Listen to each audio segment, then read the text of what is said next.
Hello. Testing, testing, testing. Testing.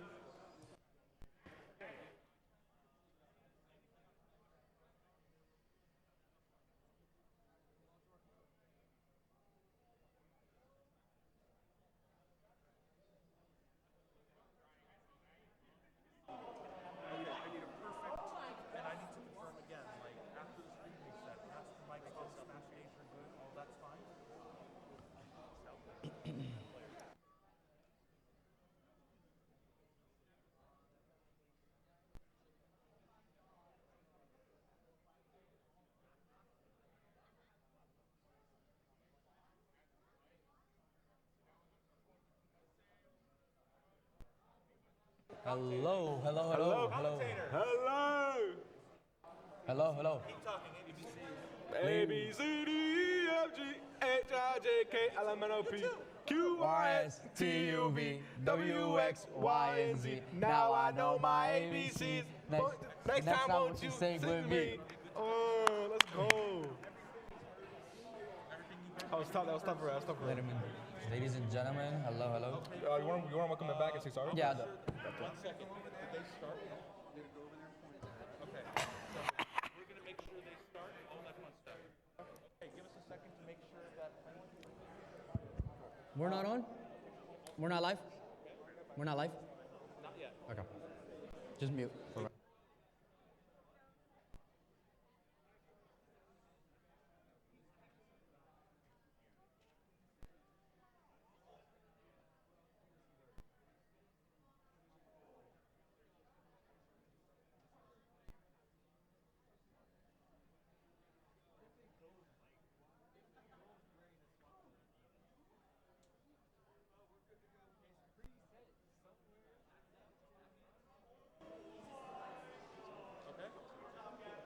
15, 14, 13, 12.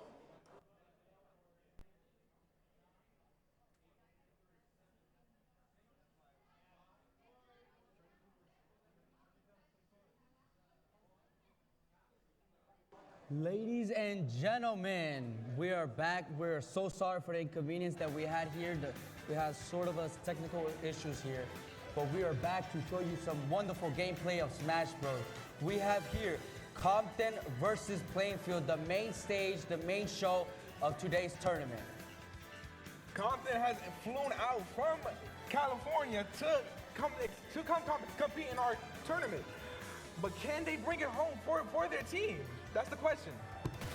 As you see, I'm guessing is Compton going Terry and Plainfield going Joker. Ladies and gentlemen, we have a wonderful game here for you guys. It seems like Plainfield's already starting off strong. They're getting a wonderful touches here, wonderful punches here, a lot of good combos here. Compton's not showing much of an offense here, but they're doing a fantastic job trying to dive here. But Plainfield's doing a wonderful job getting a lot of hits off. You guys see Compton. We see Terry getting with the card, but he goes down. He gets back up though. We see Terry going now on the offensive as just getting a beat down by Joker. Compton's doing a wonderful job trying to get some punches against Plainfield. They're doing a wonderful job. The critical hits here are amazing by Compton. They're almost tied on the critical punches. Plainfield's doing a wonderful job getting their hits back against Compton here. We see Terry putting in some work, but he doesn't pull up at the end as he does get knocked out. But immediately comes back in with that pressure, trying to get Joker down to one stop, at least one.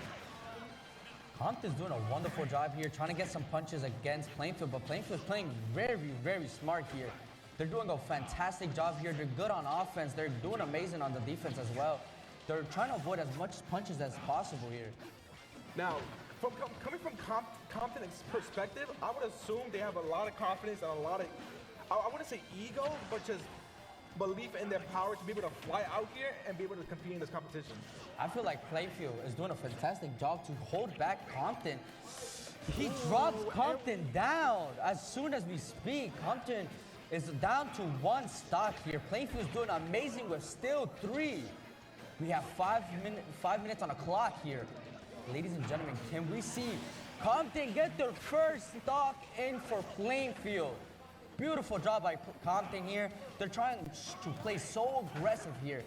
Plainfield doing a fantastic job to hold cover here. He only takes down 1 life, even if he took down Compton's twice. Joker still has to worry about that 1 life, because that 1 life could still make a difference in the end if he does end up winning this. What he doesn't want to happen is him lose another life and potentially go into the next round with go 3-1, which wouldn't be the best decision for Plainfield.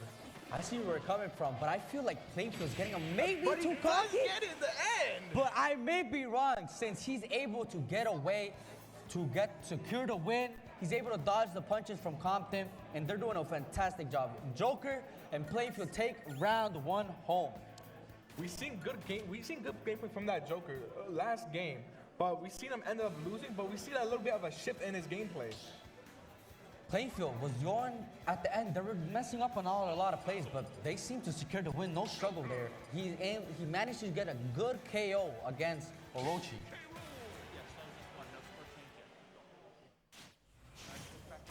So now we got King K. Rool going against Joker. Plainfield playing Joker while King K. Rool is played by Compton.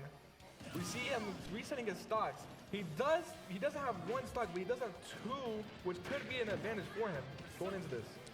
Can we see Orochi come up with another good play for him, or can we see him getting brought down by Plainfield? We see Joker going really on the offensive. I'm not really seeing a lot of defense at the start of the round. But King K. Rool is putting in some of that effort. I'm guessing his strategy is really just trying to get as much punches as possible, since Orochi is really on an advantage right here. He has 3 stocks here, and Hui has only 2. So I'm guessing Joker's really just trying to press as much as possible. He's trying to be as aggressive just to get them down. He's trying to match those stocks against each other. What I would say Hugh needs to do against Orochi is that he needs to play more on the defense and just go for little picks and try to get as much damage as he can before he eventually gets that 1 stock, the 2 stock down to 1. As we see, both of them are at the same amount of damage. King K. Rool making it back up onto the stage as he gets knocked out 2-2. But Joker still managed to get the kill off him. He's managed to blow him off the map. He's doing a wonderful job here. He's only on 130 critical damage right here. Can we see some defensive play? Can we still see the aggressive he had in the first round? Even if he doesn't do the offensive, he's doing great if we don't see great defense, we do see great offense though. As Orochi can't really pull off the defense. Orochi's not doing the best on the offense. He seems to be struggling a lot here, but he's not doing that bad since he only has taken 68 critical damage. But he seems to do a lot of damage on Joker right here.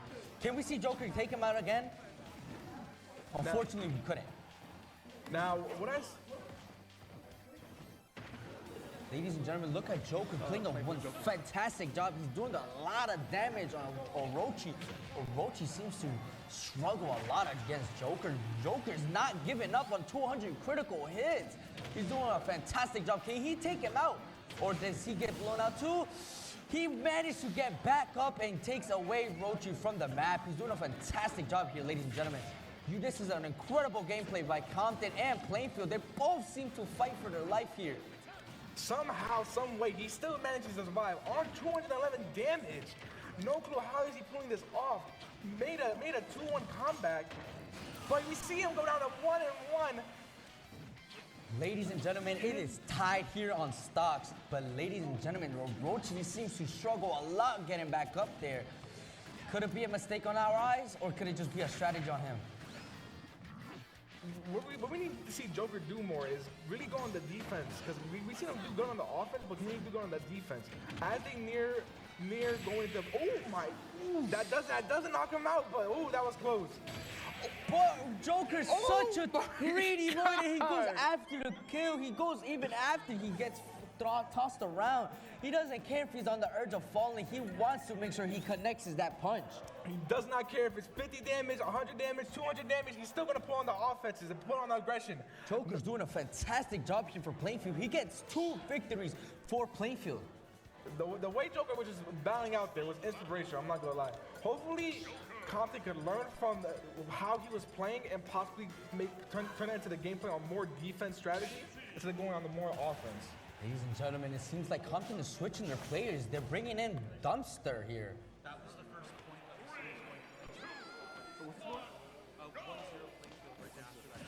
Ladies and gentlemen, it is 1-0 to Plainfield. Plainfield's doing amazing here. Joker's playing amazing, amazing games here. He may have fallen, but can we see him pull up another round? Can we see an incredible game here, ladies and gentlemen? It seems like Joker's really trying to play aggressive, but at the same time, he's playing passive here.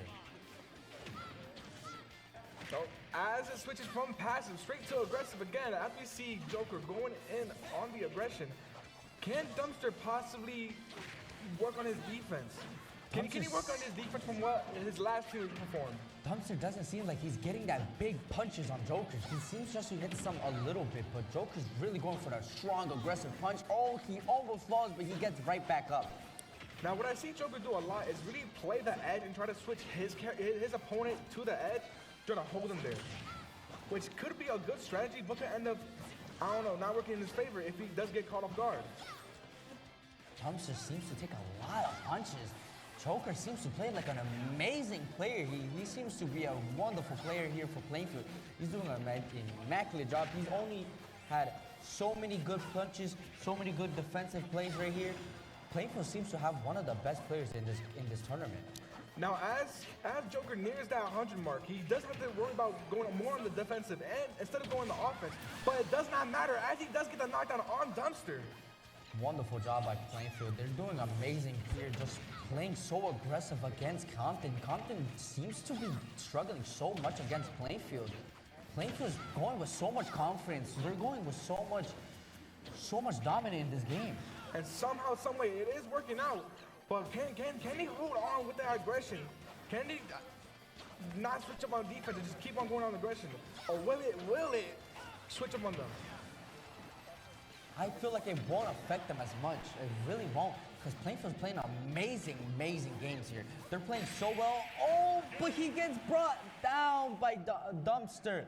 Wonderful job by Dumpster. He's able to finally knock down Plainfield's one of the best players, Hui. He did an amazing job here. And with that, it is 1-1 now, going in to Series 3. Ladies and gentlemen, Plainfield and Compton are showing you what's the amazing part of video games here. Ladies and gentlemen, they're showing you how good video games can get, how well they play. It shows that they're so dedicated to get the victory for Plainfield. They're trying to show their names to the wall, to people, to the world, everything. It seems like they might go with Pokemon Stadium. I'm not gonna lie, I don't have much experience with Smash, but I do have experience with the stadium of Pokemon Stadium. I know it has like some kind of moving terrain, if not a little bit, if I'm not mistaken. Could that lead to their advantage of evading more and going on the defense for Compton? Ladies and gentlemen, just give us a few seconds. We're just pairing our controllers to get you with another beautiful game for round 3. For sure, Plainfield is going to win this tournament. They're playing very well in the aggressive. They're playing very well in the offense. I feel they have a great chance of winning. I feel like Plainfield does have a great chance of winning, but could their Achilles heel be the mix of like the more leaning towards offense than defense? We're going to have to see. As you see Gregory go on, we have seen quite a bit of gameplay from Gregory. We've seen him pull off some amazing comebacks in the end, even on high damage. Plainfield, I feel like if you keep just looking at them, even when they're low health, their high critical damage is done to them, they don't give up. They're always hungry to get that victory, to even get that last punch on them. But they're doing a fantastic job here. Gregory with 3 stocks, Dumpster with 2. Let's see what this team can pull off. Let's see who can get the victory for their own state. With that aggression and with that passion, I guess you could say it's just that Cardinal spirit, who knows? But as you see, Gregory is putting in some damage on Dumpster. Dumpster already at 70, while Gregory is less than half at the damage. Gregory's doing such an amazing job. Ladies and gentlemen, we can just see Plainfield go at it. They're going so thirsty to get the punches, really good punches here, but Dumpster's not giving up. He's not showing that he's scared. He's showing that he can really pull up a fight against Plainfield here. Sorry for the inconvenience earlier, but it is currently 0-0. If Kirby does win this match, it will go to 1-0 in favor of Plainfield. As you see, Gregory is pulling up some amazing combos, launching them left and right. But can he keep that pressure on? They're both playing an amazing offensive gameplay here. They're showing that if one gets hit, he will also bounce back. But Kirby gets, bro, he's able to bring down Dumpster down. He brings him, he's able to toss him out even with his same amount of critical damage here. We see a lot of, we see Gregory go really more on the, I see a little, like, how do I say this? A little aggressive. A little like aggression from all the players on Plainfield Smash team. Because we don't really see a lot more defense. I think only one person I've seen do a lot of defense was Lilith, if we had to say. But we see a lot more aggression coming from both players. But could that mess them up? Could that ruin their gameplay? Could that make them, could that ruin their chances of going past this round? From what I see right now in front of me, I don't think it affects them at all. As we see, Dumpster is already at 100, while Gregory is only about to reach 60. It probably doesn't even matter if they switch up to the defense. As the offense is working perfectly fine, as we see Gregory putting on the pressure, and he wins it. He just wins like that. He just gets a clean punch on Dumpster. He gets amazing plays. His combos are always fantastic to watch. They're so amazing to watch. He knows how to time them right. He knows how to punch them right. He knows how to hit them at the right spot. Ladies and gentlemen, the score is 1-0 in Plainfield's favor. They're doing an amazing job here, ladies and gentlemen. They're playing so well in defensive, even on offense, but their punches and combos are just incredible to watch. They're so inspirational to watch. As I watch Gregory play, it kind of reminds me of like sort of like a dance rehearsal, if I would say so.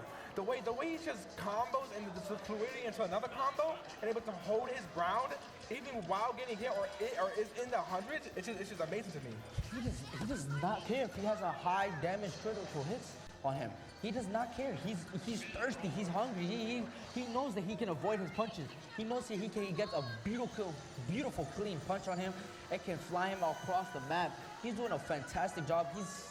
He's just not scared against Compton here. What I do see, at least for Gregory instance, at the start of the round, he does seem to like go a little bit on defense or offense, but as soon as he fills the player out, he does lean more towards the offense if he feels like the player can handle it. So, might be a little bit technical. Ladies and gentlemen, we are so sorry for the inconvenience here. We had a little problem on our end.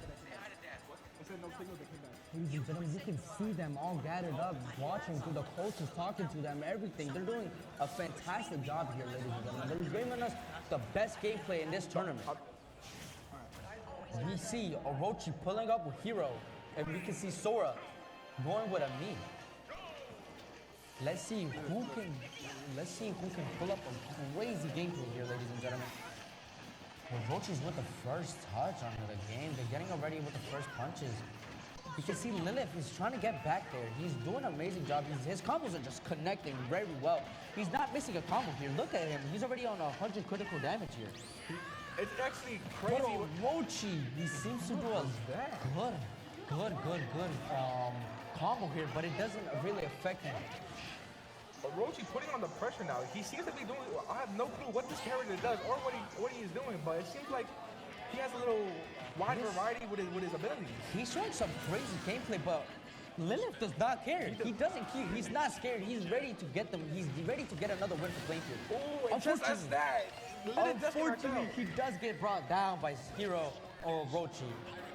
But he's doing an amazing job for Plainfield. He's hungry for the kills. He's hungry for punches here. We see maybe Liv, we see him trying to bait him a little bit, but I don't really see a lot of difference from Gregory's playstyle. They both seem to love the offense. As Orochi does whatever that was, Spirit Bomb, who knows? Maybe a Spirit Bomb. He's doing an amazing job here. That combo may be the best he has here. It's really hard to dodge that combo unless you're across the map from him. But Lilith, he's not doing amazing. His punches are kind of whiffing sometimes here and there. He has to better himself right here. He has to get closer to him since he's a puncher. He has no weapon, he has no nothing. His character is mostly just punching and kicking. So he has to better his punches when he's closer, because when he's farther, Hero could just move away. I see what you mean, because the character he is playing is a character that you could customize yourself, but the way you customize it is more of like getting your face type of character, which we see a lot of common with the Plainfield team as they like to get in the player's face. But we see it actually working out in his favor. But as he nears 100, as he goes past 100, he doesn't have to worry about that huge giant explosion that Orochi can do. He does have to worry, because look, Orochi seems like he's getting good punches on him. Lilith, he has to work on it better. He's getting brought down really easy because his defense is not on point here. He has to work on his defense because it's not just attacking and aggressive. You also have to work on defense because Orochi is a really good player when it comes to being aggressive here too. It's 1-1 on stocks here. Let's see who can take the victory home for their state. Now, what I would say for Orochi is that since Sora does have to approach him more and has to like get in his face, he could try going for an evade leading into that big giant explosion he can't do to get at least some damage to give him an advantage in here. As we do see him almost fall off, someone making a recovery. We see Sora going, just trying to. Boy, his punches really he's doing an amazing job. Roach is getting brought down, but he's faking like he's falling. But he still managed to get back up. He has like no struggle. Roach is doing a fantastic job connecting these punches. But Sora's just one punch, but he gets brought down, ladies and gentlemen. Orochi, even with 120 critical hits, he still managed to take the victory home for Compton here, ladies and gentlemen. Orochi played a fantastic job here. I'm not gonna lie to you, I had no clue that Orochi's character could indeed stun him and give him a basically guaranteed win at that point. He really had that height hidden in his bag. He made an amazing play here. He took the victory home for Compton. What a fantastic job here by Orochi. But can Compton keep going with that play style to give them the win or give them the advantage at least on Plainfield? Ladies and gentlemen, if I'm not mistaken, it's 1-1. Compton and Plainfield, they're both tied. Let's see who can get the victory home. Seems like Gregory is coming in. Ladies and gentlemen, it seems like Gregory's pulling up with Kirby. Can he make a big play here for Plainfield and take the victory home?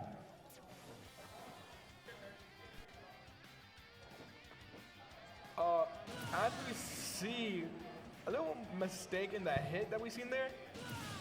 So he goes down to his one stock while Gregory does have his 3. Can we see Gregory potentially take it home? Take it home with his full 3 stocks to lead into the next round? Or will he go down by 1? Or can we see Orochi pull out the most underdog performance here? But I have good hope on Gregory since he's a class player. He's such a wonderful star here when it comes to playing for Plainfield. He's such an aggressive player. He's determined to take the victory home for Plainfield. He doesn't give up. Now we do see Orochi approaching that 100 mark, which could be worrying for him, but with his intense bag of just different abilities and different surprises that he can do on Gregory, can we see him possibly use it to his advantage as he is getting home and he's out of here? Gregory takes it home with a clean punch. Orochi's already on the edge of falling. He tries to get back up multiple times. He unfortunately couldn't, but he does a fantastic job to just clear him out the way and get a beautiful punch by Kirby. He does a fantastic job with a big punch here. That was amazing gameplay right there by Gregory. I'm not gonna lie to you, I kind of had a little bit of hope in Orochi to at least get 1 stock at the very least. Ladies and gentlemen, he's going against Gregory. He's doing a fantastic job for Plainfield. He's always there to determine to get the victory home. He wants to get the win. He's determined to do everything in his power to make sure Plainfield qualifies. Now, I don't mean to glaze, but Gregory is really the powerhouse for Plainfield. As we've seen time and time again, Gregory just being able to hold his ground, no matter if it's 50 damage, 100 damage, 200 damage. Gregory still holds his ground to the best of his ability, and somehow it still is able to work in his advantage.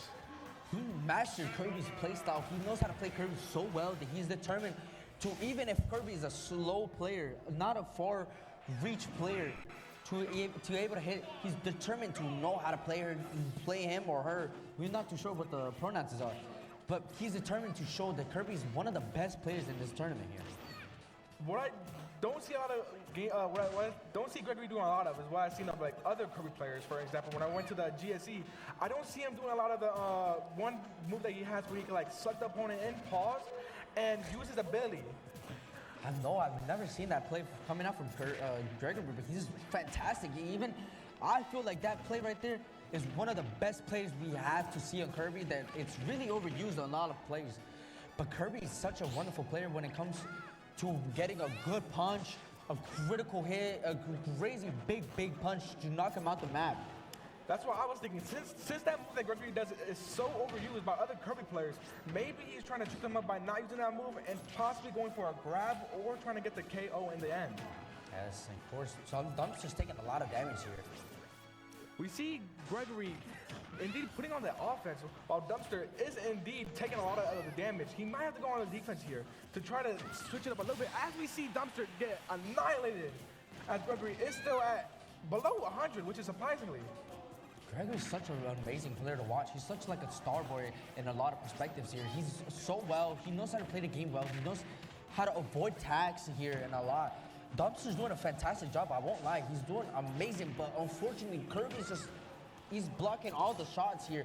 He can't he can't connect his punches because he's shielding around. Now we do see as we watch, Gregory is still pulling it off somehow. He's still, as I said that, it is now tied 2-2, but Dumpster did take a lot of damage from that initial fight. Even though he came back with 0, he still took in half the damage that he took in from last game. Jose, I think you're bringing in some bad luck, because when you speak a lot, they get brought down, unfortunately. You feel me? I see what you mean. But I don't know. I see potential in Dumpster. It's just an incredible game that we're watching. We just don't know who can take the victory home because these two players are doing a fantastic job getting a one hit off another. Look at Dumpster. He tries to manage to get a lot of punches as he can, but he gets brought down. He gets tossed around. He gets thrown away like a baseball. I see what you mean, but I still feel like Dumpster still could pull up the advantage here. We see them going a little bit for the same amount of how can punches. I say this? Same punch. They're going tit for tat for the punches here.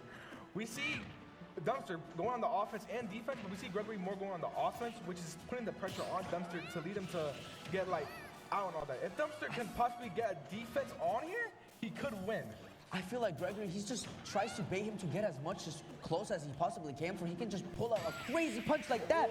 You see what I mean? He does an amazing job when it comes to connecting that big punch to secure the launch. I see exactly what you mean, as Gregory just absolutely annihilated him. But somehow, Dumpster still managed to stay on, as he is putting the pressure on the edge. Dumpster really tried to just wait on him to come back into the arena to just try to kick him out, but he unfortunately couldn't connect because Kirby just waited a little second just to fall off, and he connects a beautiful punch, and that is game. Ladies and gentlemen, Gregory takes it home for Plainfield. With only 2 stocks left, he played amazing round here. He played an amazing game against Dumpster. Dumpster pulled up a good fight here. Now it's 2-2. Jimmy. Ladies and gentlemen, we're just making sure you get all those clear wins.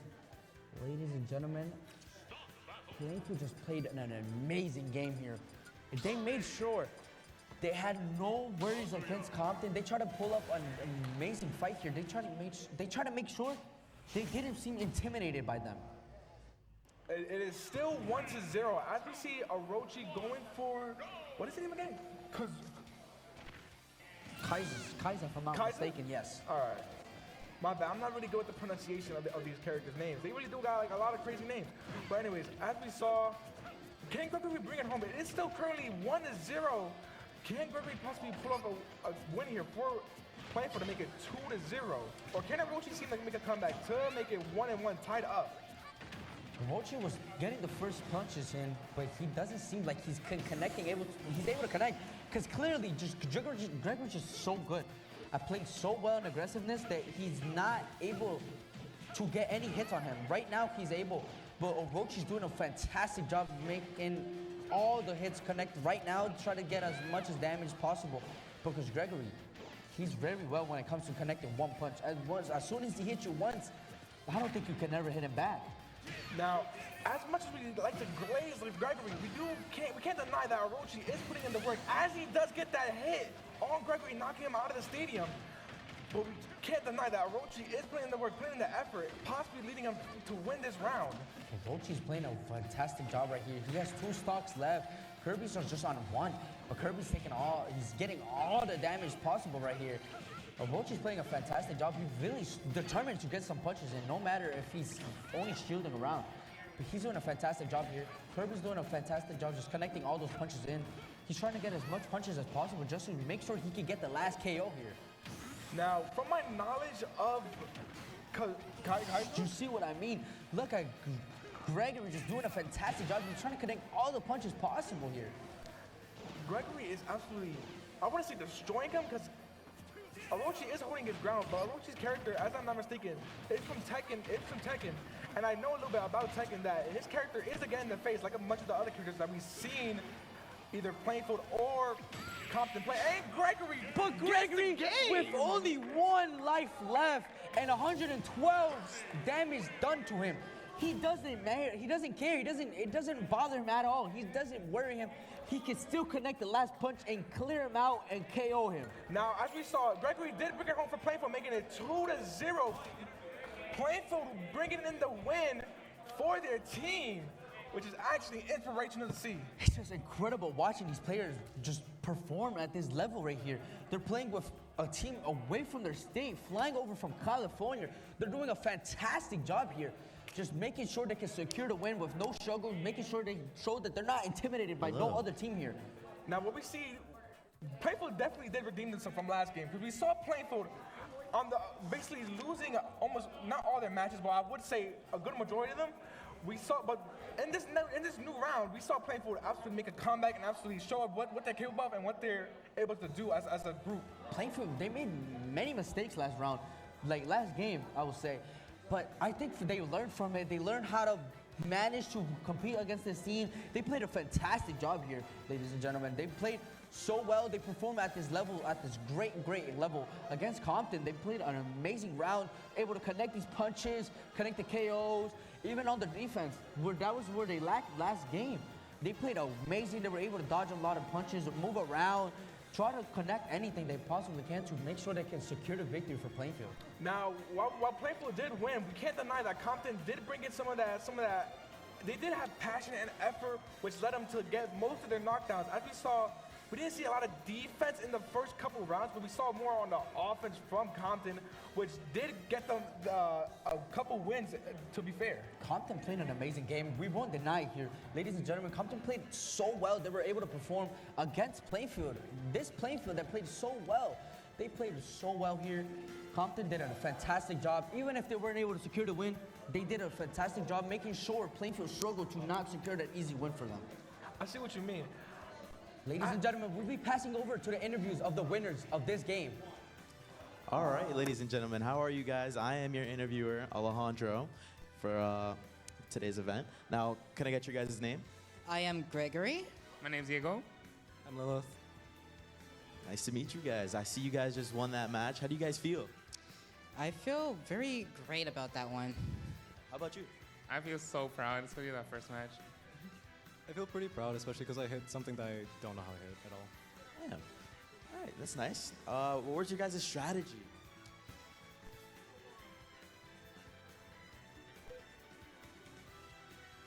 Hello? Oh, okay. My strategy was just to just go full on attack, as you saw me playing. Seems like a pretty good strategy to me, you know? I really went also pretty aggressive against them.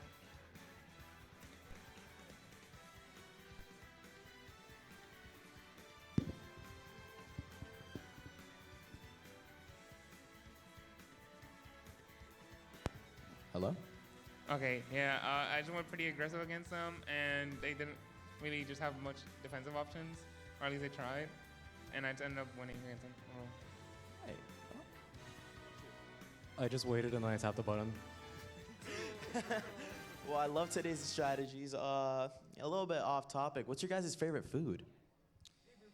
Favorite food? Pizza. That seems pretty good.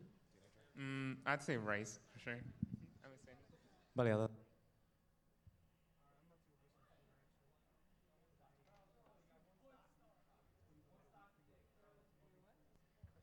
Giving it back to our host of the day, Jose. Welcome back to the Plainfield Esports Lab. I'm with Chris, my co-host, but he got something to say to y'all. After the big leads from Jose and Hasbullah, we're back at it again. 1-1 with the score. 3 minutes and 25 seconds on the clock, man. Yeah, believe this, man. Plainfield's Currently, Plainfield is going against Compton in the elimination round. First round goes to PHS, winning 4-1 against Compton. currently in the second round, 1-1 currently. I know, man. It's getting heated. I'm kind of Yeah. hungry, though. They got to bring me some food or something, man. It's Yeah, 3 man, minutes I and get 8 seconds kinda on the clock. hungry I around think you here. guys missed half of the thing, but look. It's 1-1. Plainfield's up. Beach. Plainfield got to They bring this back. did lose the round before that. I told them I said this, but they got blown out. They got smoked. But look, though. Me and my man's ready about to lock in. Look, we about to get the score in. Look. After this, somebody got to bring us some food, though. Hey, someone DoorDash us some food after Somebody get this. us some food. Yo, Yeah. shout out to my boy Jose in the house. Pull over there, man. I know what it is. And everybody over there. Hey, guys. Can everybody wave at me, please? I hope I didn't lose over. I hope I didn't Show lose some over. energy. But look, though. 1 minute, 1-1. 2 minutes, 30 seconds on the clock left. Oh, it's getting heated again, man. I'm getting nervous. Oh, wait. Are they about to score? Yo, you know the vibe. Run. Oh, my God. Wasn't there. Yo, I can't even lie. I'm kind of hungry. Like, they about to food. I'm before I get it. Yo, it's 1-1, 2 minutes on the clock left. Oh, my God. Milan scores. Milan scores. Or a loss. Oh, my God. They actually just scored 1-2. 2 minutes on the clock left. Yo, that was a beautiful score, son. What a goal. At any moment, anything can happen. Yo, I've been telling everybody this. They don't understand. Like, oh, my head, man. Bro, y'all make it It's too stressful. stressful. Cardinals are supposed to be out. What a Oh, they block. missed. Great What a defense. Oh, my goodness. Great Milan is defense. such a on good Milan. defender. They're looking at defense. Oh, great defense once Okay, again. what a Oh. block. But it's kind of getting me nervous. I ain't gonna lie. We can Milan actually and have the Kermit trying to fight for the Cardinals. ball. Oh, we and just destroyed Milan him. destroys him. Holy shice, I'm like, woo. It's getting hot. It's getting hotter here, man. I need some food. Milan tried finessing him. Great Couldn't. defense. Oh, my goodness. Welcome to McDonald's. How can I help you? Vix might be able to score here. Oh, they're gonna score. Oh, Milan blocked. Great defense. What a oh block my by Milan. God. Plainfield's up, by the way. They won the first round. But Kermit the other blocks team's that. looking for the give back. They're Spaz trying to keeping get it it in back. the middle. Oh. Vix low-key bringing it up. Oh, this might be a goal Oh, for my them. God. Oh, Wait, why are we going so 1 minute, 27 seconds on the clock, and we just scored. Dog. They're looking to get it back in blood. They're literally looking to get it all back in blood. This is for all the marbles. This My is for all the Agne's going to come marbles. back because Plainfield's been stressing me out. Oh, my goodness. 1 minute on the clock. Come on. It's like I'm Plainfield need to bring I this don't even play back. video Plainfield games. need to bring this People need back, to bro. Oh, my God. They They can't get eliminated now. Oh! It's the, Oh, what a save! what a save from Milan. What a save. Yo, this could not be real. Oh, my God. It's 2-2 Cardinals locked in. I'm trying to get that medal from you. I'm trying to take it from one of you guys. Kermit blocks it. Oh, let's get it hot. I gotta think about Last it. time, Or farming Milan again. and Kermit won. Woo! Oh, Milan lifting it up. It's 2-2 with 1 minute on the clock left. Oh, Anything can happen at any Kermit blocks it moment. from Milan. It's just 1 minute on the clock and he's. Oh my gosh, we're running about to score. Oh. Yo, I'm about to No, score. no, no, no, Hold on, they're looking for scores. Spaz looking to score. Oh, and he just destroyed one of the chess members. Kermit looking to score. He's trying to get it back in blood after losing the first round. Spaz 40 comes seconds on the back. clock. Great Milan defense blocks from it. Leon. But the other one's Vix trying to get lifts it. up. 40 seconds on the clock. 40 seconds left. Yo, Come it's on. getting hot. It's getting a little too hot. Come over on. Don't go into overtime now. Oh, they about to make. Oh, Oh, it might be. Spaz Oh, misses it. it might end up being overtime. I Milan. can't even lie. Great, 30 seconds on the clock. Kermit looking to Setting it score. up. Million Milan. looking to score. Great defense. Arden choking. Wait. Oh, Who will come on top is 2-2. Kermit 20 looking seconds it on the up. clock. Plainfield with the winning the first round. 20 seconds on the clock. Milan looking at 1-1. Milan looking to that. score. Great defense. Vix gets it Oh, off. wait. Oh my God, Spaz! Oh, what a Great, save from great Spaz. defense from What a Spaz. save by 10 Spaz. seconds on the clock. Oh my God, I need to get this. 8 seconds. It's getting hot. Oh my God, 5 seconds on the clock. 4 seconds on the clock. Look at Milan. the Look at the What is going on? Milan! Milan! Let's go! They actually just won by Oh a my second. God. Yo, somebody clip that! Somebody clip that! Oh my God! Jack, clip that. Clip that!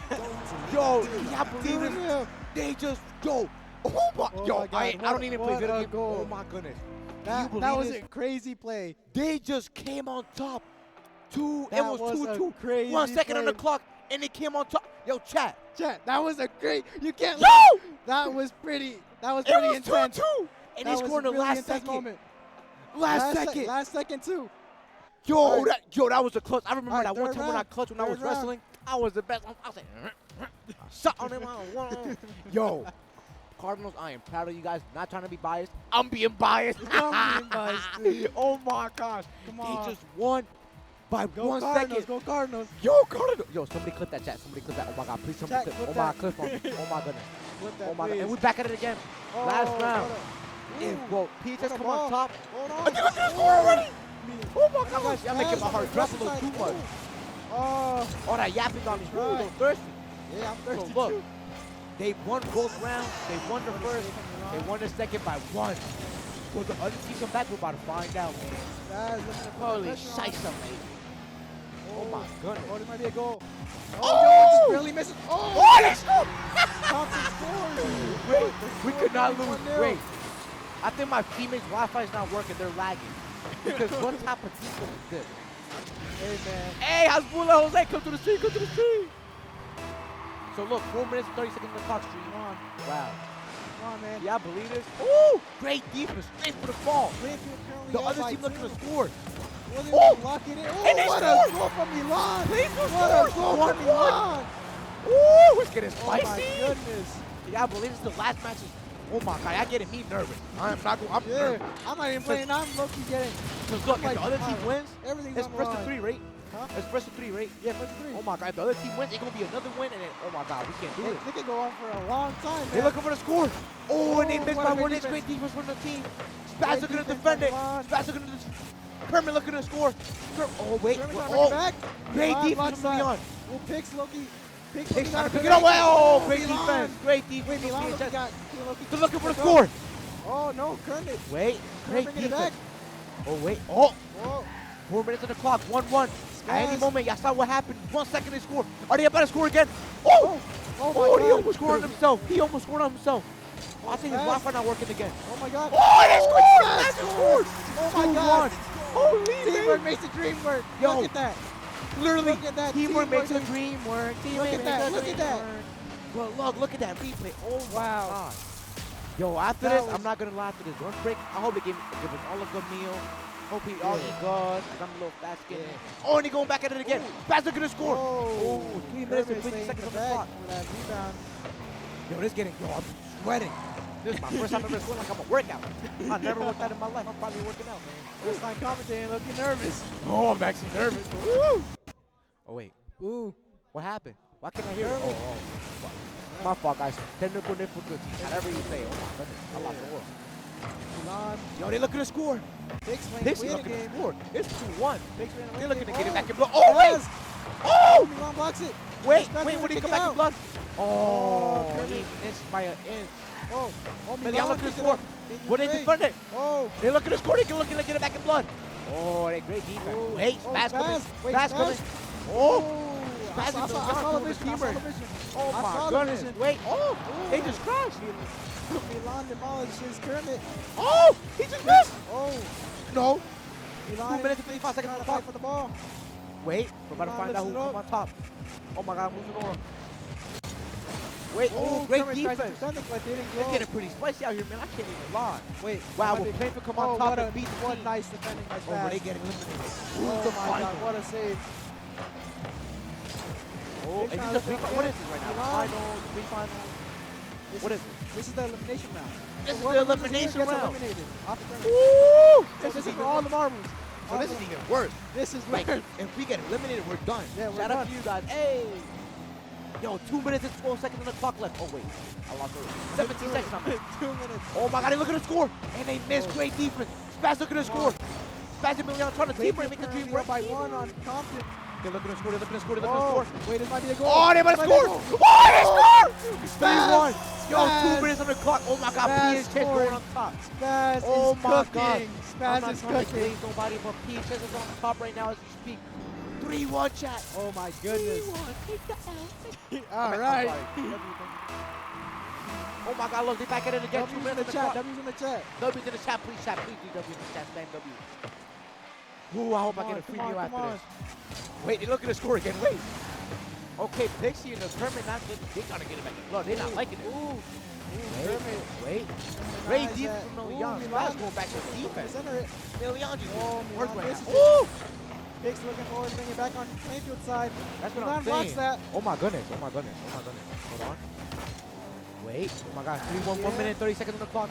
Ooh, anything can happen at any moment. And we seen it in the blocks second it. round. We seen anything can happen. We Kermit. seen that big comeback. Did we not see that comeback Oh in my history? goodness. Oh my gosh. They're looking to battle.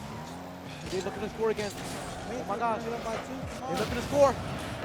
battle is getting crazy. Spaz looking to, everybody. Spaz Spaz looking to score. Oh, Spaz dribbling. Oh, and he missed just straight deep barely. from Pixie. Barely off. Pixie. Oh, wait. 1 minute, 10 Hold on, seconds. Milan can bring Really, this I'm back looking right to score here. back. He don't care. Score. He's rushing.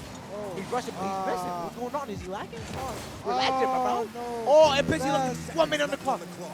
Pixie looking to score. Oh, When they Milan. score, anything can happen. You've seen it happen. Anything can happen. Seen it happen. I'm kind of nervous right now because 50 seconds and they can score again back to back to back and just win. Spaz looking Anything with the can happen in defense. those 50 seconds if you really think about it. Yes. Oh my goodness. Milan, just watch that. Spaz, oh my God, great defense.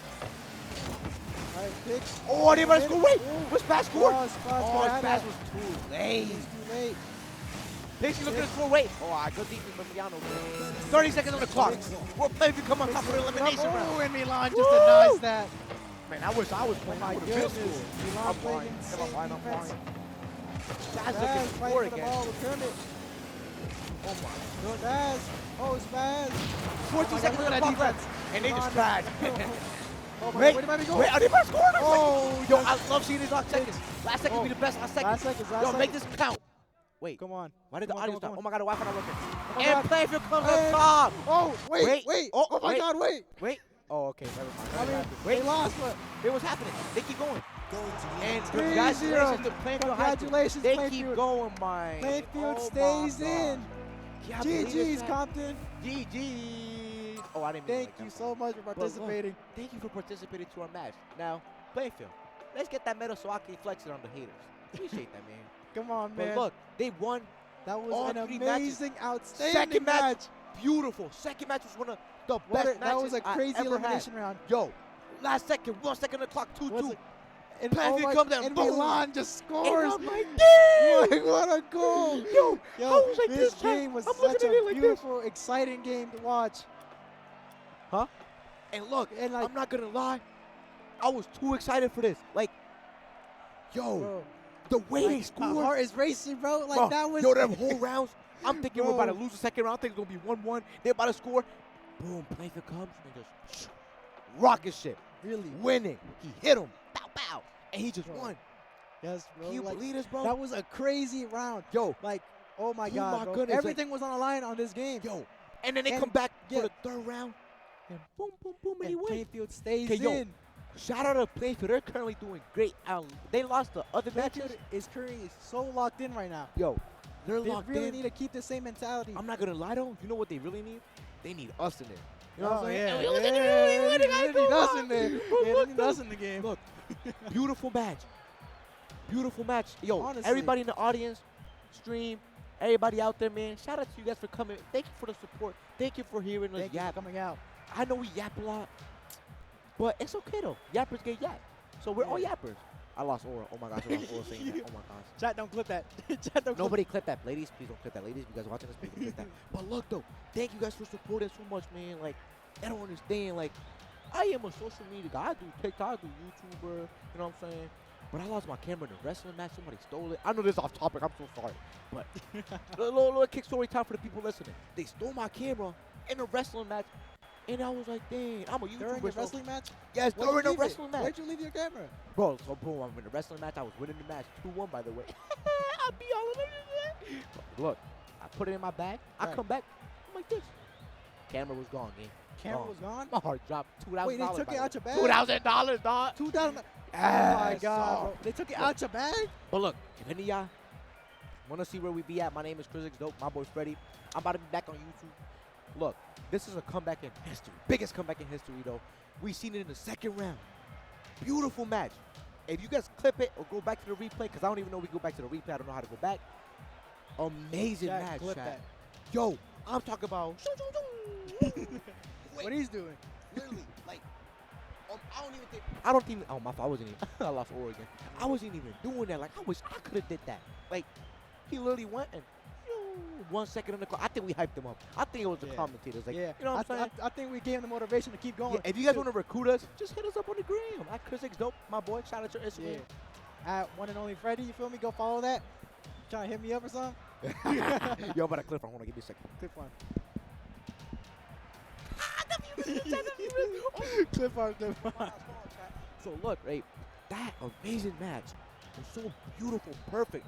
Yo, you think we're about to go viral? I hope that goes viral. That Oh. clip got it. Yo, bro, the Someone way clip that. Someone clip that. somebody, if y'all don't clip that and it don't go viral, Chat, if I get the subs, y'all I'll get a Wi-Fi medal. don't be I'll working. get the subs and man. I get a medal. Like, Trust. yo, I'm not gonna lie. I think I deserve a medal. Somebody come in this room and just bring us a medal, because Yeah, we Woo! deserve the medal. I think we deserve Yeah, a medal. we- As we a did- team. yeah, Me and we- you as a team. You know what I'm Yeah, saying? we deserve a Hey, medal. hey, why can't I not hear the audio no more?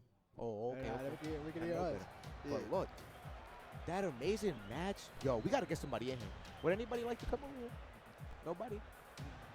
I think they're good, bro. I think they're good. I think So they're good. look, yo, I can't. That doesn't erase my mind. Like, that match was so perfect. It really was. You can really Beautiful. tell, like, Plainfield has such good chemistry together. You saw how they were making plays, Literally, lining oh it up my for each other. peace of mind. Like, just they Say just that have to me, such like, good baby girl, chemistry. Like, it was so amazing. that like, it was so Literally, beautiful. Like, chef's kiss, bro. Chef's kiss, bro. like I'm talking about like a teamwork make a dream work. This is ooh. If They you work just hard proved it. enough, you can come back anytime. Like that second round, dog. You ain't gotta tell me twice. I ain't gonna lie. If I was playing, I would have choked that. I would have choked that match. Yeah, But I would don't know. not be Yo, putting up numbers, people bro. don't understand. Like playing a video game is hard. Like you gotta get used to it. Yeah. Practice. Yo, when I was It playing, takes skill, bro. I'm like, like, literally, it takes like skill. look, when I used to play games, I stopped playing. You know what I'm saying? Because I'm gonna go, man. Now you see the beer coming. But man. look, like, you know what I'm saying? So look, when I used to play games, I used to be the go after when I was undefeated. You know what I'm saying? Right. But this game right here, y'all don't understand. Playing with that ball, pause, it's so hard. Like, pause. It's just It's hard, it's like, soccer with hard. cars, man. That's Like, basically what it is. it's soccer and the ball just scoring, man. And I'm not gonna lie, like, it was an amazing match, guys. Thank you guys so much for coming out. Thank you guys for Thank supporting you the stream. so much for supporting Like- us, for coming out. You know, like I'm so We'll be glad back though. for taking your time. We'll be back. Like we're not leaving nowhere, but thank you guys for coming out. You know what I'm saying? Anything you gotta say, my commentator Freddie? I mean, not really. I mean, besides like this second match being, match, this beautiful. the match being so like exciting, like oh my God, that really made me nervous, man. Cause bro, if Plainfield didn't win, bro, we were gonna like, Yo, get that's- eliminated, bro. Game. That's what I was saying, bro. But thank you guys so much for coming out, man. I appreciate you guys. And yeah, we'll see you guys back when we come back. Thank you. Yeah, thank you guys. Have a nice lunch break.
about that. Test, There are test. commentators. Is Seton Hall? Yeah, I'll Test, test. come in a second.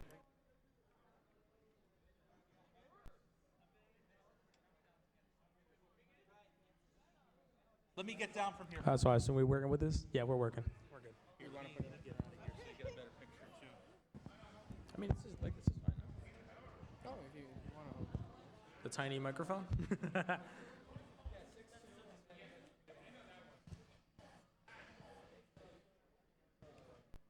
So is the game going to be streamed to this right here, right? Yep. All right, because I won't have to be looking at it. Like, Yeah. Okay, cool. You can turn it off for now, just up here.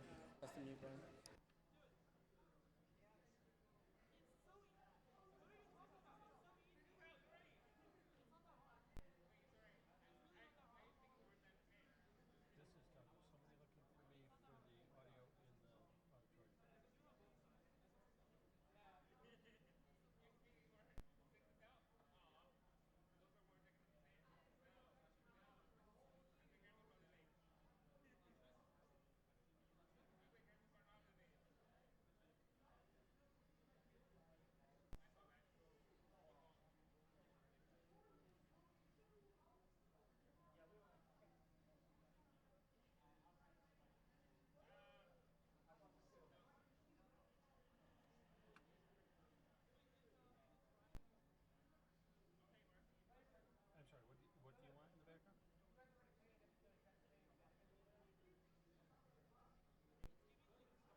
think it's going through all right now. Yeah, Oh yeah, that's Just perfect. make sure, Just turn that off. Testing, 1, 2, 3, testing, testing.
Alright, so it's shooting in front of you. You have audio on those mics?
Yep, testing, testing. Testing, Here. 1, 2, 3. Clear. Yep. Yeah, okay. Good afternoon. Testing, testing. 3, 2, 1, 4, 6, 7. You too. 714, we're testing. Test, test, test, test, test, test. Test, test. Wait, check 1, 2. Check, check, check, check, check. Check, check, check. Check. All right. Check, check. 1, 2, 3. 3, 1, 2. Yeah. 15. 15. 5, 4, 3, 2, 1. Pass it on over. Good afternoon, Plainfield High School observers and people at home. My name is Alberto Romero. Welcome back to the Plainfield Invitational. I am here with a special guest from California. Good to see y'all. My name is Salvador Esquivias. I am from California, representing the Compton team for esports, and I am here on the commentary desk to keep track on this little game we have ahead of right here. So we got here with Joker and then we got Chrono over here with the Incineroar. Really interesting pick against someone who's really fast. yeah, we got two super close. Well, I would say Incineroar is a more of a close range fighter. Oh yeah, it's in his type. Honestly, Incineroar shines in close quarters combat. I absolutely hate going against this guy. Well, it seems like they're both fighting very evenly. This is not the first time Plainfield and Cranford have faced each other. The first time Cranford was able to take the win. Let's see what happens this time. A beef that lasts from generations. You gotta love it. We'll see. All right, we're seeing Incineroar here off to a blazing start out with that little KO before he even hit 70. As I speak my mouth, there he goes. The thing with this is that you also see that Joker is going really good for keeping distance against this guy because he can delete your soul if you are not careful in close range. Incineroar is a very high risk, high reward play. Yeah, it seems like they're both playing pretty offensively. It seems like Joker's in Incineroar is at a huge percentage of damage. Anything could happen. Oh, and right here now. comes Arsene out from Hugh. Over here trying to change the tide of the battle. Incineroar racking up percentage, but he's hanging on for dear life. Remember, this guy's heavy, and there he goes. There he goes. We're tied back 2-2. Both stocks, Both stocks are gone, but we see Joker here is a little bit on the heel as we see him trying to rack up some damage against Incineroar. You also got to remember, catch up. Yeah, he's trying to catch up. You also remember that since Incineroar does a lot of damage, he can build up Arsene really quick. Yep. So when you think about it, in a way, it senses that who really will do more damage here, or more so, who will do damage when it's right. Yeah, we see Incineroar really does best when he's in close range compact, and we see a huge attack. As we can see that Joker is at a huge Oh, there he percentage. goes Anything with can the happen revenge right now. counter, the worst counter you can never get hit by. Next attack is absolutely going to wreck Joker's day, especially at 150%. Yeah, one charge B attack and it's gone. It seems like it could be gone for any of these people. Oh, and he has missed a ledge. Missed a ledge. Yeah, Arsene's recovery is really good, but especially with the way that the edge is angled, that just sent him a little over far to the left. This match has been absolutely neck to neck. We see that they both have been right up to each other. One person cannot get a clear lead at this moment. I played against you earlier. He is a very skilled Joker. His absolute speed and precision absolutely equates to just how much damage he can do in such little time. Yeah, we see they're both charged up. They both have everything riding on the line, you know. Incineroar with his revenge charge. Oh, and there we Arsene just go. goes on for the final hit with the back air off stage. That's some good stuff there. Wow, amazing play right off the stage. And right off there, it's 1-0. 1-0 for Plainfield. All right. The next player coming in for Camden is Luigi Dude himself. Let's see. The characters can really make an impact on how this play goes. You know, we already know that Hugh plays Joker. Let's see who. Joker Persona 5. All right, let's see who can take down Hugh's Joker. Remember, he was also at one stock, so which means the first person he fought wasn't exactly a pushover. Oh, for sure. It was neck and neck. It was anybody's battle, but he was able to get the win. Let's see if he can even make an impact on the stock now. We see that. All right, going for the Roy pick, a very interesting choice. You never really see many people play Bowser Jr. in the tournaments. No, you don't. No, you don't. But I've seen him play a little bit earlier today, and he can effectively use Roy. I've seen how well he plays Roy. He seems All right, very here well we fit. go. All right, well, Joker for this jumping part, off we're gonna have to stage go for the stock. Yeah. One more time.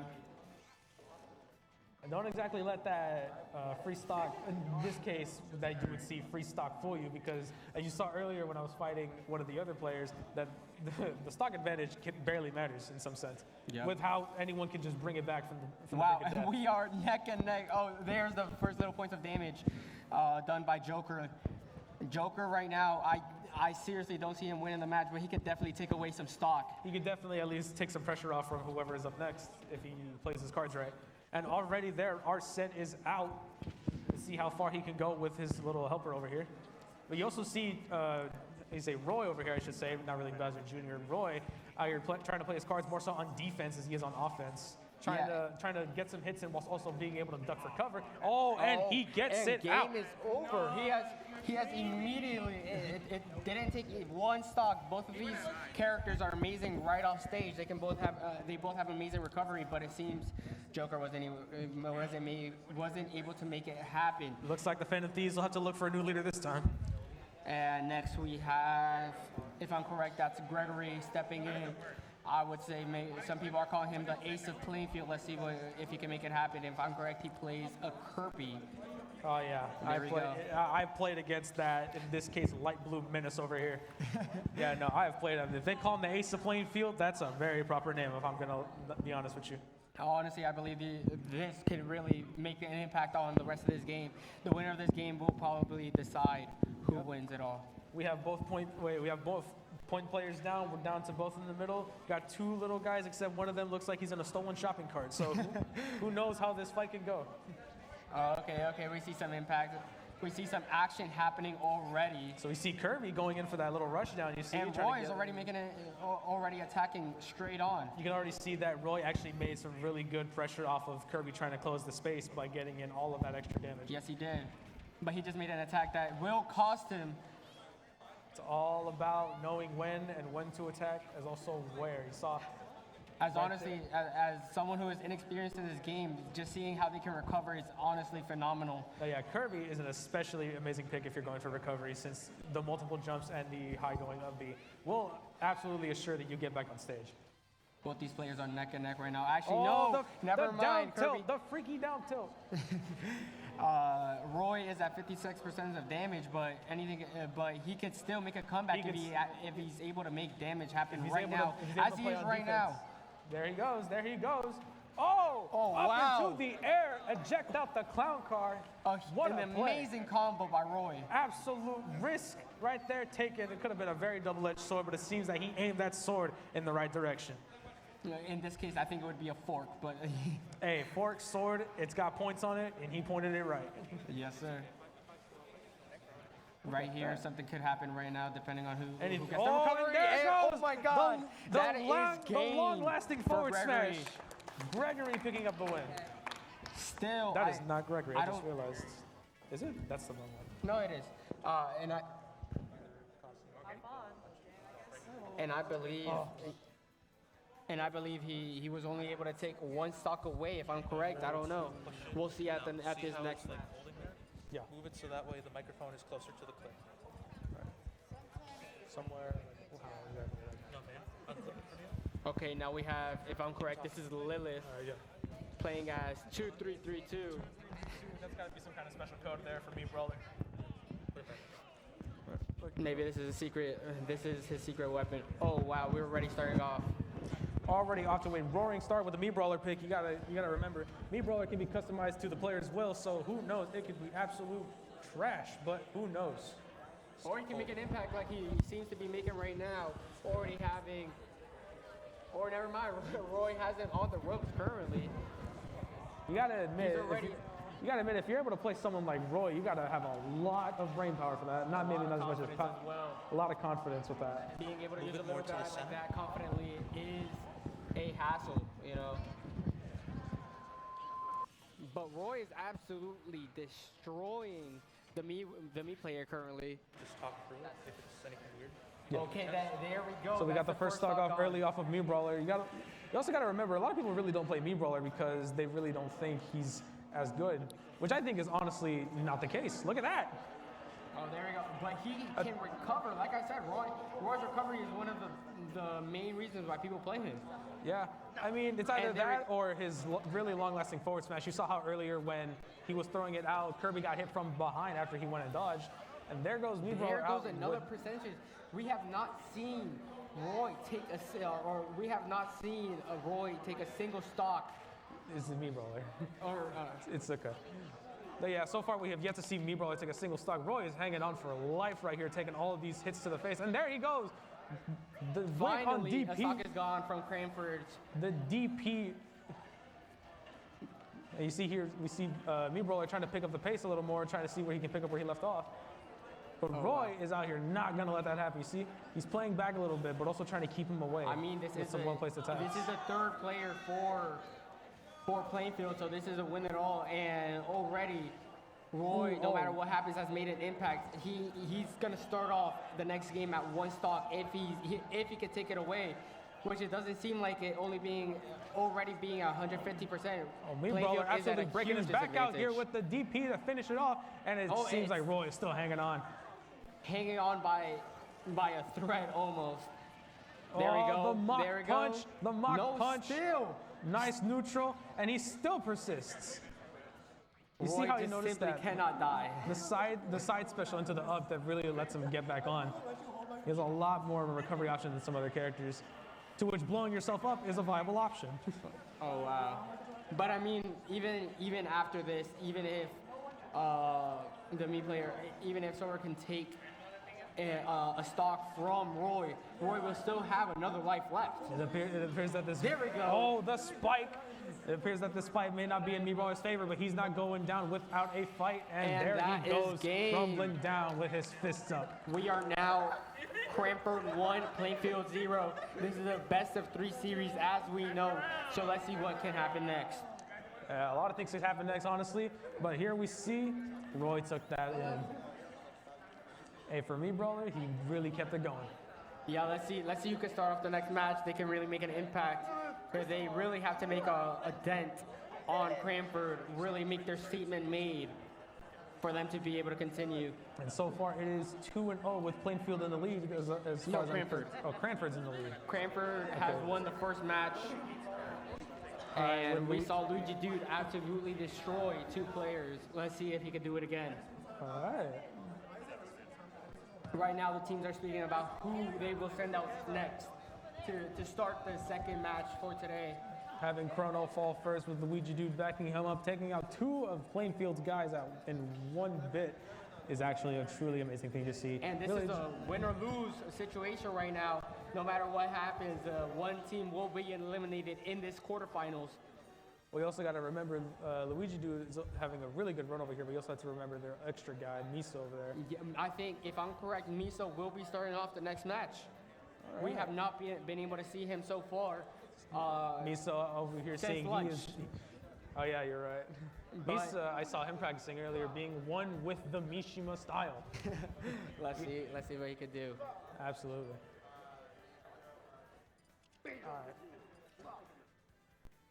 If I'm correct, I believe Lilith will take on Misa. All right. I played against Lilith earlier. All right, He there we is go. a The judges. terrifying player. The judges are kind of rushing them, making them make a choice. So we were correct in our assumption. Misa will be playing the next match. Let's see who he plays as. And if I'm correct, yep, there we go. Now we have Misa and Lilith playing 2 players that we haven't seen that much of today. They will be starting off the next match. Let's see the impact they can make. All right, now this is something that you get to see. 2 differently unique players that we haven't seen much of exactly today now get to finally throw down. And honestly, this is on I am absolutely surprised by the impact stocks make in this game. Oh, you only have absolutely. 9 stocks in total, 3 per player. And at the start of each match, if you're already or down a stock, that is gone. You don't get that back. That is a very steep start because it's almost like Sisyphus pushing the rock up the hill. You know, who knows? Maybe they'll have the strength to persist and go through the indomitable human spirit, or unless that stock advantage actually really plays in turn with who they're up against. It seems like Misa is playing Kazuya. Kazuya Mishima, the cold-blooded oppressor of the Tekken series.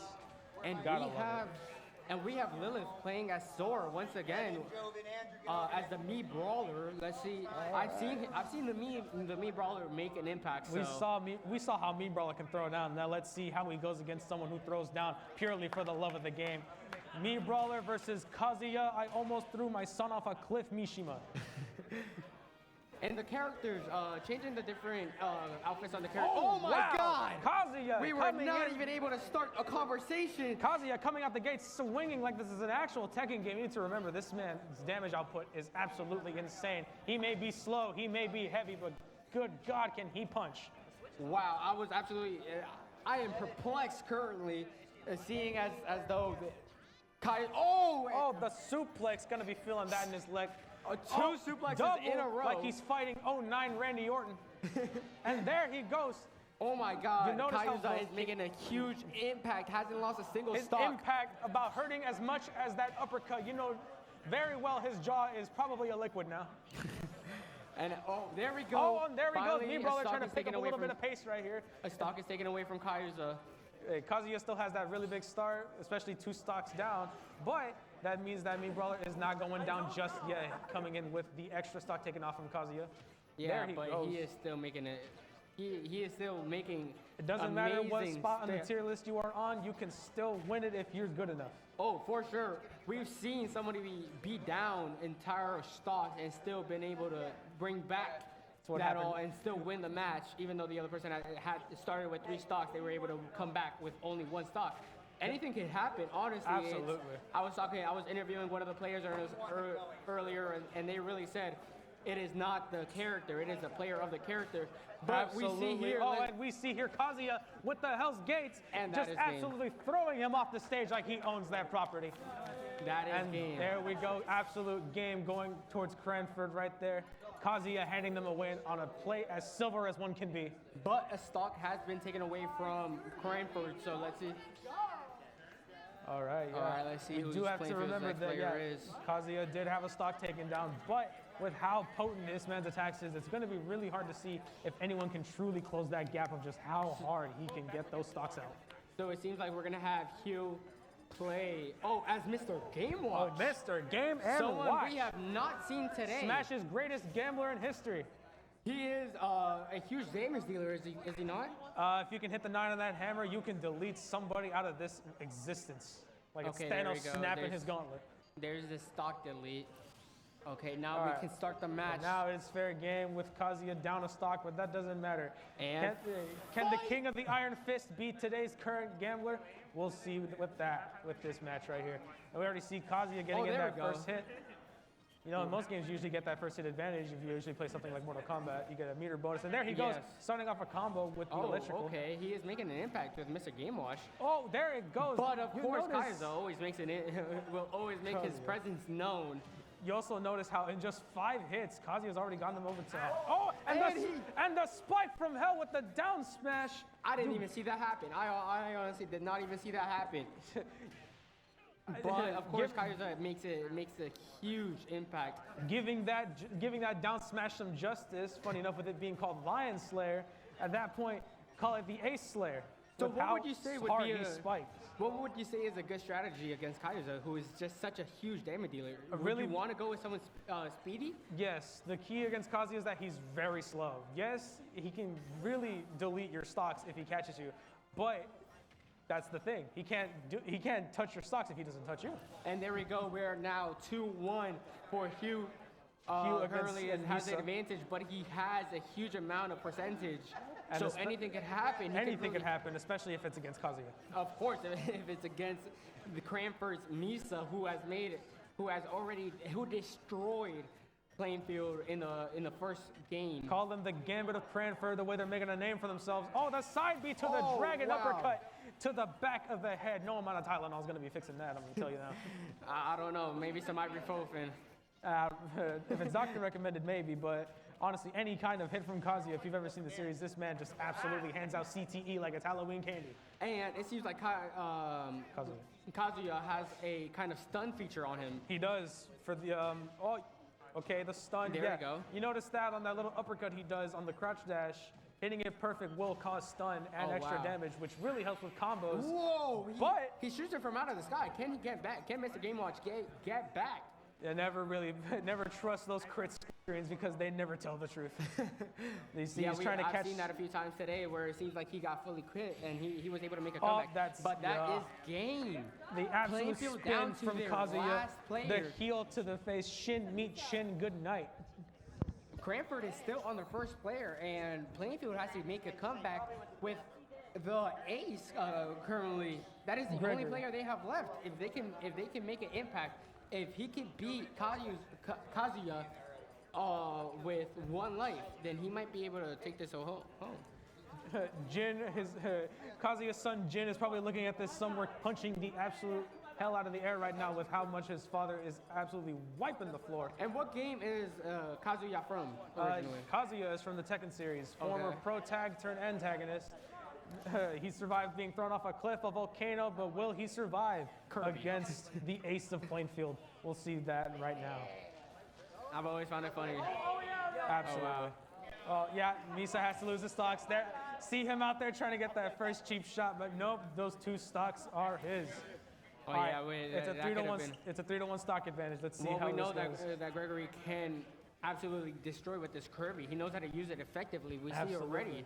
We see already that. You also notice that right there. You can never punish a Kazuya if you block his electrical. Electrical Yeah, pushes his- you back, meaning you're plus on block. Meaning Oh, that's wow. impossible for you to get punished for that. But Kirby is playing amazing defense he currently. is playing very good defense. He's keeping away whilst also throwing some good jabs at the Kazuya. Staying center stage really can make an impact. He can't exactly stay too long in close space to get that damage in, or else Oh, he will could we face. see that right now? No. And here we see, you gotta watch out. Kazuya's over 100, which means Rage Drive is active. Either he uses it to boost his attacks, or he uses it for his big damage boost on the grab. That is game. That is As game. I said, the ace of Plainfield can make an The impact. ace of Plainfield with got good stock advantage, but also just overall skill on the sticks. Oh, of course. It seems like Cranford is keeping their Roy warm for the next match if he can make it past Chrono.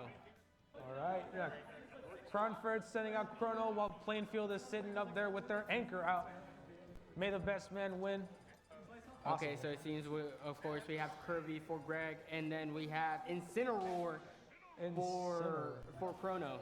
Now this will be an interesting pick, considering both are on opposite sides of the spectrum of both weaknesses and strength and all that stuff. Mainly their weight. Oh yeah. I'm telling you, Incineroar is heavy. Probably looked like he had a big breakfast today. But he's starting off strong currently, already having the Kirby at almost 50%. Oh, 62 in just the first few hits. You got to remember, this man can absolutely dish it out, but it looks like Kirby is taking those hits, and he's going to just send them back in harder. He's eating them hits like it's a Kane's chicken finger combo. Exactly. But Kirby is already, it seems like the entire Cranford team plays a very high damage type of play style, except for almost their strongest player. And there we go, Kirby already has lost a stock as we see Incineroar is moving on. But you also got to notice that Kirby is also trying to do the same game plan with the jabs while keeping a safe distance, which is very smart against, again, someone who's really strong in close range and gets progressively more dangerous as the game goes on. And I was talking to a few of the players. They said that the input from these types of screens, since they're not monitors, the refresh rate can make an impact. Do you believe that's true? I have a feeling it might. Every little bit in a game can absolutely change everything. If you ever heard of the Demo Man, one wayward twitch and you blew it. We see Kirby is already over 100%, but he is making an impact. Sending Incineroar a little too far off the stage right there, even so far for his side B of B combo to get back up there. But Kirby has a lot of leeway to make up, but he's not able to. Double ham-fisted up smash from Incineroar, absolutely demolishing Kirby's second stock, leaving him on his last leg, absolutely hanging on for dear life, but still throwing them punches out like an absolute ace. So currently, the people have two kind of attacks. They have a very strong attack and a very quick attack. Yes. Is that for most characters, correct? A good chunk of the characters always have some kind of heavy hitter or just absolute quick jab attack. Kirby, of course, being his normals, his hammer, his side B being his main heavy hitter. With Incineroar, Incineroar, the tech off the stage with the up special is crazy, but the up special does not beat the up smash from Incineroar. Plainfield was not able to take that rematch. Cranford has won 2-0 for the second time today. Cranford absolutely on a roll right here. And sadly, this time will be the last time for Plainfield. They made it amazing strides, but you do have to admit, for Plainfield, even though they absolutely lost that, you do have to admit their players are absolute golden people.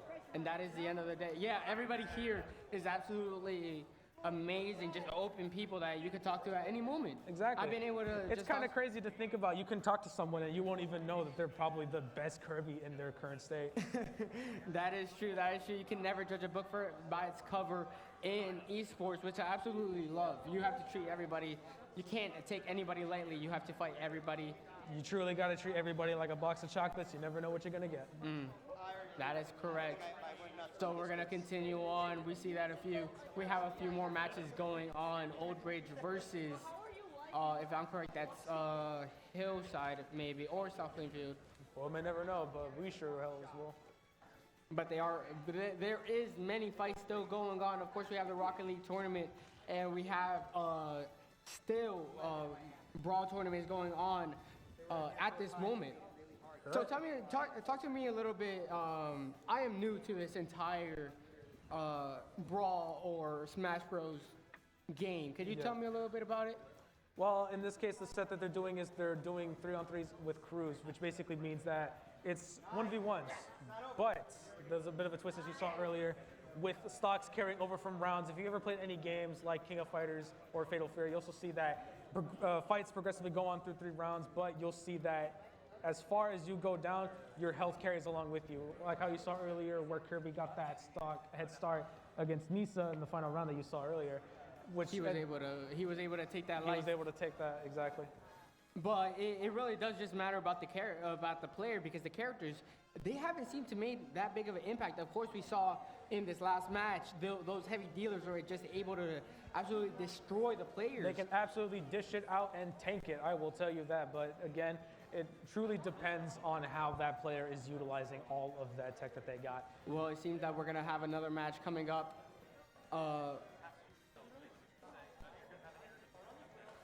We're going to have an interview coming up next, but we also have a match going on. A future match going on. We'll see who the players are in this time. Of course, we're still in the quarterfinals for today. Well, I want to thank you for coming here today. It was an absolutely pleasure commentating with you. It was my absolute pleasure coming up here to commentate with you too, man. We're going to have an interview in just a moment with me again. So we'll see who we're going to be interviewing. That's honestly a lot of fun. It is a lot of fun. Yeah. Well, we're still waiting. Can you tell me, what does the map make an impact in the game? Map makes a really interesting impact with how exactly, like, sometimes who you're playing. Like, if you're playing someone like Bowser who really takes advantage of those platforms, especially the very high up ones, anybody that can take advantage of platforms, they'll absolutely go for any stage. PS2, Battlefield, small Battlefield, as you saw earlier, I was fighting Plainfield as well earlier. They absolutely demolished us. But yes, those platforms really make that big of a convenience or an inconvenience depending on who you're playing as. Someone like Kazuya absolutely shines on flat stages. If there's the very little escape options for someone like him, it is hard to keep that distance away from him. Well, it was a pleasure, of course, again, being able to commentate with you. We will be back in just a moment for the interview. Sounds great.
Good afternoon, Plainfield High School observers and viewers at home. We are back at the interview. And today we are with Victor Gomez from Seton Hall. I'm the esports manager there. And how long have you been an esports manager for? So officially, I was given this title June of 2021, but I founded the esports program way back when in 2013, and have been leading the initiative since 2018 to kind of get it admitted. And how was it trying to speak to people about what esports is and why it's so important? Sure. So it's a bit difficult because not everyone knows what it is, right? Mm-hmm. You have the stigma of, oh, it's games. What does that mean exactly? Are they just, fiending on video games all day and not paying attention to their grades, et cetera? For us, it was a three-step process, truly. Step one, get students. Mm-hmm. And it is what I tell a lot of people who want to get started in their schools. Make sure your students care and are interested, because otherwise there is no program, right? If you don't have students who care, you won't have a program. Beyond that, show the administration that the students care and show the impact that it could have. So for us, that meant having a club presence, having teams, having them compete, having them go through all the motions that they would under official recognition while they weren't. And once that proof of concept was kind of under play, we got a huge blessing. The Big East Conference decided to move into esports in 2018. And so that's when the Seton Hall officially moved into the program. And what type of games do you guys play at Seton Hall? So we have 4 titles: League of Legends, Rocket League, Super Smash Bros. Ultimate, and Overwatch 2. And how you guys been doing this year?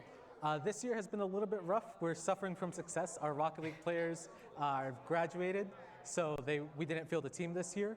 But I mean, one of them went on to get his MBA almost fully covered because he got recruited to that team for his graduate school based on his performance with us. So you guys, not only do you guys have the players come in and play, but you guys also pay for some of their education.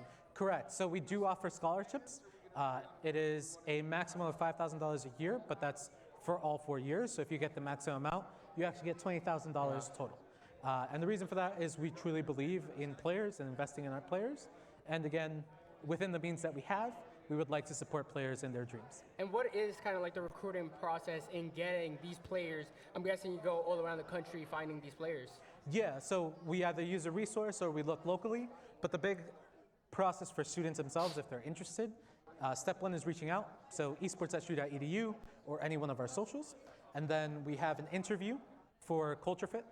Make sure that, if you're trying to study architecture, we're not a good fit for you because we don't offer architecture, right? But we wanted to make sure that you are getting what you're paying for. After that, you go through a tryout, and assuming you do well on both and everything works out, you get admitted to the university, then we would extend that scholarship over to you.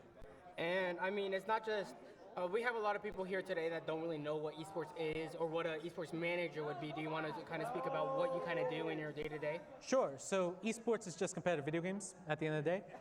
Managing an esports program is different at every institution. But at its core, it's making sure that your teams have what they need and making sure your players have what they need. In my case, it's making sure that our esports lab has what it needs. We have 33 top-of-line game machines that we refresh every 3 years, over 40 titles, completely free to use to all of our students. We also, with a partnership through student activities, Student Life on campus, have PS5s, Xbox Series S's, and Nintendo Switch OLEDs, completely free of charge for our students to use. So so you don't have to be part of the esports team to be able to play. Not at all. You could just walk in at specific times, of course, Correct. and start playing. Yeah, so for us, it's Monday through Friday, 9 to 5, completely open hours to everyone, from faculty to staff to students. How about your team? When do you guys practice? So typically we could practice at night, just like Smash, which is about to get started at here. It looks like we're about to get started with Chrono from Cranford and Wolf from, Seneca. We'll see how this next match goes. I'm guessing you're gonna be with me commentating. Whatever is needed. Whatever you want to do. You want to stay up there? Whatever's easier for you. Oh, that sounds. You know what? I'm saying it right now. You're staying with me. This is what I'm weakest at, but I will talk about our program as we wait for the fighters to start. Again, we do compete in Smash Brothers. We actually got our captain from GSC, Crimson Abe, Abraham Ramos, Really? came out and he competed at our tournament. He won, and now he's the captain of our team. Really? Yeah. Well, what is kind of that process of learning how to play?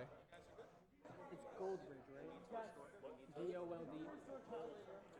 Oh, you guys are Old Bridge? No. That's Old Bridge up there. Oh, there. Okay. Cranford, Seneca. Seneca. Cranford and Seneca.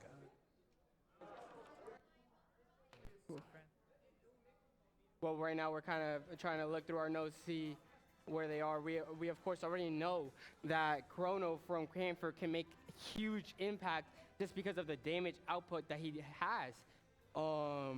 Wolf, I am unknown about. I wish I could talk a little bit more about what he could do, but I know it's not the character, it's the player, of course. Yeah, and that's the wonderful thing about Super Smash Brothers. The player really does make the game. You could have mains from all over the world. They will play their character differently. They will play based on what they have learned and their learned experience. And it's awesome to see it on display here at GSC. Well, we know that this match is going to be amazing just because of the fact that they've made it this far, so we know they're going to This is going to be a great match. It's an Incineroar versus a Wolf. I tried playing as a Wolf earlier, and I absolutely struggled. I don't know. I got to see how they play. I'm about to try to copy some moves here. Listen, as a Wii Fit trainer main, I don't know how any other character works. So for me, it's always exciting to see these matchups. Learning to space out. Yeah, I think kind of they're both very close range. Wolf being a little bit faster, but Incineroar just having that damage output that can make a difference. Yeah, you have to look out for those grabs. You have to look out for those combos, especially here on the edge. Incineroar seems to thrive on combos. We saw a few just last match, but already Wolf has made an impact. Already taken one of the stocks from Incineroar. Wolf showing he has combos of his own. But he has taken some damage of his own, already being over 100%. One good hit from Incineroar, and it could push away Wolf out the edge of the map. Right there, right here, and there it is. There it is. You called it. That combo, we've seen it a few times today, and it is devastational for the other opponent. Now the question is, who's going to win out on edge guarding and combo hits? Because Edge whoever guarding- wins there wins the match. Edge guarding really seems to make a difference in these games today. But it seems currently like Fox has a little bit of advantage, already being up 2 with only 50% of damage, already having that impact. If he can get back Incineroar back to that high damage amount, he could finish this game with 2 stocks left, which could make a huge impact. He might be able to take 2 stocks away from the next player, or take it all for the next player and keep on playing. We never know. These players are absolutely phenomenal in their own way. And it really is about respecting the space, getting your combos in, and not getting caught. Yeah, when you're playing these big characters like that, you really just have to use your speed against it. You have to use your speed to just outmaneuver them in a way. Edge guarding seems to have made a huge impact today. Nice. We see that those players that can really edge guard correctly, they were able to just absolutely destroy the other opponents. We saw earlier from the player who was playing Roy was able to edge guard phenomenally. Yeah, and we see that a lot in collegiate as well. Look at that. There's the combo coming out. And here we go. They're already down. I really thought that Wolf would have taken it all, but I was taken aback. Here we go. Another combo from Chromo. He is making a huge impact. If Wolf can't get a good combo out, he will not win this game. Yeah, well, you know what they say, it ain't over till it's over, and Chrono's making sure that that's the case. And there we go. There it is. That is game for Wolf, who looked to have the advantage this entire time. But you know, it's really about just keeping that mind level steady, head. staying calm this entire time. You're able to win. Yeah, and that's where map selection really does shine, right? Where you're comfortable on your map, where you're comfortable in knowing where you can edge guard, where you can recover, that makes all the difference. And we see this in collegiate all the time. You know, people have their favorite maps, they have their favorite characters, but at the end of the day, it's a level head that perseveres, and it's that it ain't over till it's over attitude. So we have Rip in with Kirby, starting off with an advantage again, already having with 2 stocks taken away. He has that advantage. Let's see if he can use it. All he needs is one or a few good combos, and the match is it for Kirby. I think right now Incineroar's entire focus is just about taking away those stocks from Kirby so that the next player will be able to just finish him off. But he is making huge strides in that alone, already having Kirby at over 100%. But we are speaking about this with the last player. Since Kirby is so light, he is able to get back a lot of the times that most people wouldn't. But right now, Kirby has not been able to make any strides. There we go. There it Already is. Kirby has lost a stock. Yeah, again, with those heavy champions, it's all about, you know, they get you in their grasp, and it's hard to get away.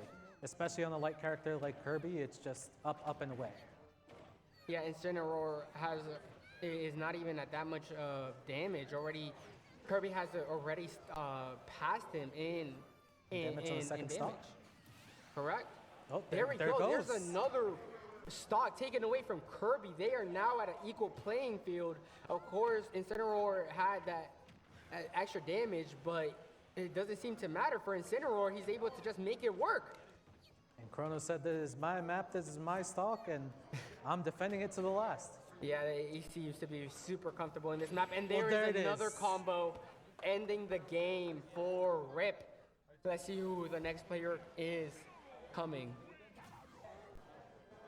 Incineroar has been able, did that with all in one life. All in one, 1 versus 3. And like we said, it really is the player. You don't need those extra stocks if you're that good.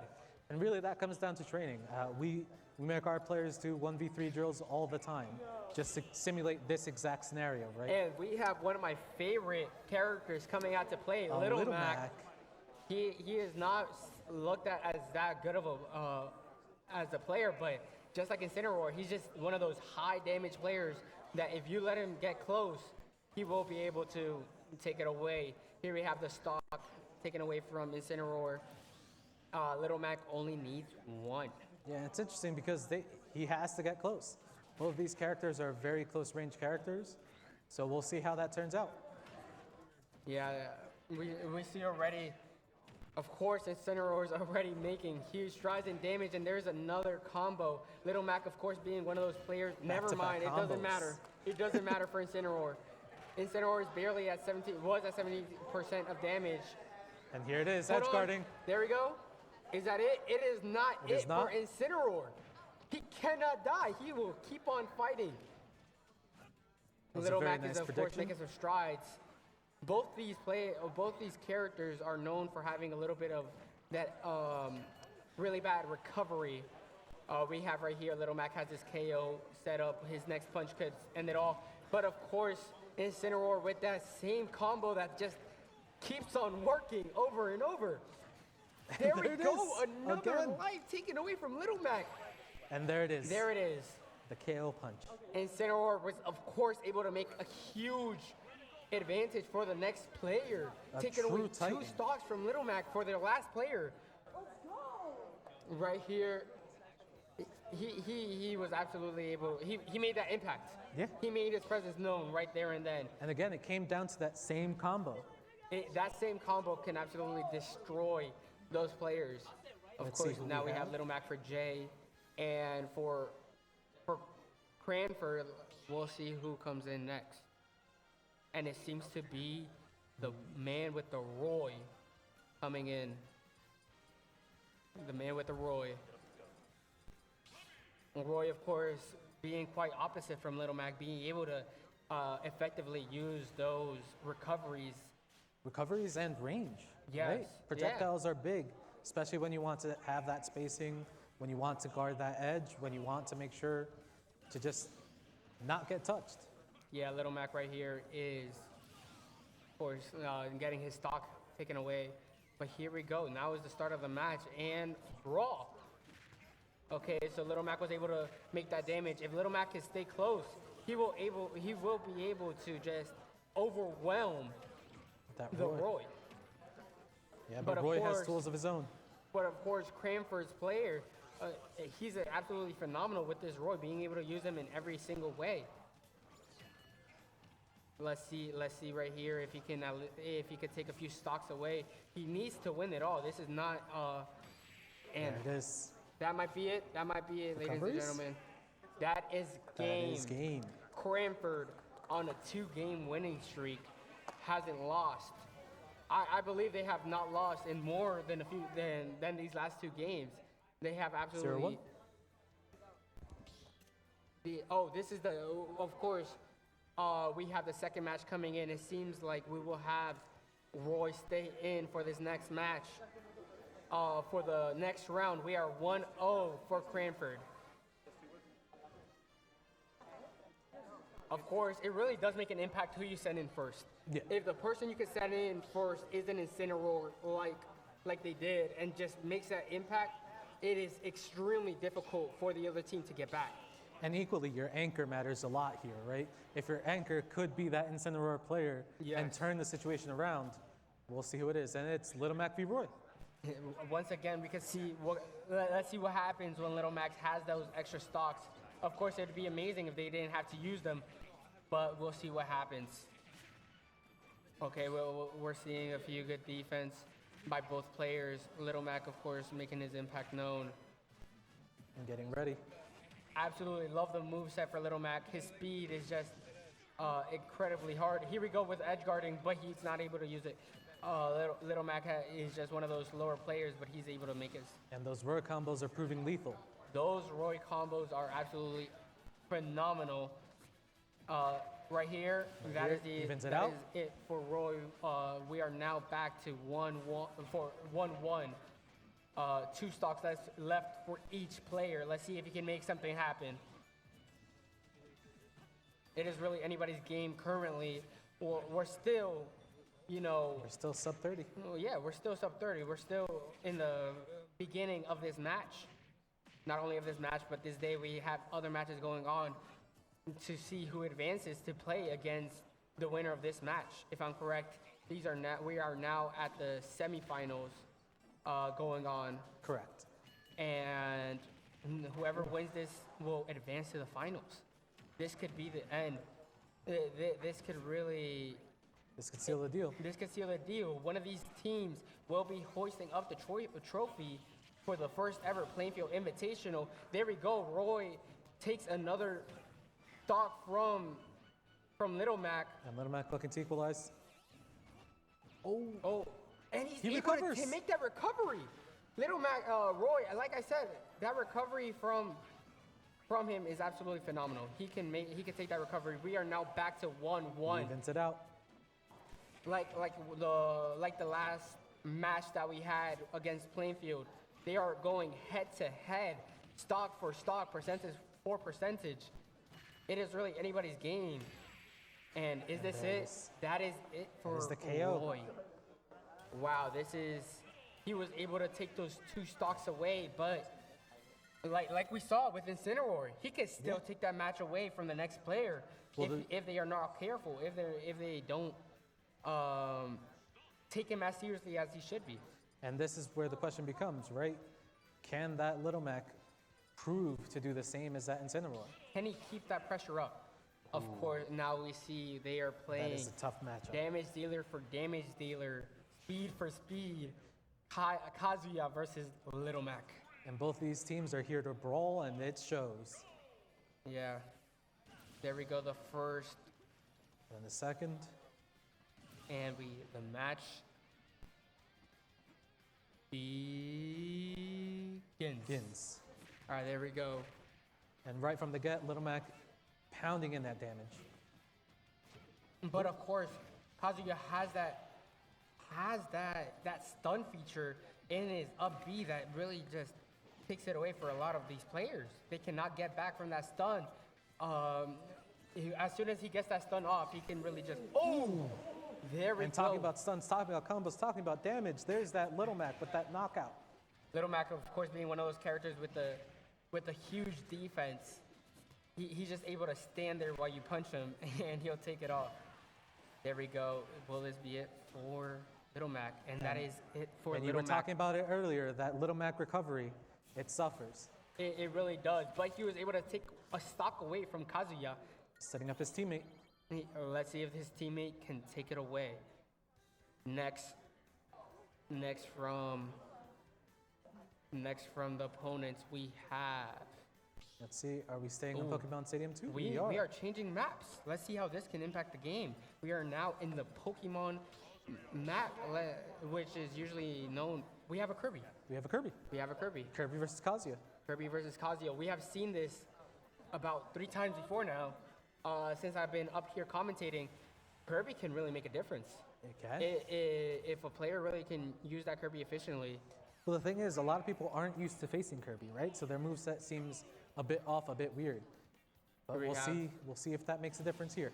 Here we have, now the match can begin. All right, let's see what this Kirby can do. Okay, we start off with a few good combos, but of course... The return from Kazuya. The return.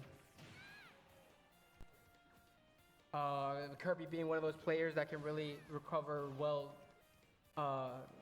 that could just recover well. You know, because of how light he is, he can just recover well. Moves that would usually kill other players or would eliminate other players don't eliminate Kirby. Except that one. Except that one. Except that uppercut from Kazuya. Again, And the we danger start off is with combo. here with that stun, with that combo chain. Another combo, a three hit combo from Kazuya. And Kirby could brings just, him up to 6-3. Oh, Kirby another has one. not been able to get a good combo off.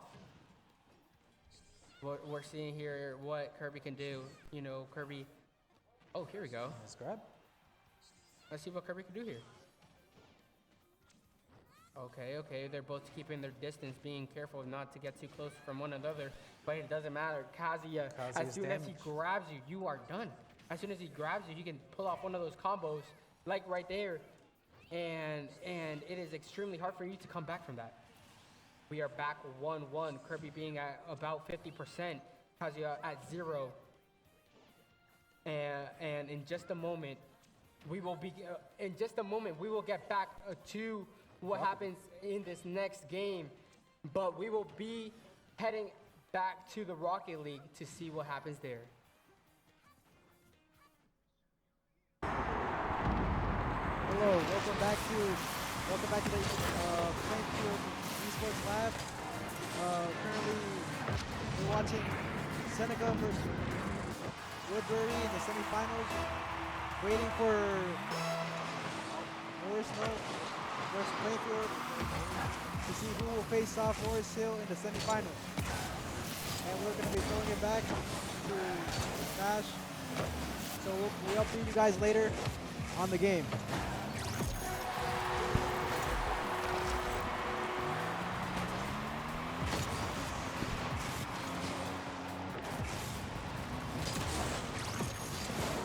So currently, we gotta make sure.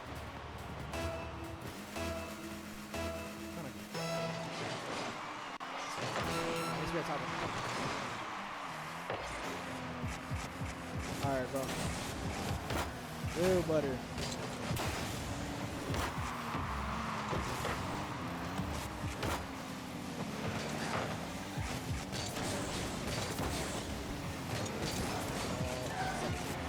Okay.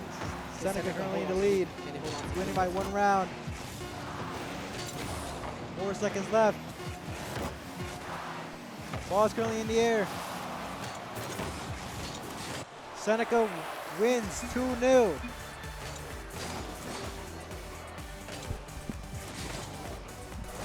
we were supposed to cut back to Spanish. Yeah, we're supposed to us give a live update about what's going on in Rocky. Huh?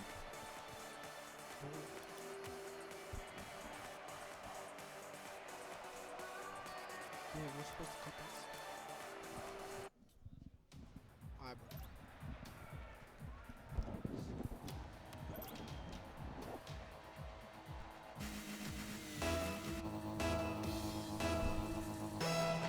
Alright, we're starting off.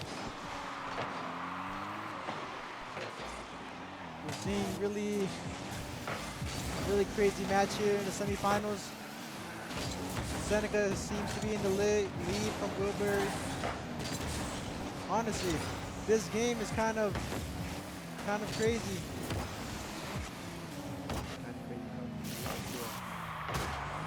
Yo. Woodbury could be the underdog. They could be the underdog. They can come back. Woodbury could be the underdog? Yeah, they can come back.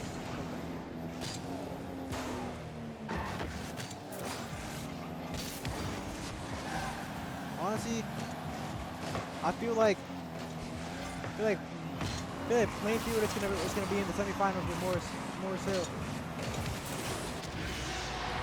All right, so they just scored. Anyways, we'll be cutting back to the Silver Smash Bros. Game, so I'll talk to you guys later. And we are back with some more brawl. Well, currently we have the last match.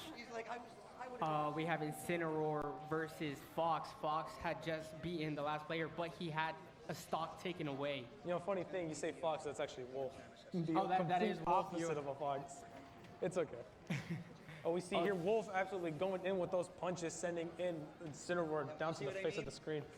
Fox being one of those speedy characters, you just never know where he is or where he will be. That will be Fox, but in this case, Wolf is more so on the heavier. Wolf is more on the heavy hitting side compared to Fox.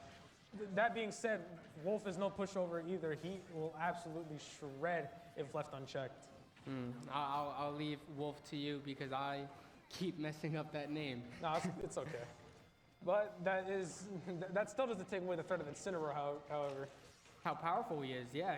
He's been able to really make an impact for all teams. Yeah, there we go. I was watching earlier in the stands just how much he can really take advantage of that revenge thing, and how much pressure it has just by its mere presence. Because when someone knows that Incineroar has a revenge stack going on, they know to keep away because he will delete your stocks and absolutely raise that percentage bar all the way up.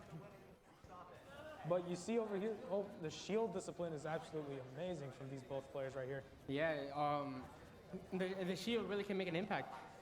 It really just negates all damage, if I'm correct, right? But it pushes them back. Everything except grab attacks. Grab attacks will punch through shield, but it looks like right here, Wolf passed Incineroar a little too far away from the edge, and he could not get back on, even with the side to up recovery. Okay, so right now we are at the last match, if I'm correct. I got $20 if Wolf can. I got $20 if Wolf can win with 69%. If I'm correct, this is the last match for these teams. Depending who wins, one team will go home, or we will have another match left. Currently, if I'm correct, Cranford is winning 1-0. But that could change, especially right now with how well this Wolf is playing right here. Yeah, it really could change at any moment. Really taking advantage of the fact that heavies don't really have that good aerial movement, especially Incineroar, with Wolf just taking full court advantage of that. Yeah, but one combo will end it, I am sure. One combo from each side will end the other. Just kind of sees how well it goes. Or they can land it in the first place. And that is game. We will have another match. The splits landing that Incineroar to the opposite end of the screen. Wolf packing it up right there. We are 1-1. We are 1-1 with Wolf. If I'm correct, the next player will be a Kirby player for... Ooh. We have Kazuya and Kirby. Mishima. You really just gotta love the amount of Kazuya in this. Like, I'm absolutely biased with how much I have known about Tekken for a good while. Are you a Kazuya player? Yes, Kazuya and Terry. I have played some of the older Tekken games, mainly Tekken 6. Currently, back home I play Tekken 8. With Terry, I'm still looking forward to getting City of the Wolves, the first Fatal Fury game in the past 25 years. Just my absolute glorious kings of fighting games. Probably there's more that people would agree on, but these two right here are my mainstays. Well, currently we have not seen a Kirby beat a Kazuya. We've seen this match a few times, but Kazuya just really is just able to keep those combos up, and those combos, you need a max of 5 of them. And actually, come to think about it, I think you did see a Kazuya get beat by a Kirby earlier when I got beat by Plainfield's Ace over there playing Kirby. Oh, you are right. But currently, since I've been commentating, I have not seen that, but let's see what happens. Kirby able to make some damage, make some headway. We saw there Kirby landing that big hammer whilst Kazuya gets sent flying away. That hammer is really not something you see much of Kirby. Yeah, right. I have not seen it. I don't even know how to use it. No, yeah, it charges and it does more damage, but you don't really see it too often because it is a bit slow. Oh, wow. We saw a nice little combo from Kirby, able to use the arena to its advantage. You saw that little stitch of color right there, almost sent Kazuya flying off the stage. But Kirby does have to be careful here because Rage Drive is active. That can either delete him or he could probably save it on for the next. Oh, there we go. The next stock he could have taken. Yeah, we are now 3-2 for Kirby, having 3 stocks left and over Kazuya's 2. But that might just change right now if he's able to make a combo. There it is. Smash. Up smash being a very safe option, especially when punishing someone just like that. Okay. And you now- also see that little tech he does there where he does the first hit of the twin pistons into the electrical uppercut. That is a very good starter from Misa over there. Yeah, they are doing absolutely phenomenal, both of these players. Still 2-2. It's like, you always hear about the saying, an unstoppable force meets the immovable object. It's pretty crazy, isn't it? In this case, Kazuya has just taken another stock from Kirby. No matter what happens, if Kirby cannot take his head away, at least. I mentioned earlier we had the 3-2 with Kirby in the lead. Now it's 1-2 with Misa trying to take this Kirby on out. But this Kirby does not want to let up. They are keeping it until the end, which is really something you really love to see on a player, just the absolute indomitable human spirit. Look at that. And this map just simply seems to be more Kirby's map. It seems like the player has just been able to use it. Maybe not right now. Currently, she is at. Actually, no, funny enough, this stage actually kind of leans a little more towards Kazuya. With it only having one platform, there's very little escape option from his cold-blooded oppressor over here. And the up smash leading up to the Kirby. That up smash by Kazuya has really made an impact. His up smash is a very good part of his kit for combos because of just how fast it comes out. After this match, it is really winner take all. No matter what happens after this match, the winner of it will go home. The loser of it will go home, and then the winner will move on to the finals, which we have against one of the other teams fighting right now. Yeah, and especially with the name that Cranford has made for themselves today, they seem to be making that much of a stretch. But that isn't to say that they are out of the woods yet, because anything can turn, especially with players like this. And now we have everyone's favorite resident boxer, Little Mac, coming in from the Bronx, New York, and Kazuya having to lose some of his stocks for early bid, but it's okay. You also have to be really careful when going against Little Mac, because much like Kazuya, both of them have a little special mechanic when they've taken a little too much damage, with Little Mac's being the KO punch. KO. Yeah. And how does that KO punch work for those at home? You ever been socked in the chin before? So it's just like one of those punches that really makes a difference. Yeah, very high damage, a lot of armor on it. Like, see right there? You can dodge it, but if that thing ever connects, yeah, no, your knuckles meeting the other's chin, that is a knockout. But it seems Little Mac has taken that knockout against this Kazuya. Well, Kazuya had 2-2, almost making it 2-1. Kazuya had that overdrive feature that you were talking about. The heat drive, yeah. The heat drive. But currently, Little Mac is winning over Kazuya's one stock. Yeah, it's currently 2-1. That little stock boost. And that right there is probably the most insultful thing you can ever do to a Little Mac, considering Little Mac is absolutely undisputed on the ground. But in air, that recovery for these big in air and off stage, he is helpless. Very little, very not so useful aerials, but also not too big of a recovery. And the thing that laser from Kazuya really makes a difference. Oh yeah, absolutely. Especially since again, with the thing with Little Mac is that he is very good on the ground. So being able to try and combat that, very fast moves, like movement speed in general, and just his overall attack potency, really gives him that edge against Kazuya. And Little Mac was able to take it home. The only thing the main thing that Kazuya has over here over Little Mac is aerial advantage. But other than that, you cannot beat a boxer on his home turf, which is just the ground. Well, it seems like one of the other matches is about to finish. It really could take it all. But right now we will focus on this match as Misa comes, or as another player comes in. We'll see who that is. Chrono.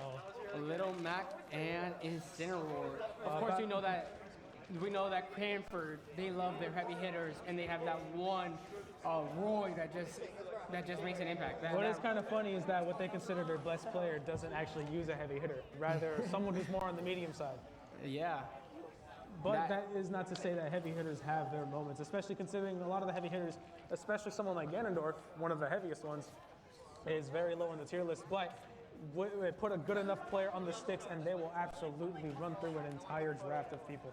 That is true. We've seen that happen with this Incineroar that was able to beat 2 players on 3 stocks. So one of those players he beat with only 1 life, with 1 stock. Now that's the crazy power of this absolute beast over here. We see Little Mac has his KO. Let's see if he can use it effectively right here. Now the thing with Little Mac is that you also not only have to be wary of his KO punch, which he just used right there.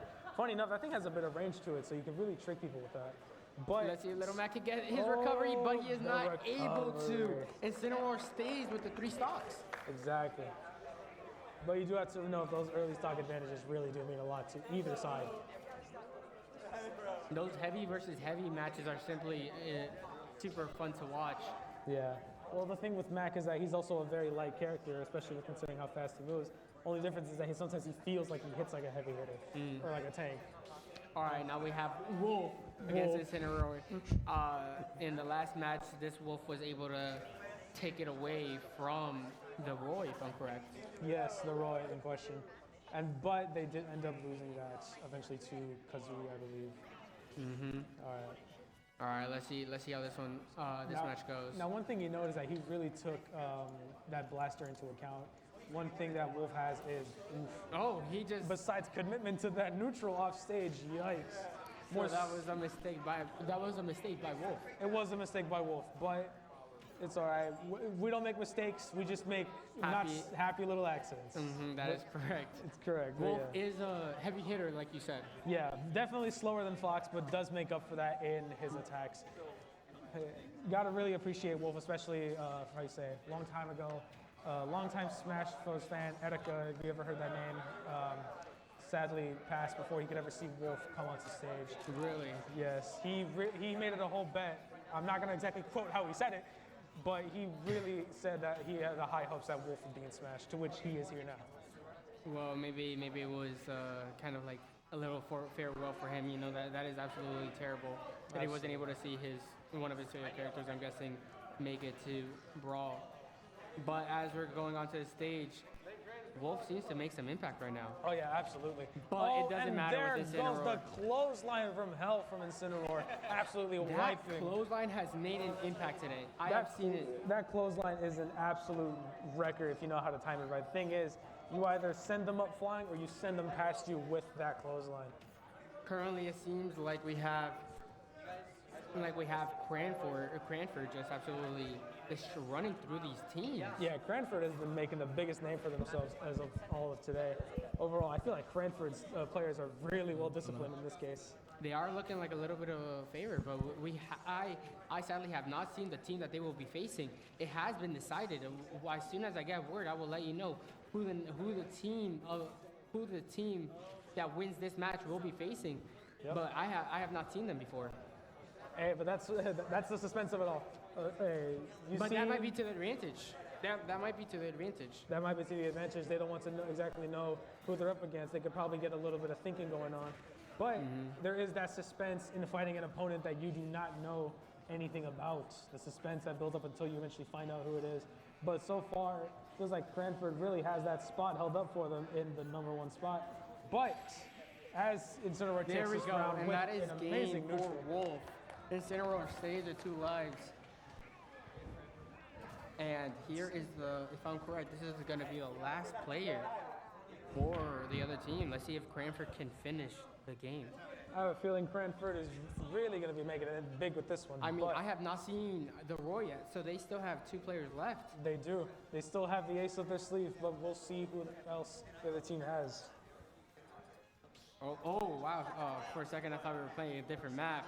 Oof. But it does look like it's changing into the Spring Stadium, possibly? The Spring Stadium.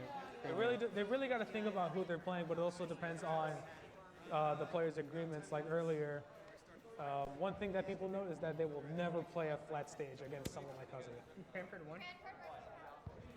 So it seems like that was the last match, and Cranford won it with that Incineroar. Not even having to use a Roy this match. None of it. In a 2-1 win against the other team. That really does show that even though Roy is the best, it's always a wise choice to save your best for your anchor. But it also really does let the other two shine, showing that they don't need the full help of their best to be able to get all of that in.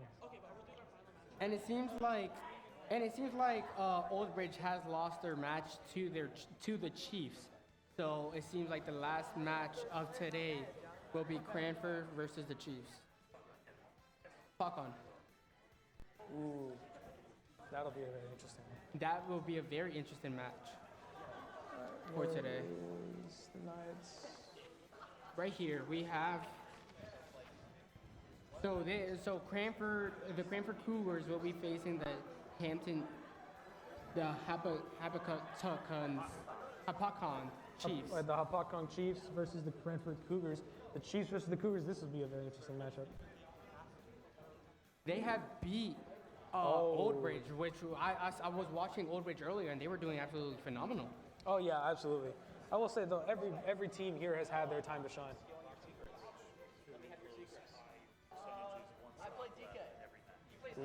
Oh, they have one stock left for that match.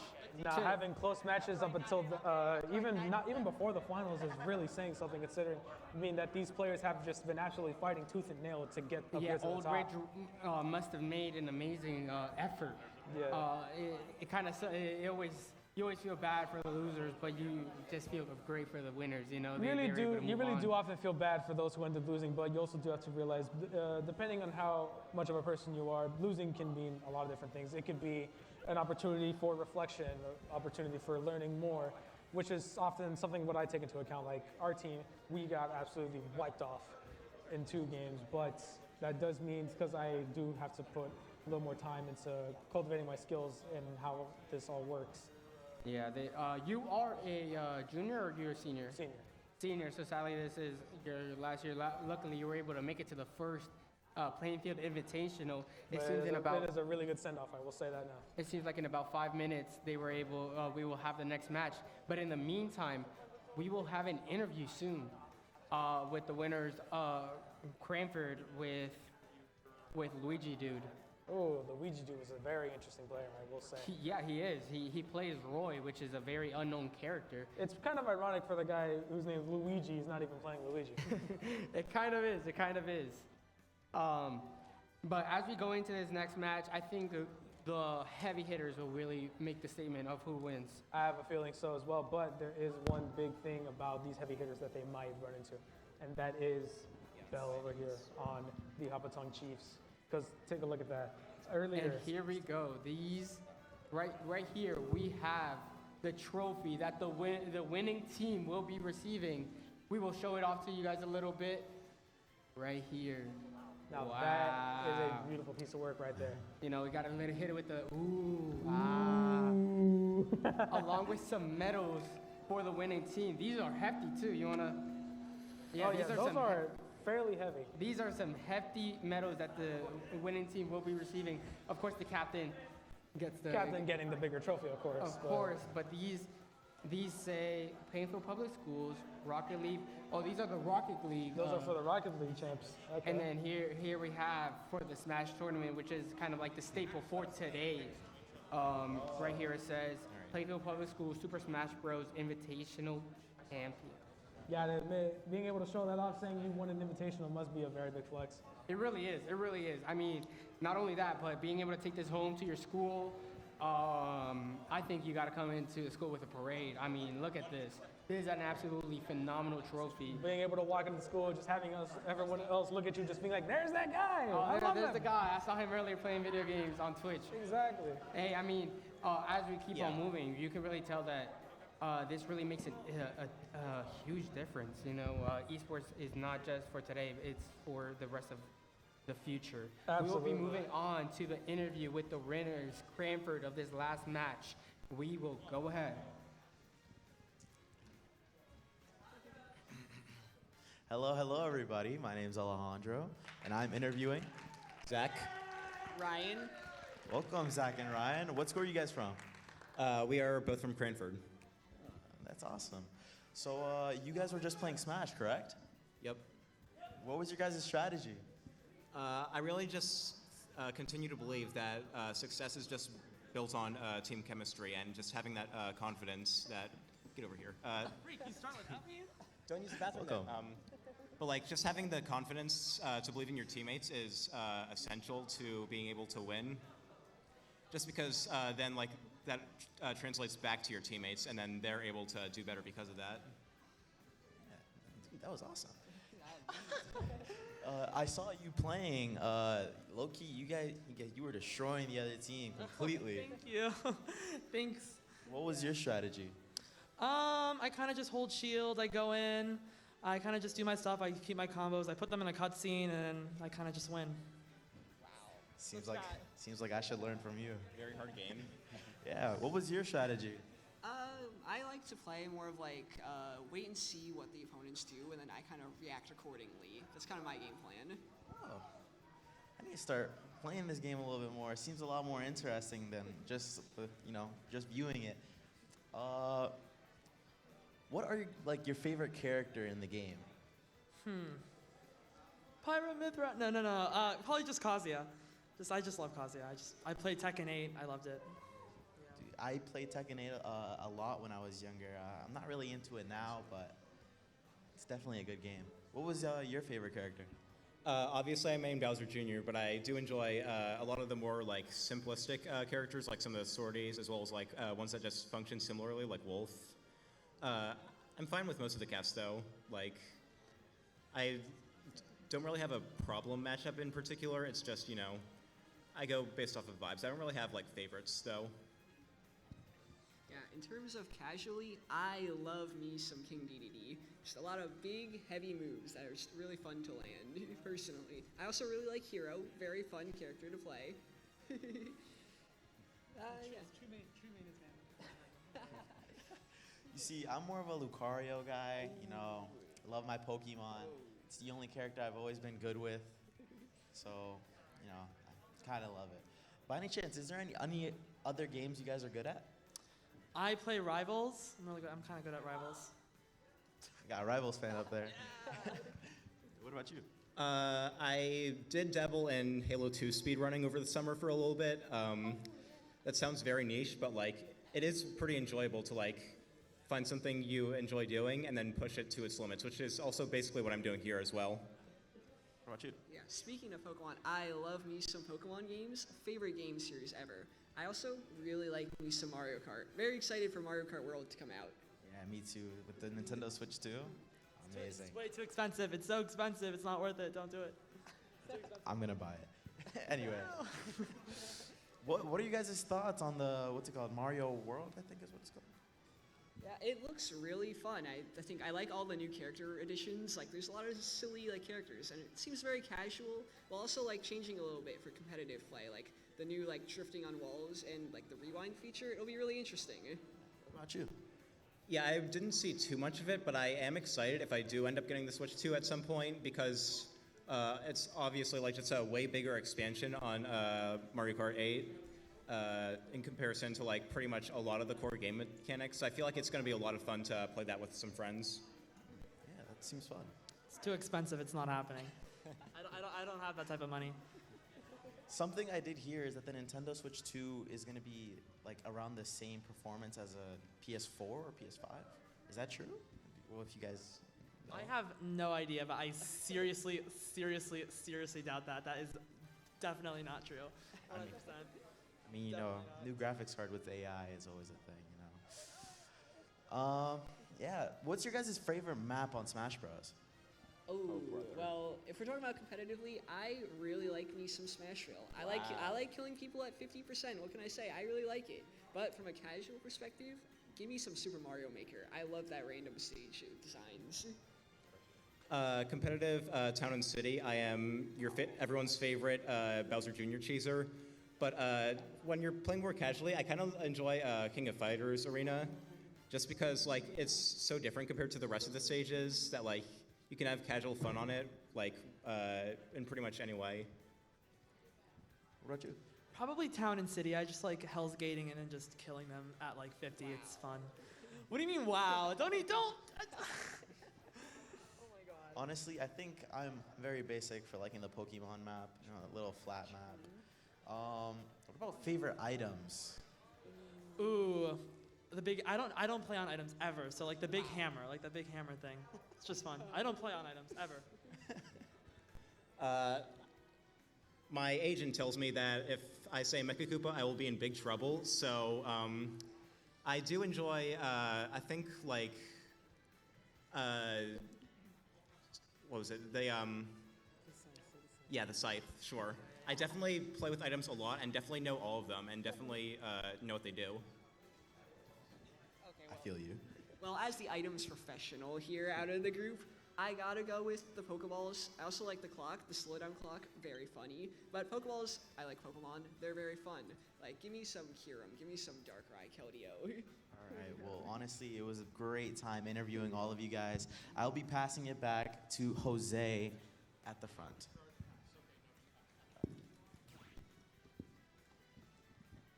Hope you guys are having a wonderful afternoon. We had a long journey getting here. I hope you guys enjoyed all the fun matches that we had throughout the day. We've seen Plainfield making comebacks, but then ending up losing. We've seen Cranford pulling off win after win against Plainfield and other teams. Now it's time for the finals of Cranford versus Hope Hatcom. Ladies and gentlemen, there's a beautiful game up here.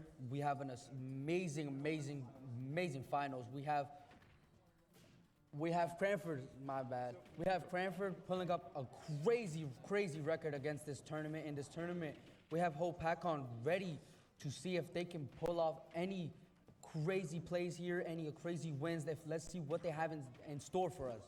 As we go into the match, who do you think is gonna be like the MVP of the match? Let's just make some suggestions. Let's make some ideas going on. Oof. If I was to say if there was an MVP here, I feel like it is Luigi Dude. Luigi Dude has pulled up amazing fights in this game. His tactics are very smart, very amazing to watch. They're just enjoyable to watch. Luigi Dude has pulled off a lot of good games here. I would agree with you. Luigi Dude has made a lot of comebacks and a lot of matches he has played and led to him winning. I don't really see a possible way that doesn't become the MVP unless he just fumbles, basically. But we also have Hope Hakon. They're the underdogs in this game. They're coming in strong. They're ready. They're hungry to get the victory for this tournament here that we have here in store for us. They're competing for the Crystal Cup here. I hope they are ready for it because they really are the underdogs coming into this because they do have Luigi Dude, who is, if I'm not mistaken, ranked in Smash. Yeah, he's an amazing player. He knows how to run these games. He's played these games very well. He knows how to use the tactics very well against other teams. He shows a lot of pressure. He shows a lot of dominance against other teams. He knows how to help his team win. But we don't know what Hope Capcom has for us. They could pull the most craziest comeback, the most craziest win against, let's say, Cranford. Any other team, we have seen them. They're really the underdogs in this tournament. I know, but we also seen Luigi Dude, not only Luigi, but also Misa make multiple comebacks. Also, Luigi Dude beating one of the top players in Plainfield, which is Gregory. Yeah. He has made comeback after comeback against Gregory, beating him and multiple times, more than one, making amazing combos on Gregory, holding him at bay at multiple corners, which led him to win and bring his team to the finals. But not just Luigi Dude. He has a wonderful team. He has a wonderful team behind him. He's organized very well. His teams are tactics well. We have Chrono, we have Misa. They're wonderful players here. They have shown dominance as well, just like Luigi has. But HopeCon, I really have hope for them. I'm more so leaning towards Cranford, just based off the roster, based off what we've seen. I haven't seen a lot of Hope PatCon because I was busy. I'm not gonna lie, I was busy stuffing my face. As I talk right now, my stomach is rumbling. My stomach is grumbling. That jerk chicken got me, that stuff. But hey, we're gonna continue on with this. We're gonna see how this plays out because honestly, it could be either way as I see it. It could be either way. It's really whoever has the most potential, whoever has the most strategy. Who's here? It's really who's here to really who's hungry for this trophy here. We have Rocket League behind us. We have Smash Bros, an important, amazing game we have set up for Smash Bros. Smash Bros, I know they're hungry. I know that both of them are gonna compete so well. They're gonna play well. They're gonna play their best. They're gonna show that they're hungry and they want to take the trophy home. Have you seen Hope PatCon play at all? 'Cause, to be fair, I was busy dying a little bit off that food. I saw some games or two. They played very well. They're really smart on their tactics. They know what to do here. They work as a perfect team here. They've shown so many dominance against Old Bridge, any other team that they really played against. They played very well. They know how to play well. They know their set of offensive play is amazing. Their all defensive play is amazing. They play so well. They know how to combine as a team. They don't play solo. They know how to play as a team. Most teams lack on that. Most teams just like to play solo, but that's not what this game is about.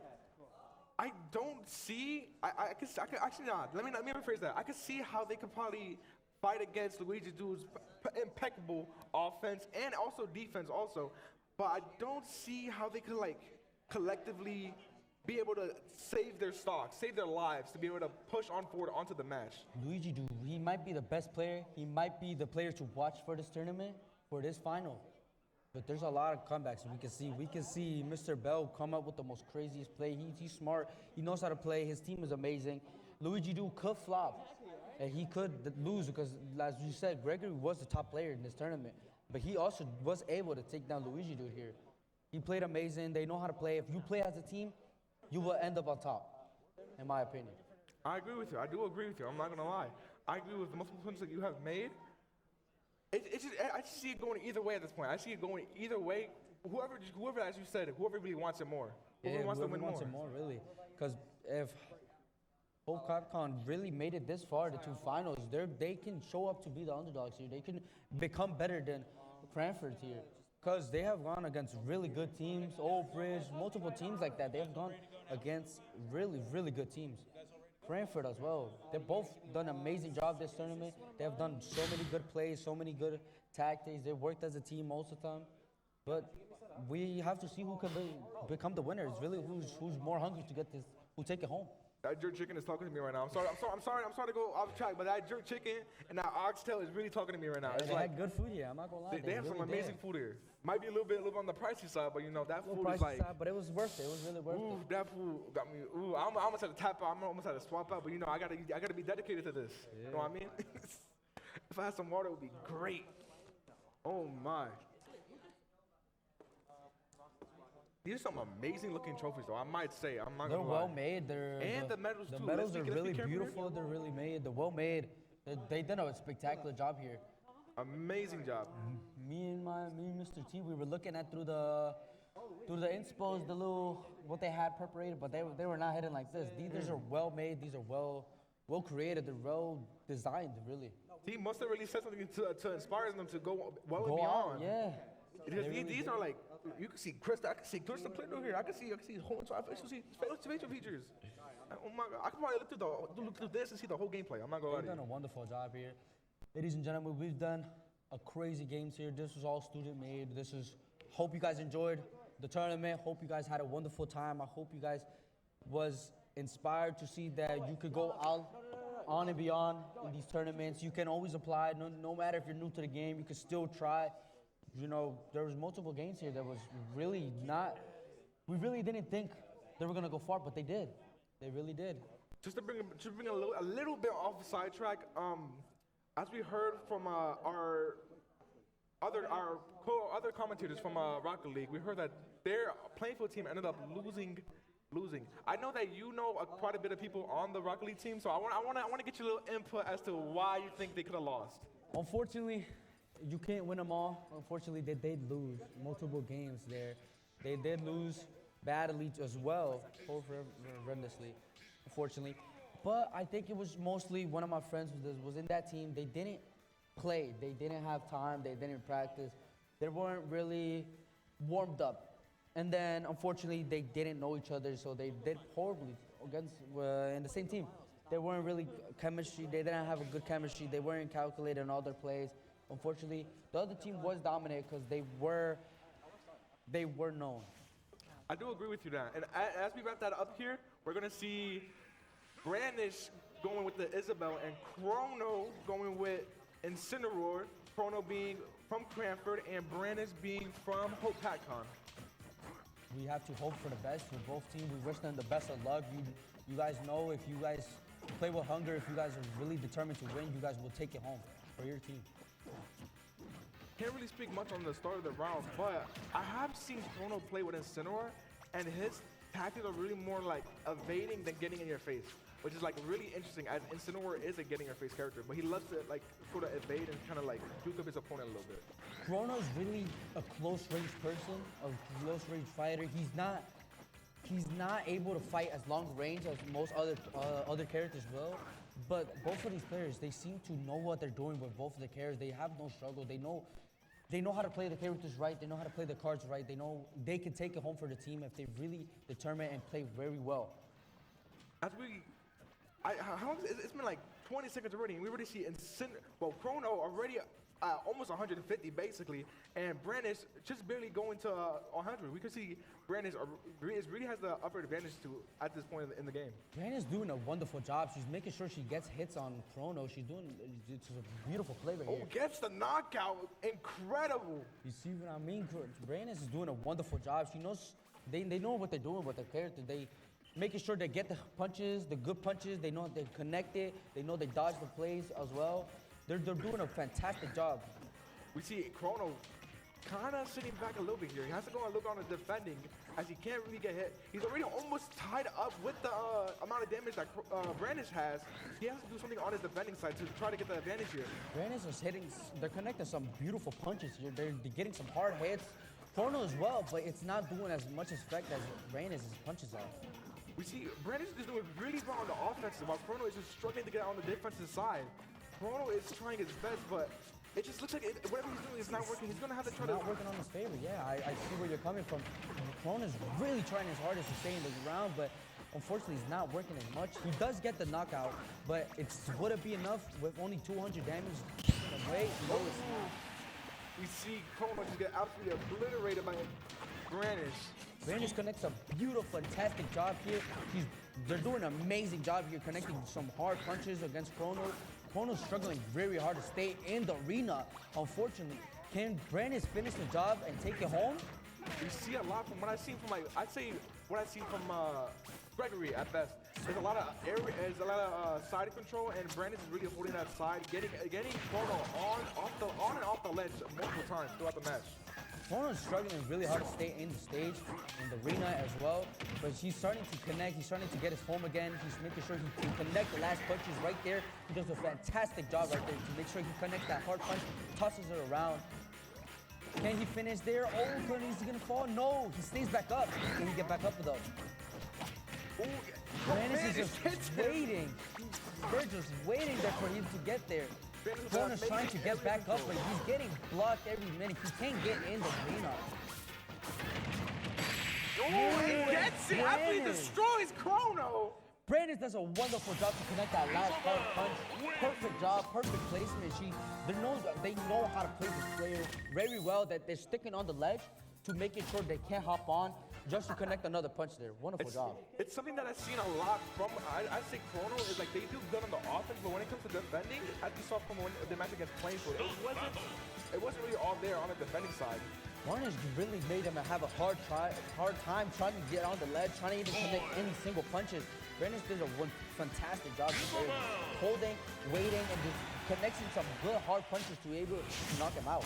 Now we see Get Up and Go going in, aka Luigi Dude, who is a high star in this match. He has defeated multiple good players, and can he possibly call the win to lead Cranford into potentially winning this whole entire thing? Brandish is already starting off. She's falling off to making sure she gets the same stocks as she did last round. They're doing a fantastic job here. They're both playing this very well. Brandish is playing a wonderful game here. They're making sure they connect all the good punches in here. Luigi Dude is taking a lot of hits here though. Okay, he turned that around. We see Brandish going in. This is kind of like a slower match now than usually as the matches you watched earlier. We see them kind of, I'm guessing, filling each other out, seeing like what they're gonna do to like their moves, and seeing like how they can adapt to it. They can't risk any mistakes, I see, because this is the finals. We're taking this is the last game of the tournament. We take this home. We die for the badge here. You feel me? You gotta die for your school. You gotta play as well. You gotta play a smart play. You can't risk any mistakes here. One mistake can cost you your whole game, the whole tournament.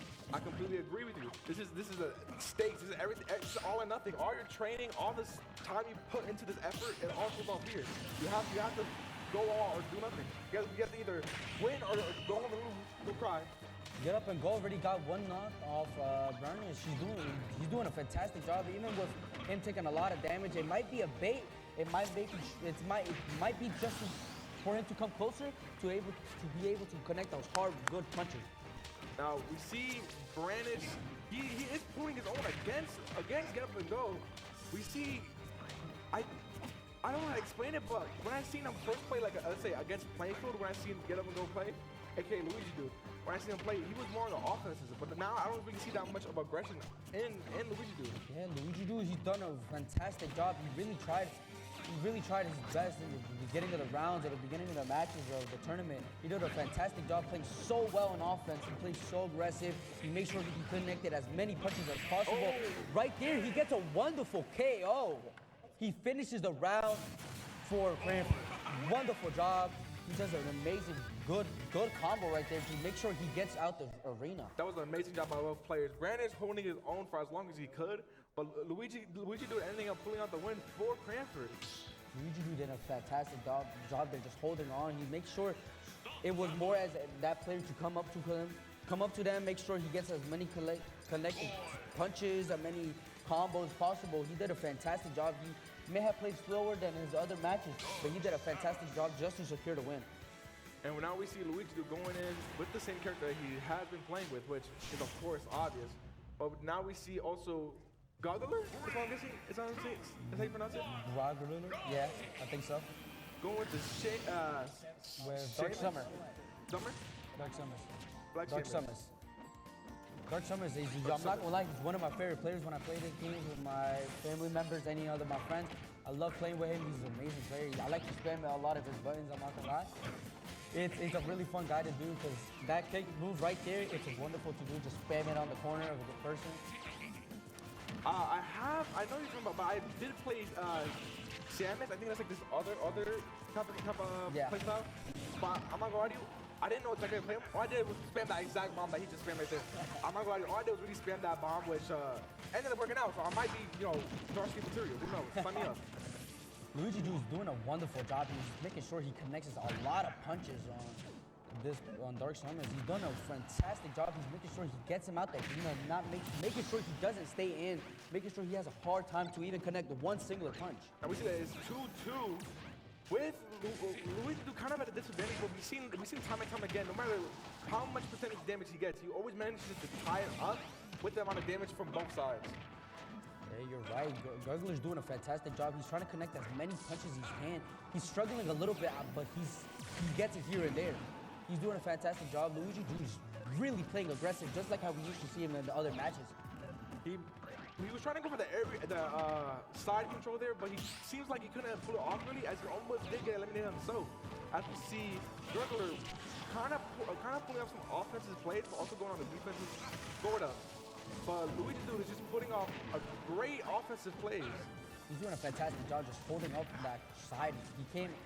He's controlling it so well. He's making sure he doesn't get back up. He's making sure he can get as many punches, as many weaks out of him.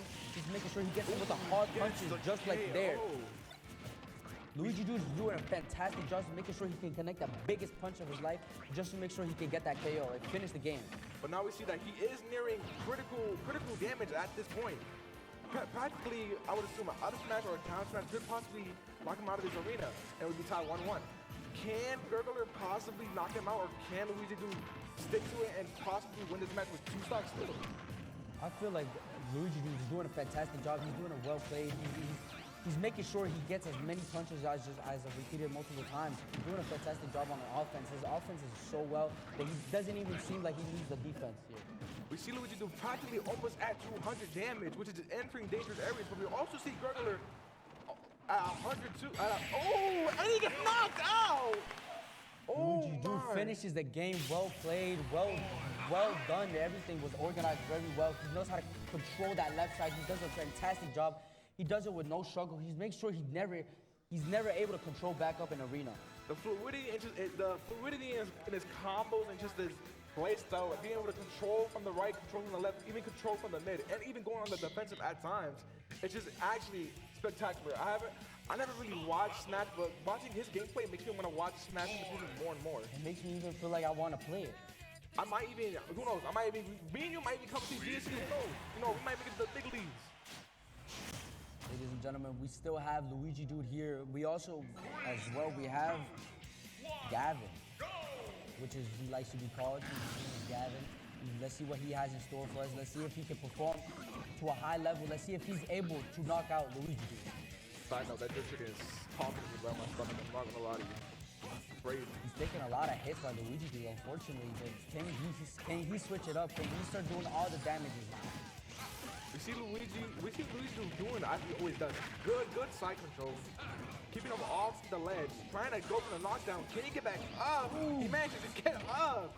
Gavin could have hit him there, and I'm pretty sure he would have knocked him out. Unfortunately, he wasn't even able to get back up at the same time to even connect that last punch. We just saw Luigi do some type of maneuver to be able to get him far back off the ledge, but Gavin just being able to keep coming back and back. Gavin is just doing a fantastic job. He's actually playing so well, even though he sees that Luigi is doing a fantastic job just covering on that left side or even the right side. Any side that he's controlling, Gavin is doing a fantastic job making sure he doesn't get stuck on that, he doesn't get hit there. And look at that wonderful play right there. He's able to take down the Luigi dude. Now, even though he did get Luigi down, we do see Luigi in return get him KO'd. Now, Gavin is up one stock, but we have seen Luigi do time and time again be able to make a comeback after comeback. Just repeatedly. Can Gavin possibly calm his ego and not feel like he has the advantage and just lock in? Because Luigi will take advantage of that. I feel like Gavin has a good confidence, and both of these amazing players have good confidence in themselves.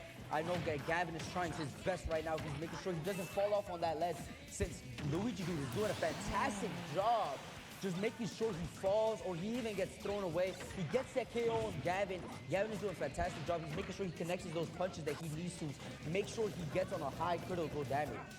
Now we see Luigi do the mirroring and the hitting 100%. Is this a KO? And Gavin gets the win. He gets Luigi dude out. Fantastic job by Gavin. He gets the first win for Hupcon. He's doing a fantastic job for his team. He really played so well that game. He played amazing. He made sure he doesn't get stuck in any of Luigi's dude's traps. Can this be a change up for Cranford? Could losing Luigi do possibly cost the match? And could Hotak possibly have a chance of coming back and winning this whole entire thing for their team? Because we've seen Luigi do. Luigi do is a star player. There's no doubt about that. So now losing Luigi do, could Hotak possibly win this for their team? Luigi dude did just lose to an actual Luigi. Luigi did a fantastic job just there. He could really make sure Hope Capcom could really come back into this league. That match was actually inspirational. Just the way they fought, just the way they went back for back, just the way they just played. They played so well. They both played amazing in both games. They really tried their best to make sure one of their teams gets the victory. Now we do see Gavin is right. Yes. All right. We do see Gavin is indeed at one stock, while Misa has his total 3. Can Gavin possibly pull up a Luigi dude and make an absolute amazing comeback? That was funny that you just said that. Gavin has done a wonderful job. He did very well last game. He wasn't able to connect all those great punches in the beginning, but he did at the end, and it came out to be a victory for him. I have high hopes on him that he can take out at least 2 stocks on Misa. I feel like Gavin could possibly, if he keeps up the good side control and possibly wonderful job by Gavin. Look at that wonderful play right there. He made sure Misa follows him. He tracks him down and makes sure he can connect that last punch. That beautiful dash that he pulls in every match. Oh right my, there, he gets another one. That was actually Gavin did a fantastic job right there. He's doing an amazing job here. Gavin could really take it home for whole Capcom. He does a fantastic job here. What a wonderful play. 2 for 2, like back to back. Could this be a third? The combos he just hitting is so amazing. I don't know how to even explain it. This is my first time commenting. I've ever seen this. This got to be the best smash that I've ever seen in my life. Gavin is doing a wonderful job. And he gets knocked out. Unfortunate for Gavin. Wonderful play by him. He did a fantastic job this game. He did an amazing job. He was able to get back-to-back stocks, like I said. But unfortunately, he wasn't able to secure the last win. It was amazing. Just how he went from getting a KO to getting another KO in a span of 15 seconds? Even with 1 stock left, he did a fantastic job just making sure he could either get 1 stock down or even get the victory. Unfortunately, it wasn't enough because Misa was there to finish the job. He was able to connect those last good critical punches right there. Now, with him being at 1 stock, could we see either Misa or can we see the next player coming up possibly knock him out and be able to push Hope Capcom further into this match? whole Pac-On did a fantastic job there. They played a wonderful round there. Gavin really pulled out his best there. He pulled out every tactic that he had. He did a fantastic job there. He made sure he was able to get at least stocks off Cranford. Let's be honest here. As we go into the match, who do you possibly have the advantage here? Because we haven't seen Luigi do their star player. He has been knocked out. So who do you think now has the advantage? In my opinion, they're both amazing teams. I don't even know who can have the good advantage. Bro, Gavin has pulled up a Luigi. He done a fantastic job. But he made sure he can get those critical punches. He doesn't fall for any traps. Just like he took out Luigi, dude. Just like how he tries to bait Misa to fall into him and then make that critical, important punch at the last minute just to knock him off. Luigi, dude, is doing a fantastic job just making sure he can bait other players to follow him, to stay off the ledge, off the arena. He does a fantastic job, and his tactics are amazing. His offense is so good at connecting those last punches. Not even just the last punches, punches in general. He does a fantastic job for you. Now, can we possibly see a little, because we have, Misa's going up, right? It's Misa going up, right? If I'm not mistaken, yes. Yeah, okay, so we got Misa going up, and who do you have on there? What do I see here? Yeah, we're seeing who's organizing, what team is playing, what player's playing, what map are we picking. We're seeing right now, but right now it seems like Gavin is still playing. Gavin and Luigi do. Ladies and gentlemen, we have the gameplay again. We can see who can pull up with the most craziest match right here. We're all on back to original stocks here, ladies and gentlemen. We have Luigi and Luigi do going against each other. Luigi is doing a fantastic job. Gavin is able to connect those punches, the critical punches, and making sure he can get at least a good amount of punches connected to Luigi do here.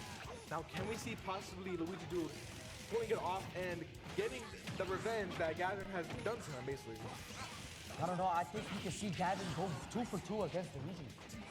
I feel like Luigi dude, he knows like Gavin is not someone to mess with. So now he's probably going to go on the more offensive and possibly work on his defensive too at the same time. Good. Gavin is pulling off on Luigi dude right there. He's making sure he can't get back into the stage. He's making a fantastic play right there. He's taking a lot of punches right now, but let's see if Gavin can connect the last punches. He tries to get back up. He tries to also get the punches that Luigi dude wasn't able to connect though. Now, and Gavin gets knocked out. Luigi dude up.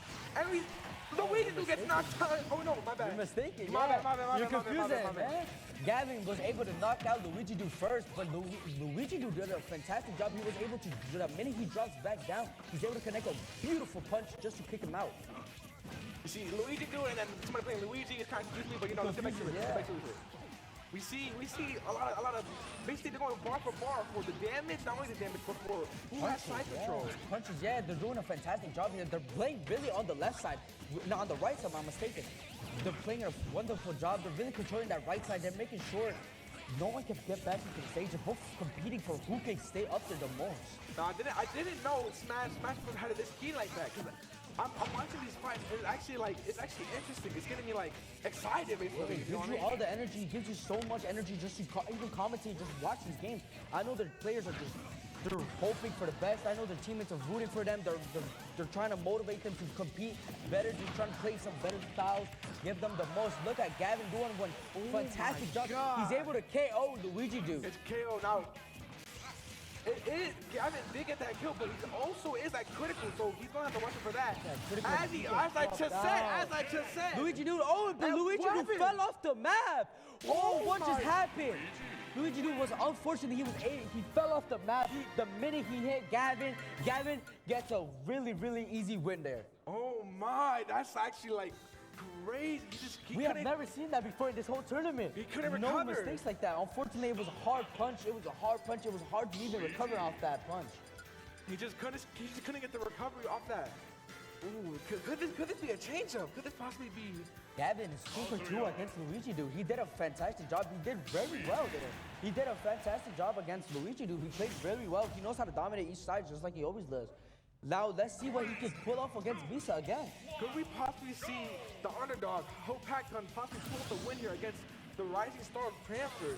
as they've been time and time again showing that they were practically the best players throughout this whole entire match. I think whole Packon can really take it home. They're doing a fantastic job here. They're doing an amazing job. They're really pulled out. They show that they don't care. Cranford is really the ones that everybody wants to win. They're showing that they're better than Cranford. They're showing that they're really here to take the win home. Now, as we're seeing, like as like a normal statement throughout all these matches, we're seeing like a lot of side control, a lot of people trying to get each other on the side and just control that side to the best of their ability. They're doing a fantastic job here. I'm not gonna lie, they're really playing really well. Misa's not taking a lot of damage here, but she's able to knock out Gavin. Wonderful job by Misa. She did wonderful play there. She was making sure he fell off. He was not taking a lot of damage. He took basically nothing compared to Gavin. Gavin did a fantastic job there. He played very well there. That was an amazing switch from what happened last round, because we seen the last round, Gavin was able to get not one, but 2 stocks on Misa before getting eliminated himself. So we see a little switch up there as Misa just pulls off a flawless victory right there. They didn't die at all. 3 stocks still left. Gavin did a fantastic job, I won't lie. He did an amazing job. He was able to knock out 3 of them in one play. Did a fantastic job by Gavin. He did an amazing play there. Could he take it home? Could that have been the ending of the game to take it home? Or can we see Cranford pull up another win? Another wins, another rounds, any other play? Now we see Gurgler, yeah, Gurgler. My bad. We see him pulling out Dark Shamus again, not going for the switch, sticking to what he's good at. As we see Misa doing the same exact thing.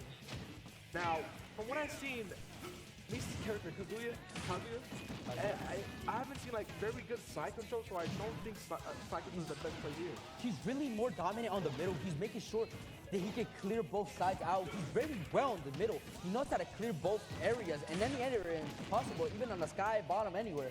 He's doing a fantastic job making sure he's able to connect those punches, even if they're far range. He hasn't really done much on the defensive side, but his offensive plays are amazing. Unfortunately, he gets brought down there by Gugler, but Gugler does an amazing job. He's making sure he gets the punches even from a far range. Even if he gets tossed around, he's making sure he can come back just to make sure he connects with the big punches, just to make sure he does critical hits. Now we see Gurgler, ooh, and now he ties it up for 2-2. We see Gurgler using more of his projectiles, which is a good plan considering that Misa's character Kazuya has to get up and close and personal to them so he can do as much damage as they want. Now, Gurgler has to use those projectiles wisely because he can get caught off guard sometimes. Yeah, there's a lot of mistakes here and there, but it's like no problem because they make it seem like there's no mistakes on them. I know they've misplayed probably anything like that, but the way they play is so well. They know how to recover from those mistakes. They know how to play so well that they can connect the punches even if they whiff another one. They just pull out some amazing moves here, but it shows who's more dominant some occasions. Gugler's doing a fantastic job. He's making sure he gets a lot of hits. Unfortunately, he's not connecting most of those, but Misa's doing a fantastic job. He's making sure he gets so much critical damage that it's so easy to KO him. We're seeing some really good offensive gameplay by both participants. Them really staying about the same amount of damage for both equally. As we see, Gurgler is just using those projectiles to his advantage, and his range basically to his advantage. He's doing a fantastic job just hitting him so hard that he's able to lower his ability of, let's say, Misa to even get close to her. Misa's doing a fantastic job of making sure he's able to connect another beautiful punch right there. She's able to KO him out the arena. Oh, and he goes back for back! Oh my gets the God! get back again. He has no struggle there. Now we see what I'm like seeing the most out of this is that Gurgler is really good at recovering off falling off the ledge. Is able to recover more. But Misa isn't really good at keeping that pressure on the ledge and isn't able to keep them off the arena. They both do a fantastic job here. They know how to play the both own styles. Look at that ultimate right there. Beautiful jump by Misa. Misa finishes the game with a beautiful combo right there. Fantastic job by Misa. What a wonderful play right there. He did a spectacular job right there. He finishes it off so well. Beautiful ending right there for Cranford. Not only fantastic job by Misa, but also Gurgler, as we've seen him do good at keeping range and doing good on the recovery alone, which was actually which is actually wild to see. It was amazing to see. It was a wonderful game they had in store. Cranford did so well in all of the games they played. They played so well individually. They know how to play each sector. They played amazing. Misa finished the game so well, so clean. What a beautiful combo.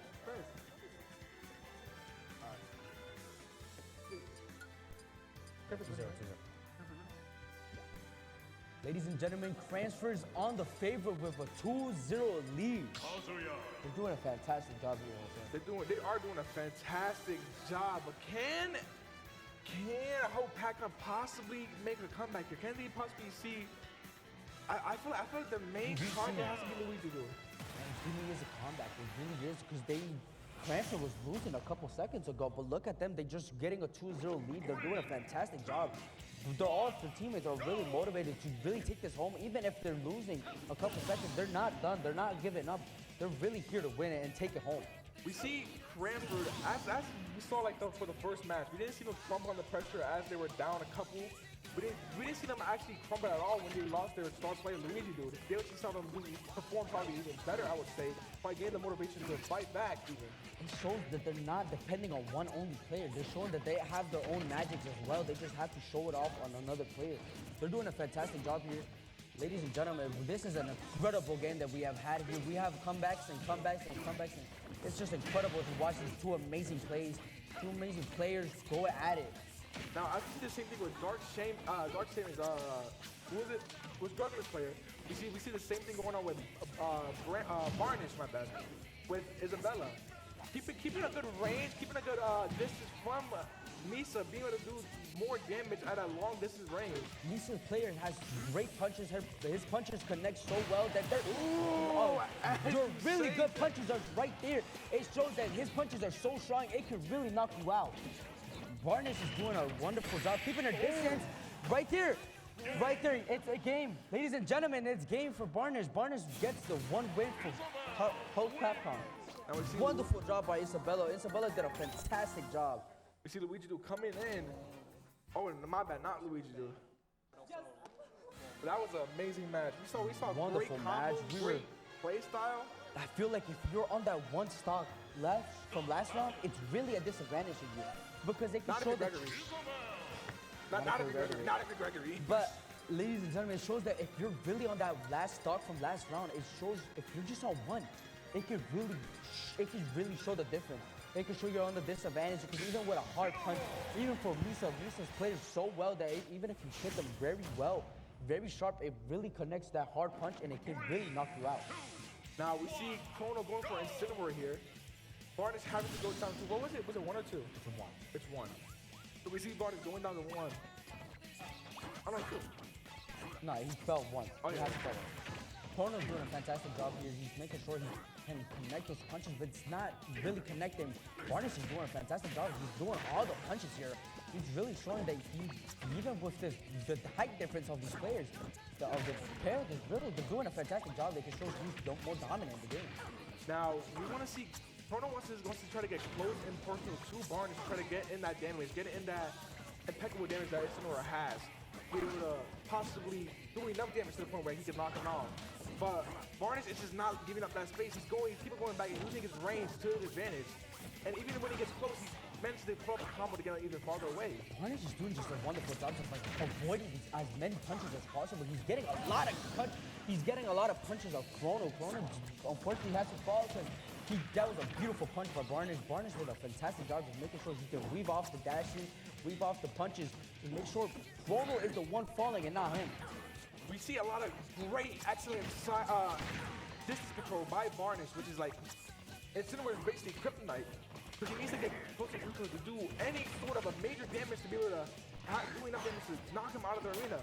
Varnish is keeping his range, able to do as much damage as he can from far range. Chrono's just like, this player's it's a bigger character that it's more hard to move around. In my opinion, Varnish has a simpler character. Character smaller, it's more easier. He connects a beautiful combo right there, but it wasn't enough to knock him out. Now we see Varnish being able to get the recovery as he comes back into this fight. Hopefully with more, how can I say, pizzazz. With just that. Couldn't see the catch out of the air. It's not enough to knock them out. Right there, can Chrono finish the job? No, he can't, because Varnish is still in the game. Barnes tries to get another combo off him too, just to knock him out, but it's not enough. I'm telling you, ladies and gentlemen, this is the most incredible game right there. Barnes just finishes that off with a beautiful combo. Chrono finished it off to tie off the stage. Barnes getting an amazing combo, even though he is at 122 damage. He does have to worry about the damage as he's getting a little bit to the severity side. Chrono really just needs like 2 or 1 punches. He can really finish that off and tie the stakes in here. But Barnes, we know Barnes has impeccable distance control. So maybe he won't let Chrono get too close, but also he has to do enough damage. Barnes is like not giving up. He wants to knock him out already. He's hungry. He really wants to go to the next round. Make sure he can take the victory home. We see Barnes really is impeccable at that distance control. I said like multiple times, I'm sorry to do myself, but it's just, he's doing a great job at it. His combos are just beautiful right there. Can he finish the job? Yes, he does. But Chrono has to watch out since he has a high critical damage done to him. He has to connect as many punches, as many distance punches as well, because if he gets too close, right there, Barnes can finish the job.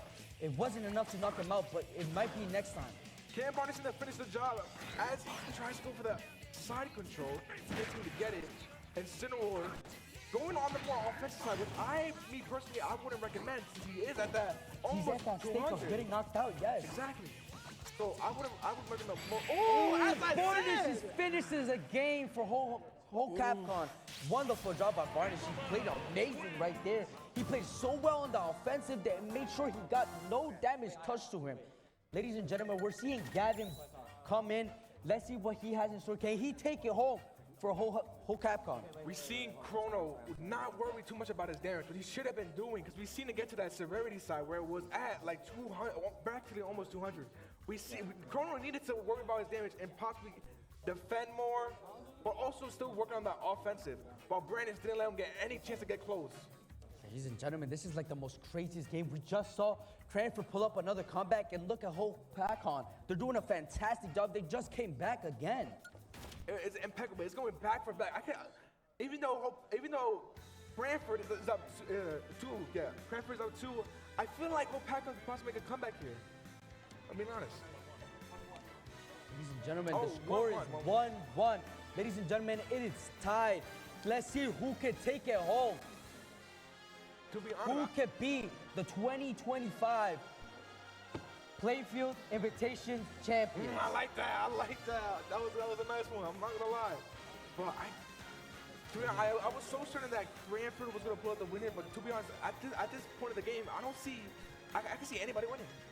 It's really anybody's game. It's whoever shows that they want it more here, ladies and gentlemen. It's what we have said from the beginning. Whoever wants it more will take it home for the team. Now, I do have to say, Chrono, he has to work on the defensive side, because we've seen him not worry about his damage at all. And that led to him getting knocked out and losing the match, which wasn't the smartest idea. It may have affected him so much, but Gavin, he has shown so many dominance in his next game. These last games that he has played, the rounds, they were amazing. He was able to knock out 3 players in a row. No struggle. He showed that he's dominant. He wants it more. He wants to take it home. But ladies and gentlemen, Cranford has played an amazing game. They have came back multiple times. But ladies and gentlemen, we really just have to see who can take it home for their team. Now, I do agree with you. Gavin has shown some impeccable gameplay and ball knowledge. Let's not say that. Let's say more than that, because he has even defeated Luigi, the star player. As I said multiple times throughout the day, the star player throughout the match, throughout every match we've seen so far. So, can Gavin do it again? Can Gavin possibly do it again and knock out Luigi, possibly securing them a win? Ladies and gentlemen, could this be the last game of the series? Or can Cranford pull up another win and tie it? Ladies and gentlemen, we have Gugler and Misa going at it for the victory. We have seen we have seen them fight together, right? We have seen them, yes. They played a both amazing game.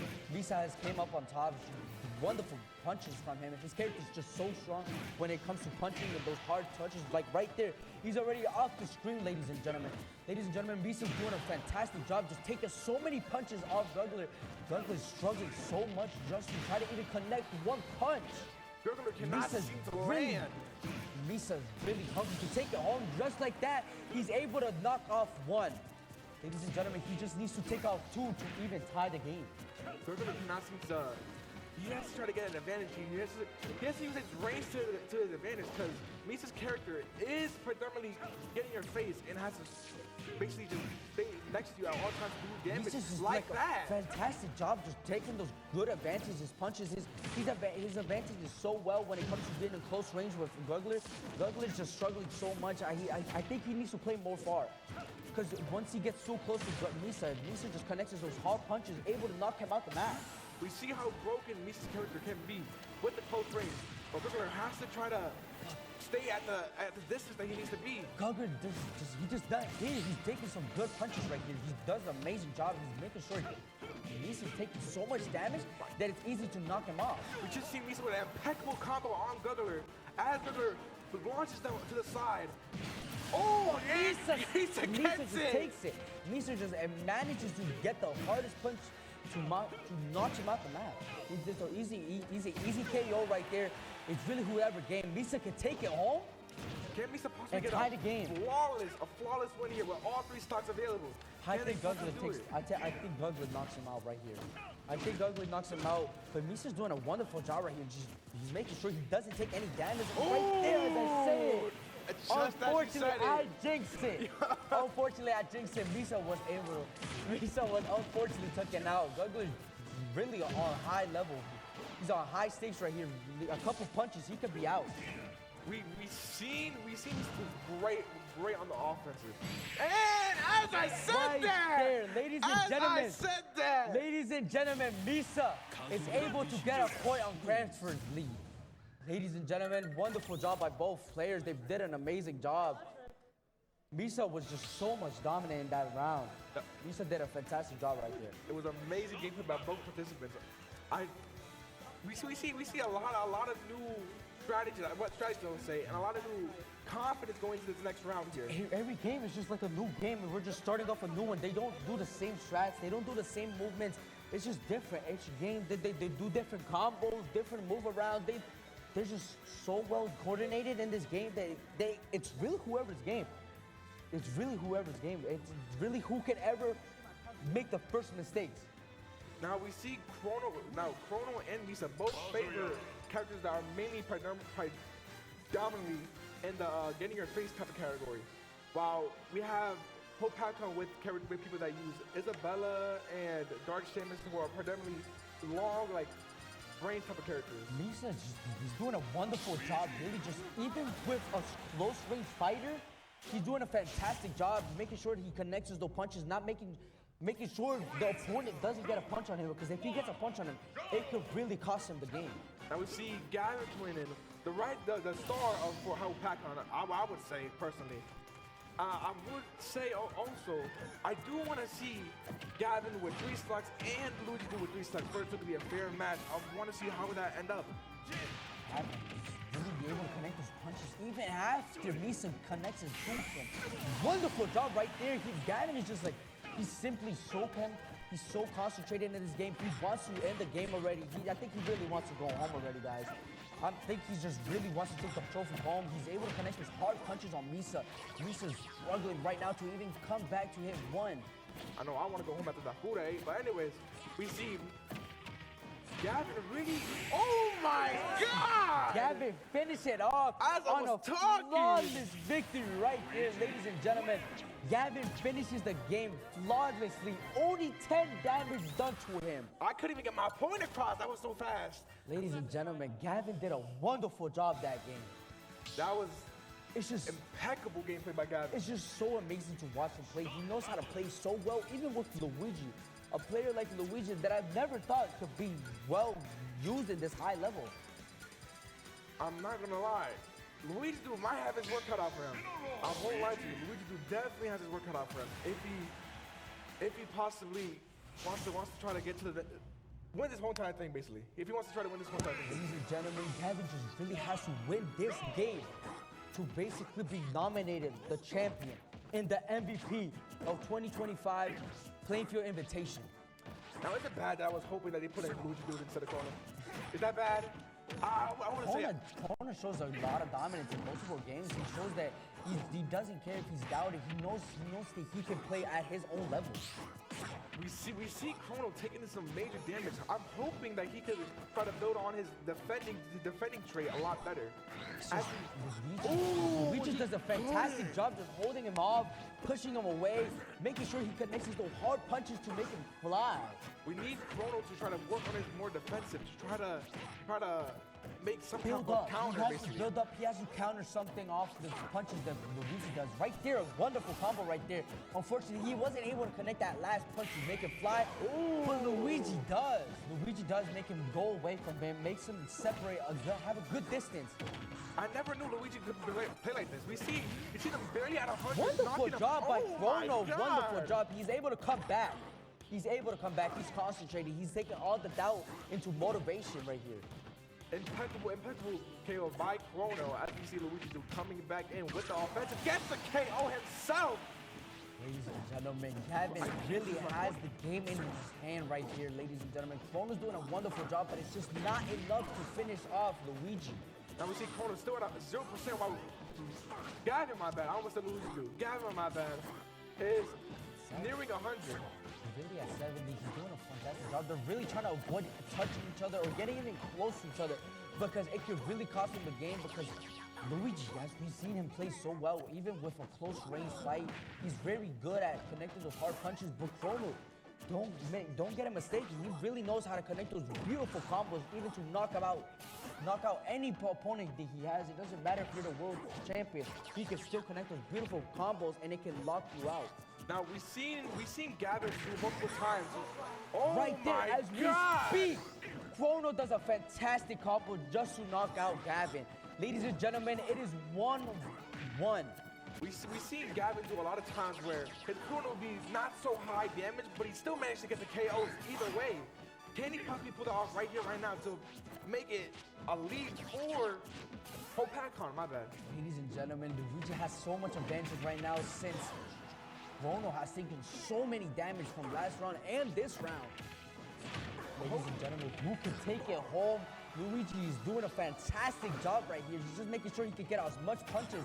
He's making sure he doesn't get hit anytime because it could really cost him right there. He does a beautiful hit, but it wasn't enough to knock him out. Can we possibly see Gavin pull up a win here as Chrono is getting hit after hit off of Gavin's combos? Chrono seems like he's coming back. He's making sure he doesn't get back on the stage. Could it cost him? No, he gets back up. Can this finish the game? No, it doesn't. It's just not enough. Chrono and Gavin going back for each combo Gavin is just trying so hard to get back in the stage. Chrono's hitting those hard punches, but it's just not enough. Bro, Gavin just has to hit one punch and it can finish the game here. And Chrono's just doing a fantastic job making sure he just can't get back in the arena. Gavin is struggling to even try to get back in the arena. We see Chrono doing absolutely all he Ladies can. and gentlemen, this is the most craziest game right here, ladies and gentlemen. Gavin is just holding on to an inch of a thread. Chrono's hitting all those beautiful combos, all those beautiful hits. It's just amazing. Ladies and gentlemen, who could take it home for their school? All we need is one big hit, one final hit to secure this. Who's gonna possibly land it? Who's gonna land it? Oh, and Chrono connects the hit! Ladies and gentlemen, Chrono hits the most wonderful shot. He tries to bait him in, and Chrono takes it. Ladies and gentlemen, Chrono is wonderful plays right there. Ladies and gentlemen, he does a fantastic job. They were both on the edge of losing. It's whoever connected that last punch. Chrono, wonderful job by Chrono right there. He's able to connect that last punch to make sure he secured the win for Cranford. That was absolutely a spectacular match. I'm not gonna lie to you. We've seen comeback after comeback from both teams. Annual PacCon now losing their star player, possibly make a comeback here and possibly win this. Ladies and gentlemen, who will take it home is really the hardest question right here to even decide. They're both just a fantastic team. This is like the best final we've ever seen in history here. This is the only final I've ever seen in history here. And we see Chrono going for it, like, average. Gentlemen, can Barnes be in the advantage here? Or can Chrono just come out with the most craziest comeback to take it home for his school? I feel like with that confidence boost, Chrono is somehow, some way gonna pull up a 3-1 lead and it's gonna lead his team into victory. He just pulls out the most craziest combo, really. And I'm gonna be honest, he really does pull out the most craziest combo out of nowhere, and he can take the win if he does the same exact combos that he does normally in every round. Now the thing we have seen Chrono and Varnish fight before, so the thing that Chrono struggled the most with was keeping up with that range that Varnish has. He has to go on the defensive and try to get closer to Varnish to do any damage to try to win this. Unfortunately, Chrono is on a lot of damage done to him. Varnish only has 27. Unfortunately, Varnish is just doing an amazing job just making sure he's on a distance. Is it enough? No, it isn't. Chrono holds on. Varnish, can you connect the last punch? But no, Chrono just takes away. He makes sure he can get the counterattack. Can he continue with the punches? Or can Varnish take it home? Chrono's going on the offensive. We see, I'm not gonna lie, when he was on the almost fell off, and the last for that, can they Ladies and gentlemen, Chrono is still in the game. He's not done yet. He's showing that he can still hold on. What a wonderful job by Chrono. He's only one punch away to the end. Is that it? Ladies and gentlemen, I have spoken so early. Oh my, I think I have jinxed so many times, ladies and gentlemen. You said I was a jinx here. You said I was a jinx here. Ladies and gentlemen, Isabella is able to take the victory home for whole Capcom. Lovely job here. Ladies and gentlemen, this game is just like, it's incredible. We don't know who's the winner. We don't know who could be the winner. It's just so amazing just watching these two teams play. It's back to back. One gets a win, one is again. It's just so amazing watching. It's so entertaining watching these two teams play. We see Chrono's basically kryptonite, I would say, with that range damage that Varnish can do. So can we possibly see Varnish beat Luigi Dude, the star player, as I emphasized 20 other times, beat Luigi Dude? Whole Pac-On has a lot of good players in the team. It's just they need to show where they show it. Because Varnish has done a wonderful job when it comes to taking out multiple players from the team. But also Gavin, my bad. Gavin has done a fantastic job making control of the games, making sure he can connect those big punches and win. My bad. This game is just so incredible to watch, so entertaining. We just don't know who could be the winner because these two teams are the most craziest teams to even fight against. No one would have thought this game would have gone this long. I'm not gonna lie to you, I didn't have a lot of faith, but now that I'm watching this, I'm having more faith in whole Pac-On with the combat you do. As I say, Luigi dominates that part. He makes sure Varnish is not able to come back up. Luigi Dude does a fantastic job of making sure what he normally does in every round. He makes sure he covers that corner, making sure they're not able to come back up. And we see Luigi Dude entering that critical area of damage where he needs to watch out, but also Varnish is still low enough to where he can just get in his face or even stay at the range that he is at to do the damage that he needs to do. Varnish, just any range he's at, it's just incredible to watch it because he knows where to play. He knows how to play any distance. It doesn't bother him because he doesn't seem like he does so much. He doesn't seem like he does any mistakes when he's at any range. He can connect the punches from across the state and he can still manage to KO his opponent. It's actually crazy how we have two different type of fighters, but also they're practically the same because we see Luigi Dude using some of his projectiles, but can't he get the KO here? It's just not enough. It's not enough to knock him out, but could this be it? No, it's not. Varnish still holds on. Luigi Dude tries his best to knock him off with the damage, and he does. Can Luigi Dude go with a flawless victory even with a high damage done to him? I think he could. He's doing a fantastic job for Cranford. He's really trying to get so many wins, but unfortunately it's not enough because whole Pac-On is just doing a fantastic job coming back. Varnish is able to make him go touch the screen of the game. I'm not gonna lie, it's just incredible. Now we see them basically at the same amount of damage with Varnish getting a little advantage here, but I can see this still going either way. Even though Luigi Dude has the advantage with that one slug, I still see Varnish somehow, some way being able to pull off that comeback, that 2-1 loss. This game just doesn't end. It doesn't seem to end, but it just gets more entertaining each round. It's like the most amazing game we have seen. This game's Varnish almost fell, but she's still there. She still appears. Her balloon still appears. Now we see a lot of, how can I say this? Varnish isn't even A lot playing of baiting. his There's best. a lot of baiting. They're baiting each other to fall off, to follow, to even like, I don't even know. They're just joking around with each other sometimes. We see Barnes trying to do the same thing he did with his other opponents, where he just stay at a range, stay at a certain range. It is indeed working, as we see Luigi do, but is it gonna work for long? Luigi was at that urge of falling, Oh, and then he does the same move. He does the same move again. Oh, wonderful job right there. What a fantastic move right there. The fantastic combos. He hits them at an accuracy so well that it helps him so much. But Luigi just took such an amazing combo right there that it makes that Barnes take so much damage right there. As I said before, I don't count out Hopakon yet. As we see, Barnes is making a comeback here. Can he possibly...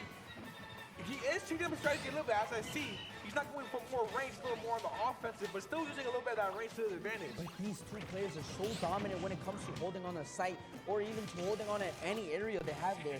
They're just so amazing. They know how to use their tactics. They know how to use their buttons, any move, any ability. They know how to use it so well and how to make them advantage on them. We see Luigi getting pummeled by Barnish's absolute impeccable range gameplay. Barnes is really just calling him like a little fish with a fishing rod over here. They're Oh, right there. That is game for Hopakon. Look at them celebrate. That was a wonderful victory right there, ladies and gentlemen. Hopakon did a terrific job to secure the win, ladies and gentlemen. That was a crazy comeback by Hopakon. I told you Ladies and gentlemen, not to count them out. Hopakon, wonderful job by Hopakon. They did a terrific job. Luigi tried so hard to hold on there, but it just wasn't enough. Absolutely impeccable gameplay by Hopakon and Cranford. This was an amazing game. This was an amazing tournament, ladies and gentlemen. I hope you guys had so much fun just like we did watching these two amazing plays. Hopakon, wonderful job by them. Amazing Cranford, job. Even if you guys went defeated, you guys were a champion in this game. Y'all played so dominant. Y'all played so well, ladies and gentlemen. Cranford, we gotta give the respects to them. They played terrific in this game. Impeccable gameplay What by a game! Cranford. What a game, ladies and gentlemen. Impeccable gameplay. Wonderful job by both teams. They did so well. Luigi tried to hold on, but it just wasn't enough. This was indeed a roller coaster of emotions for this tournament. We see This game teams just get had so knocked much out. emotions. It just had so much time, so much emotions. It just expressed so much things. It's just we seen so many teams get knocked out. We seen Cranford struggle to get up here, but we also see Hopakon being the underdogs, managing to pull up and absolutely dominate Cranford. We just see back-to-back, comeback and comeback, win after win, punches after punches, KOs after KOs. It was just such an amazing roller coaster to watch these two terrific games. These two players, the players, the team, the coaches, everything. The whole squad was just amazing to watch. They did an amazing job. Cranford, they gained my respect. They pulled out such an amazing play here. Ladies and gentlemen, we will be passing the interviews to the winners of this tournament.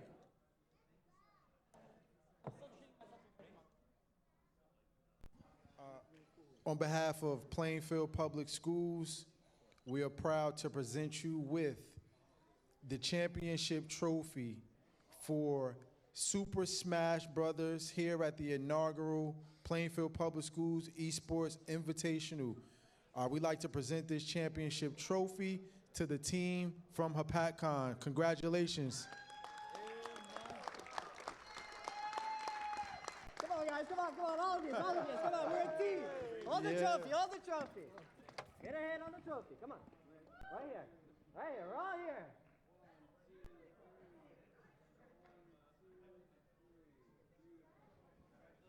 Thank you. Congratulations. Yeah, that's a good idea. We just want to thank Plainfield for hosting this wonderful event, Garden State Esports, of course, for helping out everybody involved. This has been a wonderful event, and we can't wait to do it again next year. Awesome. Again, congratulations, guys, and thanks for participating. Well deserved. Thank you, sir. Well deserved.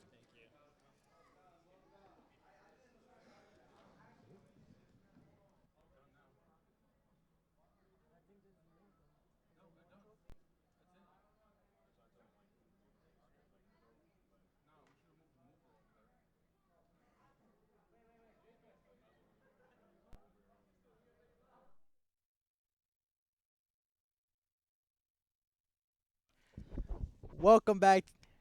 Welcome back to the Esports Lab. Today, I'll be your host, partner with Dominic. We will be hosting the Rocket League Finals. It will be Seneca versus Morris Hills. We are really excited to see this game with all of you guys. We're just waiting for everyone to join the lobby real quick. Can't wait to see who's winning. Can't wait to see who wins this game. Who do you think is gonna win? Honestly, I feel like Seneca's been doing really well this whole day. I feel like Seneca's gonna bring home the Crystal Cup. I'm gonna be honest. Let's see. We gotta wait to find out who's gonna win. All right, guys. It's starting. Seneca versus Morris Hills. Let's see who's gonna bring this on. Pro Dribbler. Oh, Pro Dribbler already scoring. Okay. Morris Hills, all right. Morris Hills already bringing in the heat. Okay. That's great. Can't believe we're winning that fast. Okay, this is low key getting heated right now. All right, let's see what happens. Anything can happen in these 5 minutes. River bringing it up. Will Butter denies that. Will Butter low-key got it. What a save. What a save. Okay. Oh, What a save. River setting that. River They got saving that. it. They got it like that, bro. I'm telling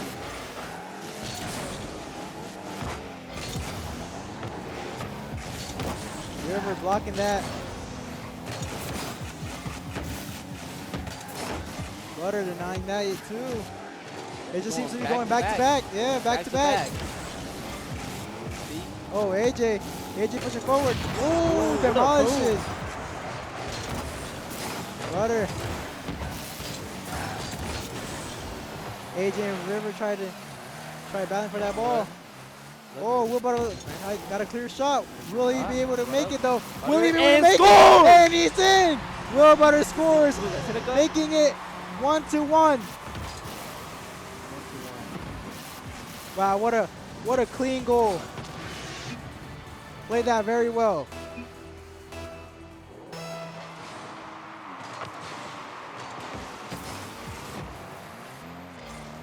All right, ball's in the air.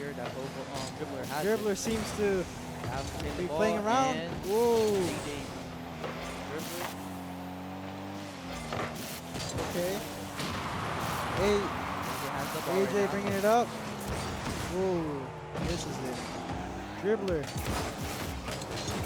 Oh, denied by Butter. Oh, Will Butter destroys River.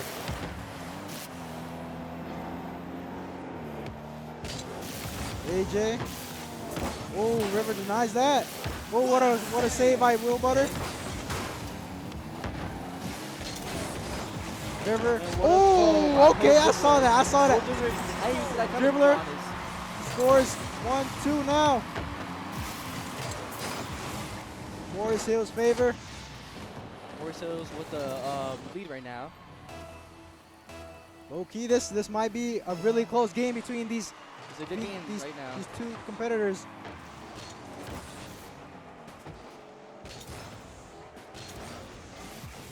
Will Butter setting it up. River blocking that. Ooh, will he score? Will he score? Oh, AJ saving it. Pro Dribbler. AJ. Oh, River. Oh, no. Pro Dribbler now. Will Butter. Both teams applying the same amount of pressure.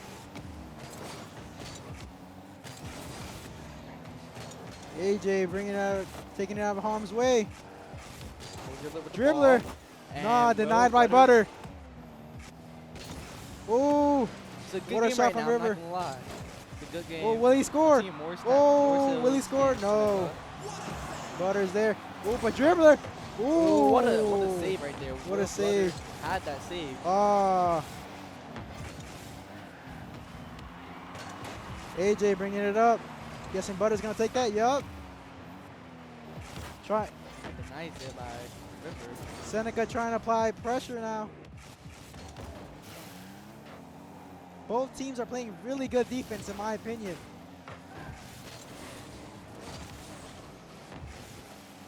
Setting up middle. Whoa.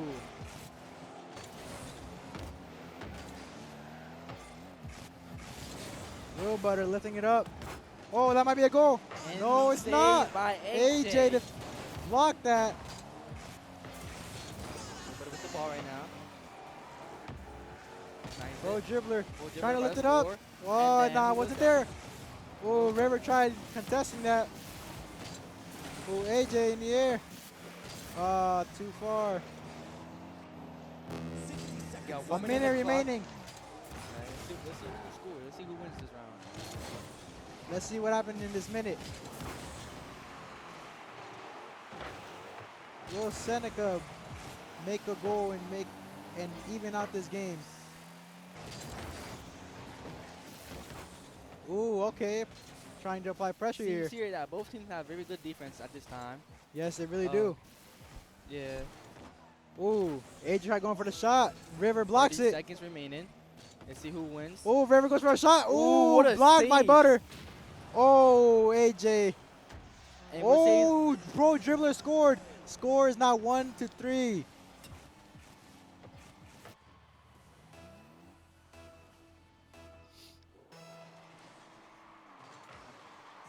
All right. Butter trying to put in the aggression. Oh, just barely misses it. AJ. AJ with a rebound. Blocks by River. River gets blocked. Butter oh, with the score. Oh, Ew, that was a good goal okay, right okay, there. that was a I'm not really gonna good lie. goal. Butter making a goal. Really clean, really Seems clean. here that Look at that. River kind of missed Look the at block. that. Wow. It kind of got nudged in by Morris Hills. Oh, Pro Dribbler. No way. There's no wow. way. Pro Dribbler just scored back to back. With 5 seconds left on the clock, Morris Hills just makes another goal. This is looking kind of bad for Seneca, I can't lie. Seems here Morris got it like that right now. 5 and seconds they might left. win. Hey, who knows? But wait to see. All right, let's see. Let's see. And that's game. Ah, nah, it just wasn't there. Morris Hills wins. All right, Morris Hills takes round 1.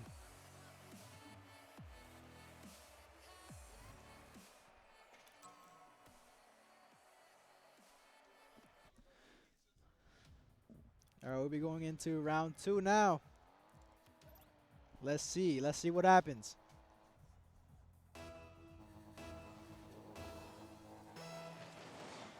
All right. Amazing Okay. kickoff.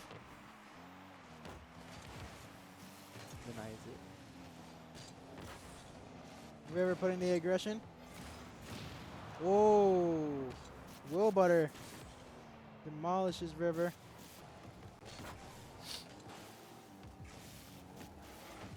Butter. Will Will Butter. he score? Oh, slip. and- Oh, Will okay, Butter Will will Butter. score that. Okay, Will Butter making the score 1-0. Wow, just look at that. 1-0. Look at that. Got Seneca right. Wow. What a double tap.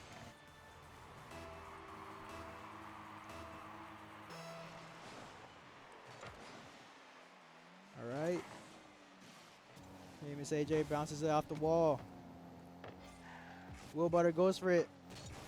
That's it up and Oh, it's River blocked blocks. by River. Pro Jill trying to go for a shot. AJ. Well, AJ might score Oh. here.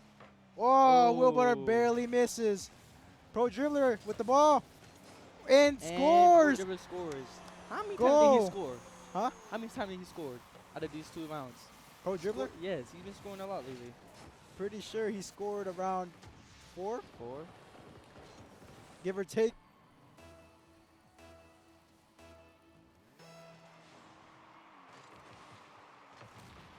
Ooh.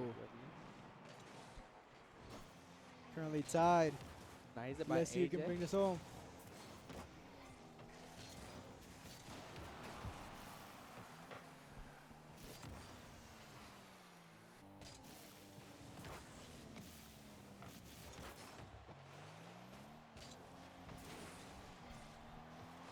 right. So brings it up in the air. Will Butter Ooh, about to might be a score. goal. And Goal he by Will scores. Butter. Wow.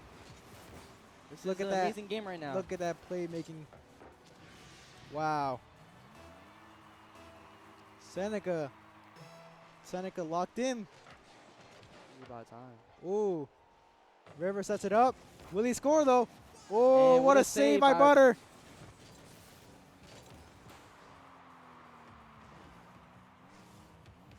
Ooh, River challenging AJ. Butter knocks it out of harm's way. Butter trying to score. Butter. Oh, never mind. River comes and saves it. Decides to go back. AJ. Nah. Will Butter. Would Butter. he score that? No, he wouldn't. And River denies it. Will Butter challenge that? Yes, he will. Will he score Will right Butter here? score? No. No. Barely misses it. AJ looking to set it up for Butter. Nah, it wasn't there.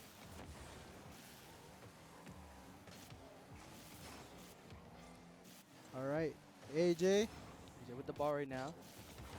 Oh, Wait, AJ. Ooh.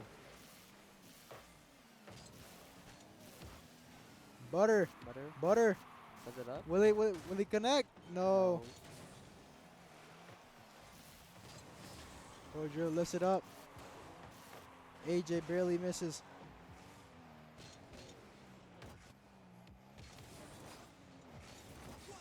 Wow. What a save by Butter.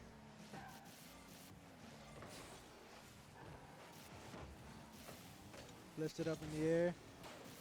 AJ. Oh, Pro Driller knocks it down. Will Butter It's a going tough back game right up. now. Will he ever make a goal? No. And saves. Wasn't there, wasn't there. Oh, it might be here though. Might be here though. And that. Oh, no. Ooh. River demolishes Will Butter. AJ trying to keep the ball away. Pro Dribbler chasing.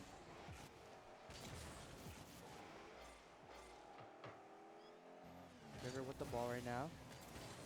Oh, Pro Driller scored, though? destroys AJ. Oh, Pro Driller might score here. Oh, Misses. Will Butter. Will Butter setting it up. Nope. All right. Pro Dribbler. Pro Dribbler with the ball. 1 minute remaining right now. 1 minute remaining. Current score Let's see who 2-1. wins this round right now. Will Morris Hill score to make it even. Right now, Seneca's in the lead. Whoa. That might have worked in their favor. Will Butter responds. Pro Dribbler with the ball right now. AJ. denies it. River trying to get the ball out. Ball is in the air. AJ denies it. 30 seconds remaining. Will Morris Hill be able to tie this game out and bring it into overtime? Oh, Pro Dribbler. Oh, denied by Butter. Oh, that's a goal. Will Butter scores that. That's crazy. Wow, what a goal. What a goal by Seneca. Seneca. Wow. Was it 14 seconds What on a the clock right what now? a nice goal by Seneca. 14 seconds on the clock. Let's see what happens. Honestly, these matches just can go anywhere, honestly. Anything can happen in these 6 last seconds. 5 seconds. 4, 3, 2. No, nothing happens. And then Seneca wins. Seneca takes round 2. Wow, what a match. Seneca takes the win there. So 3 it's to 1-1 1. right now. Wow. What a game right now. Yeah, what a game.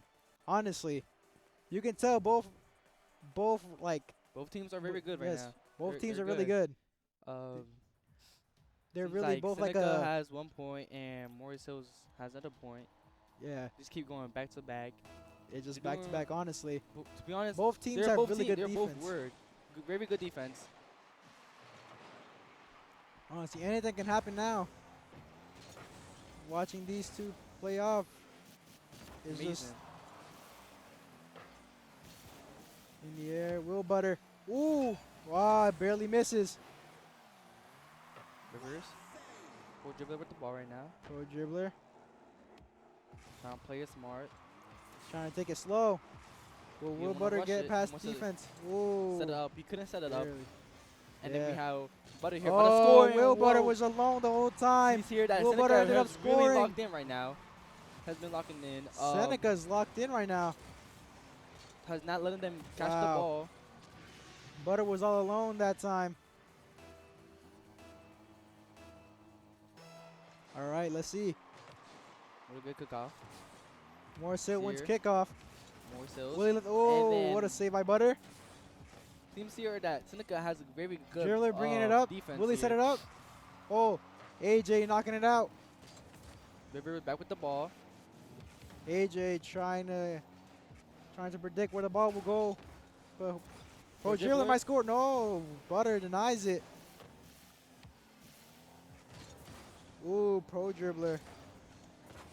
River with the trying to Pro set it Dribbler up. trying to set it up again. And Butter. Butter denies it, and then he has the ball again, trying to set it River. up, and then Butter just keep denying it every time. Butter. And then he might Oh, score Butter, over Butter here, might and score he again. misses. AJ trying to keep it on Morris Pro Hill's dribbler. side.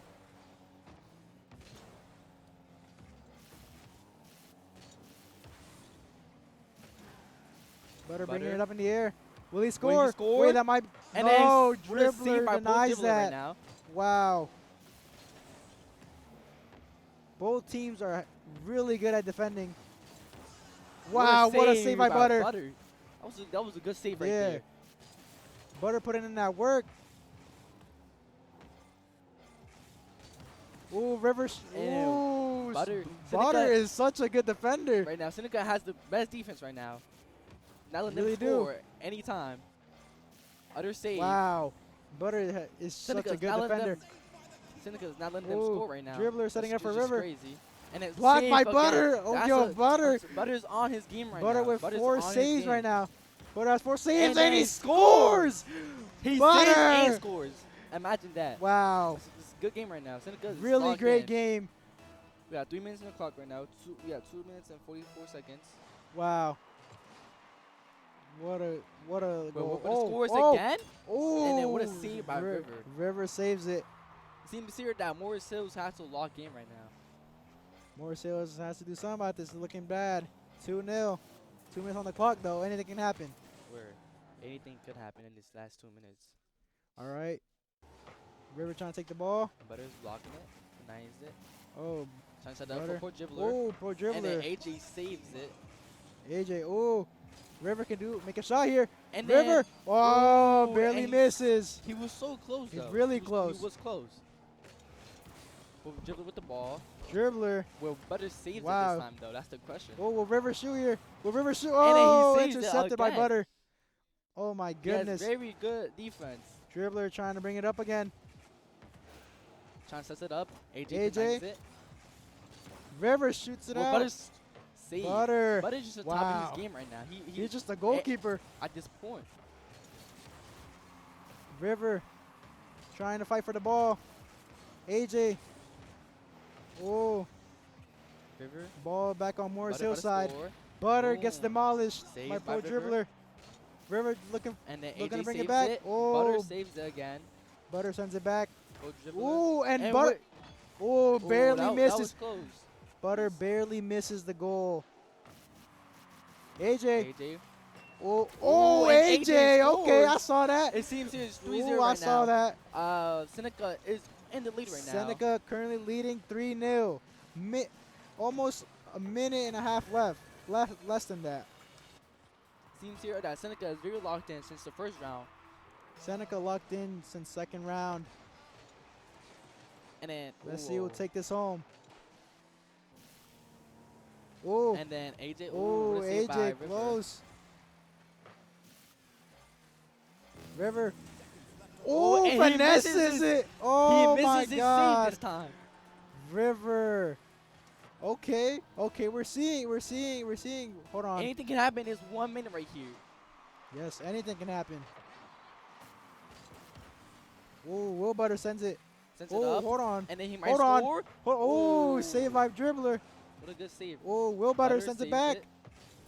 River sending it It seems to his here teammate. that Butter keeps just Ooh. playing his back, and he's goalie like a goalkeeper. Yeah. Not letting them score at all. Oh, AJ AJ. looking to put pressure on Morris Hill. Okay, 36 remaining in the clock right now. AJ trying to make sure they have possession over the ball.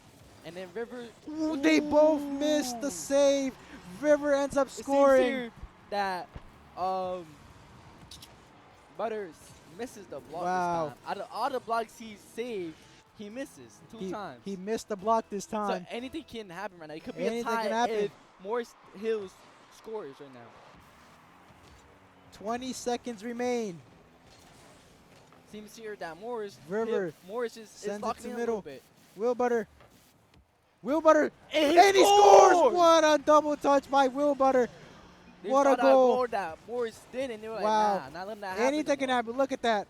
Wow, what a wonderful touch by They're Butter. not letting that happen no more.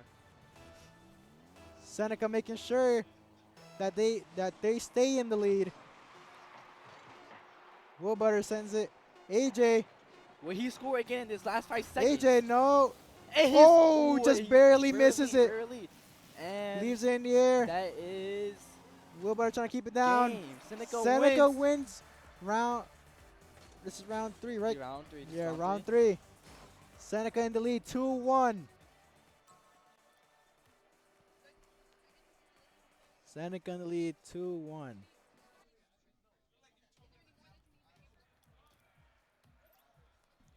Pretty sure this is for all the marbles, man. Yeah, seems. Pretty sure. All right. Let's see. Let's see who Anything would can take this happen. home. 5 minutes. I'm just gonna clock Ooh, right now. Pro Dribbler putting Pro in. dribbler. Pro Seems Dribbler here putting in that the aggression. Seems here that they're trying to. Oh, famous AJ demolishes Dribbler. AJ. Seems here that Morris Hills is trying Oh, to lock AJ in make right now. AJ trying to put in that put in that aggression. Dribbler sends it up. Dribbler looking to finesse him. Look at the And finesse. He scores. Seems Dribbler here scores. Morris Hills is trying to Morris lock Hills in right now. Morris Hills in the lead. Wow. Look at that. Just right over Butter. Exactly. And it seems here that Butter been saving since what the past 4 rounds. And it seems like he's been missing almost all his saves right now. All the blocks. Yeah. AJ with the Browns. Sends it Oh, up. AJ setting it up for Butter. Oh, River denies. But Butter was ready for that. Will he score? Will he score? Oh, will he score? He might oh, score, and what a River save. blocks that. What a save. Will Butter lifting it over River. Pro Man. dribbler. And it. Oh, no, River River was there to blocks it. block that. Sending it Pro back dribbler mid, has it, but sends it up. no. AJ AJ denies looking it. looking to rebound. Dribbler, wow. It seems here Dribbler. that Morris is really Butter trying blocks to lock that. in. Oh, River comes back. 8. No, Will Butter sending it back to Morris Pro dribbler Hillside. with the ball. Trying to set it up. Dribbler trying to keep it in the air. AJ trying to keep that aggression on.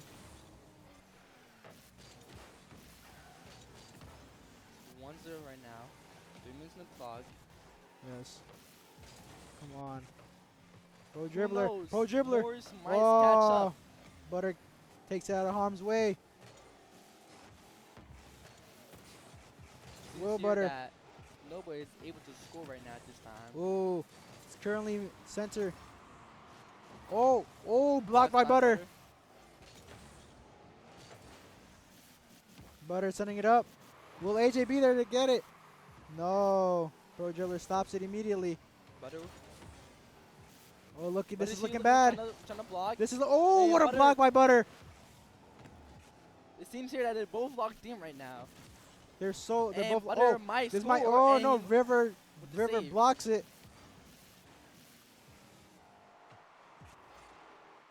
AJ. Ooh. Seems here.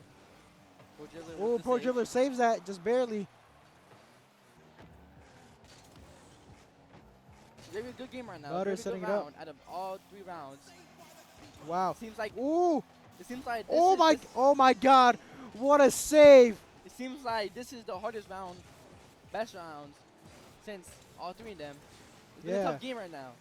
I mean, this is for all the. This is match point basically for Seneca. If Seneca wins, then they take this home for Seneca.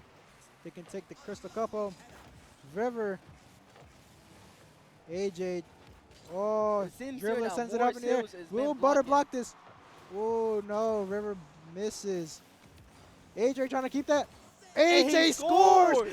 tying the score 1-1. Seems like a tie right now. He Wow. wants to win the cup, the Crystal Cup. Watch how he just predicts it. He predicts where the ball's gonna go and just scores. Wow. It's crazy. It's a tough game right now. It's a very tough game. And it seems here that they're Minute very 40 locked left. in, not trying to let nobody score, and AJ just scores. Seems here that we're better trying to score right now. Oh, Will Butter Taking it trying slow, to make taking the his playmaking. time. Didn't work out. AJ sending it back. Trying to AJ trying to keep. Ooh. Oh, River takes it out of harm's way. Will Butter sends it up. Butter setting it up. River looking to create some playmaking. Right now is 1 minute. Oh, clock right sends now. it up. Right on top of goal. Butter intercepts it. Minute remaining. AJ with the ball. Oh. Dribbler. Dribblers.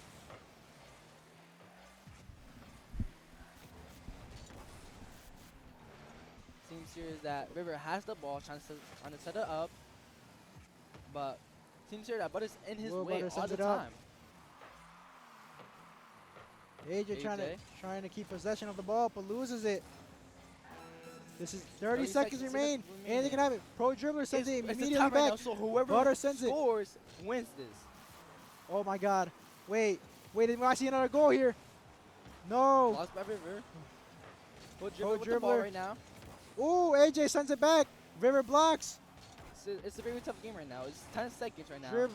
Dribbler sending back to blue side.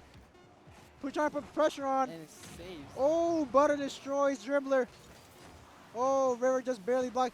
AJ And trying to that's keep it up in game. the air, but overtime. That's crazy. Oh overtime. my God. This is our first Overtime. Let's see who wins this overtime. Let's see who will win this. Come on. River lifting it up. Wow, destroyed by AJ. Wait, he scored. He's Butter. wide open Wait, right Butter. now. Wait, Butter. Oh. Oh, wait. Wait. Oh, my That's God, crazy. just barely Back to misses back, by and they AJ. both missed. Barely They missed both by AJ. missed. They Dribble both lifting missed it right up. now. Oh my God, what a save by AJ. Wait, he scored. Oh, and River he barely missed misses again. again. Oh. It seems here that they're both locked in right They're now. both. But They're weren't both putting able in the to same amount of score. pressure. They can't score right now. They keep it in the bag.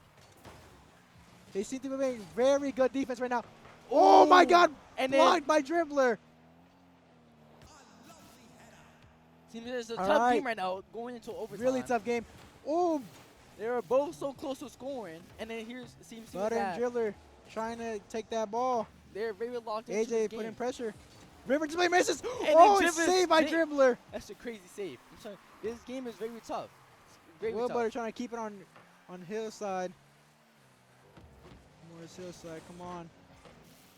Anything can happen here, man. Anything can happen in overtime. River lifting it up. Trying to create some plays River, for will he Dribbler. score it? Nah, Dribble. too off target. Seems here that he kind of Will Butter taking it out of harm's way. River sends it back. Will Butter trying to take it out. No, sends it back to mid. River! And then River scores. They're tied. They tied.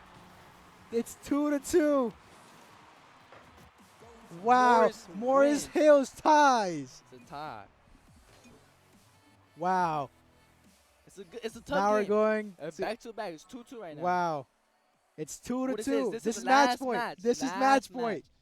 All right, whoever wins this is taking it home. They're taking it home, man. Taking it home. This is It's for great. all the marbles.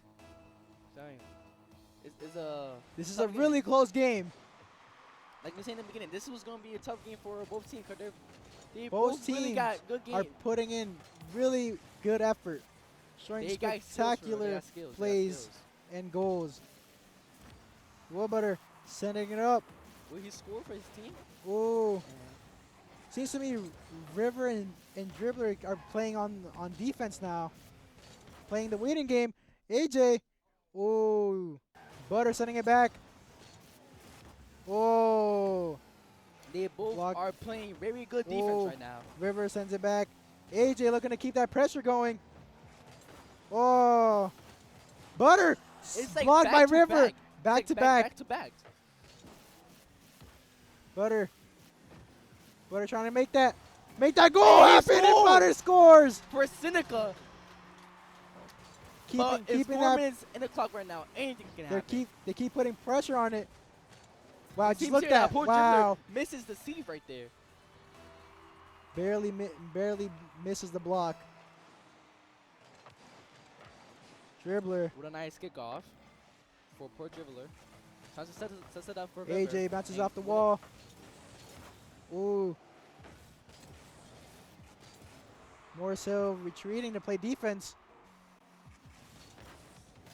Blocks by River. Denies it by River. Ooh. Seems here is just like going back to back. Yeah, and just straight back to back. Butter trying to keep it in the air. River Oh, trying to Butter. save it. Oh, Saved Butter by gets River. it blocked by River. AJ tries to shoot. Gets And he blocked by misses. Dribbler. Will he Will score Butter. here? Will Will Butter. he score?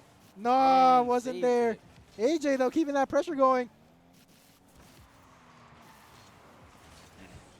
Butter with the ball right now. Will Butter trying to keep that pressure up. AJ. Trying to set it Willie. up for Will Butter. Oh, River flicks it over his head. Oh, He's River's by wide open, himself. so Will Wait, no, Butter's there. And Oh he my God. saves it. To be honest, I didn't But see him. yeah, there. I didn't see Butter. I'm guessing he respawned. Oh, double block. Oh, And then River scores as the tie right now. 1-1. It's a 3 tough game minutes right now. remaining on the clock. Tough game. Overtime and Wow. everything is a tough game. It seems here that they're going back to back with scores. Straight back-to-back scores, man. It seems here like one team scores, Honestly, the other team scores. they're You making see- really good plays. Oh, Butter what is- blocks it. Block. Wow. Block by Butter. Seems here that Butter been blocking almost every score, every time they're trying to score. Oh, AJ barely misses the goal. Dribbler, River. Well, he oh, scored and double blocked by block. both teams. Trying to keep it pressure. Oh, But Butter almost scored right there. Butter, AJ. With 2 minutes in the clock right now. Oh, Pro Pro Driller Dribbler. keeping it up in the air. Well, Butter Butter sees blocks it. this, Butter sees it and and blocks Butter it. blocks it. What a block by Butter. Butter. Pro Dribbler over there. Wow. Trying to set it up. He sends it up. Dribbler. Oh, AJ. AJ. Will he River score? blocks it. Wow. There seems to me Seneca is trying to keep that pressure going. Ooh. Butter. Butter with the ball right now. Butter's in the air with the ball. River takes blocks it. Pro Oh, Dribbler takes it. AJ with the ball right now. AJ. River, River with the ball. Will he score? Butter And takes it out. Seems like here that Butter just don't want them to have the ball at this point. Every time they're Oh, trying to score. Dribbler blocks that. AJ. Poor Dribbler trying to take it out of harm's It's going way. back-to-back AJ. blocks. River's probably going to send it back in the air. AJ. AJ taps it to Butter. Butter has it right now. Sends it up. Trying to set it up for AJ. Oh, wow. Look at his skill. Wow. What? Really lifts it up. Wow. Famous AJ blows up Pro Dribbler. AJ with the ball right now. AJ looking forward to make a goal possibly. No.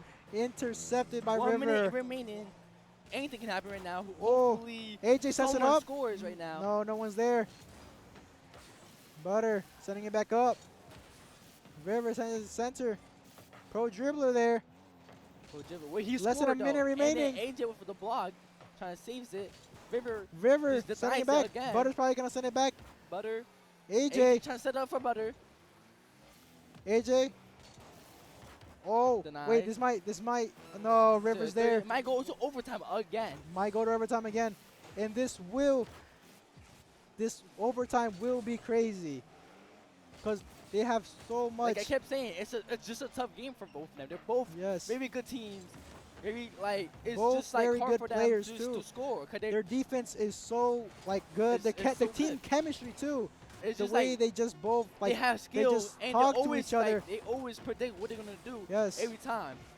When he's scoring is 1 Oh. second. Oh, and he Pro scores Dribbler takes in it. 1 second. Pro Dribbler It seems like scores. Morristown just took it home Pro for them. Dribbler And scores. this last second, it's a crazy game. Last second.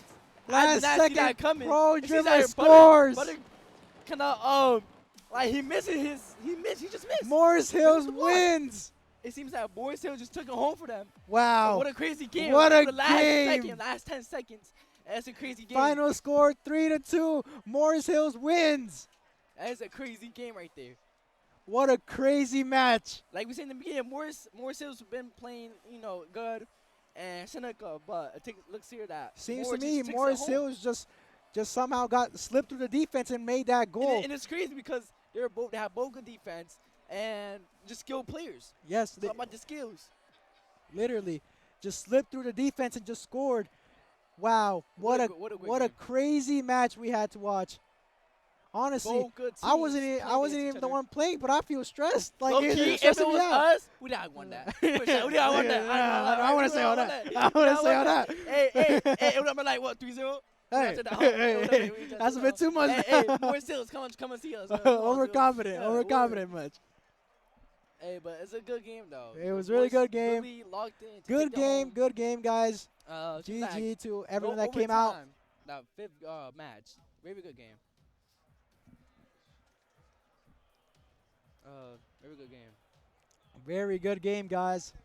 Thank you everyone for coming out to watch the stream, And watch we'll the go games. back to Every time. Oh, so do I go? All right. seems.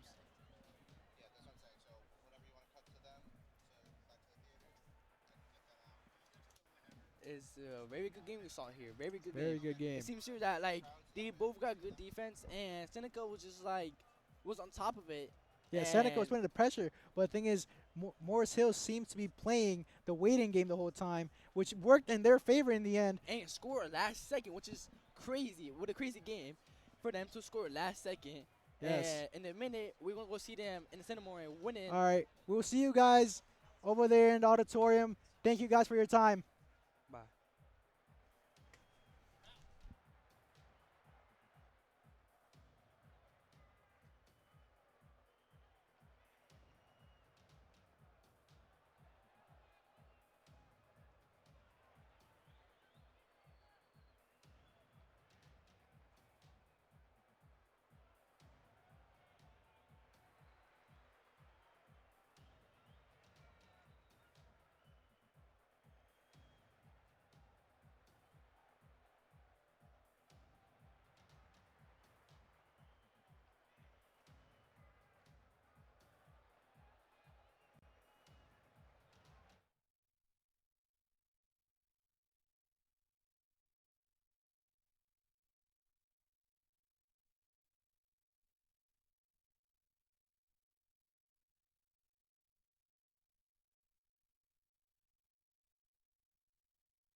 It's great to play with Seneca. They're a great team. They really were evenly matched. It was great to go into overtime and just watch a really good game. It was awesome, and thank you, Garden State Esports, for everything. They make it happen. Thank you guys for hosting us, and hopefully you'll invite us back next year. We certainly will. Congratulations. Thank you.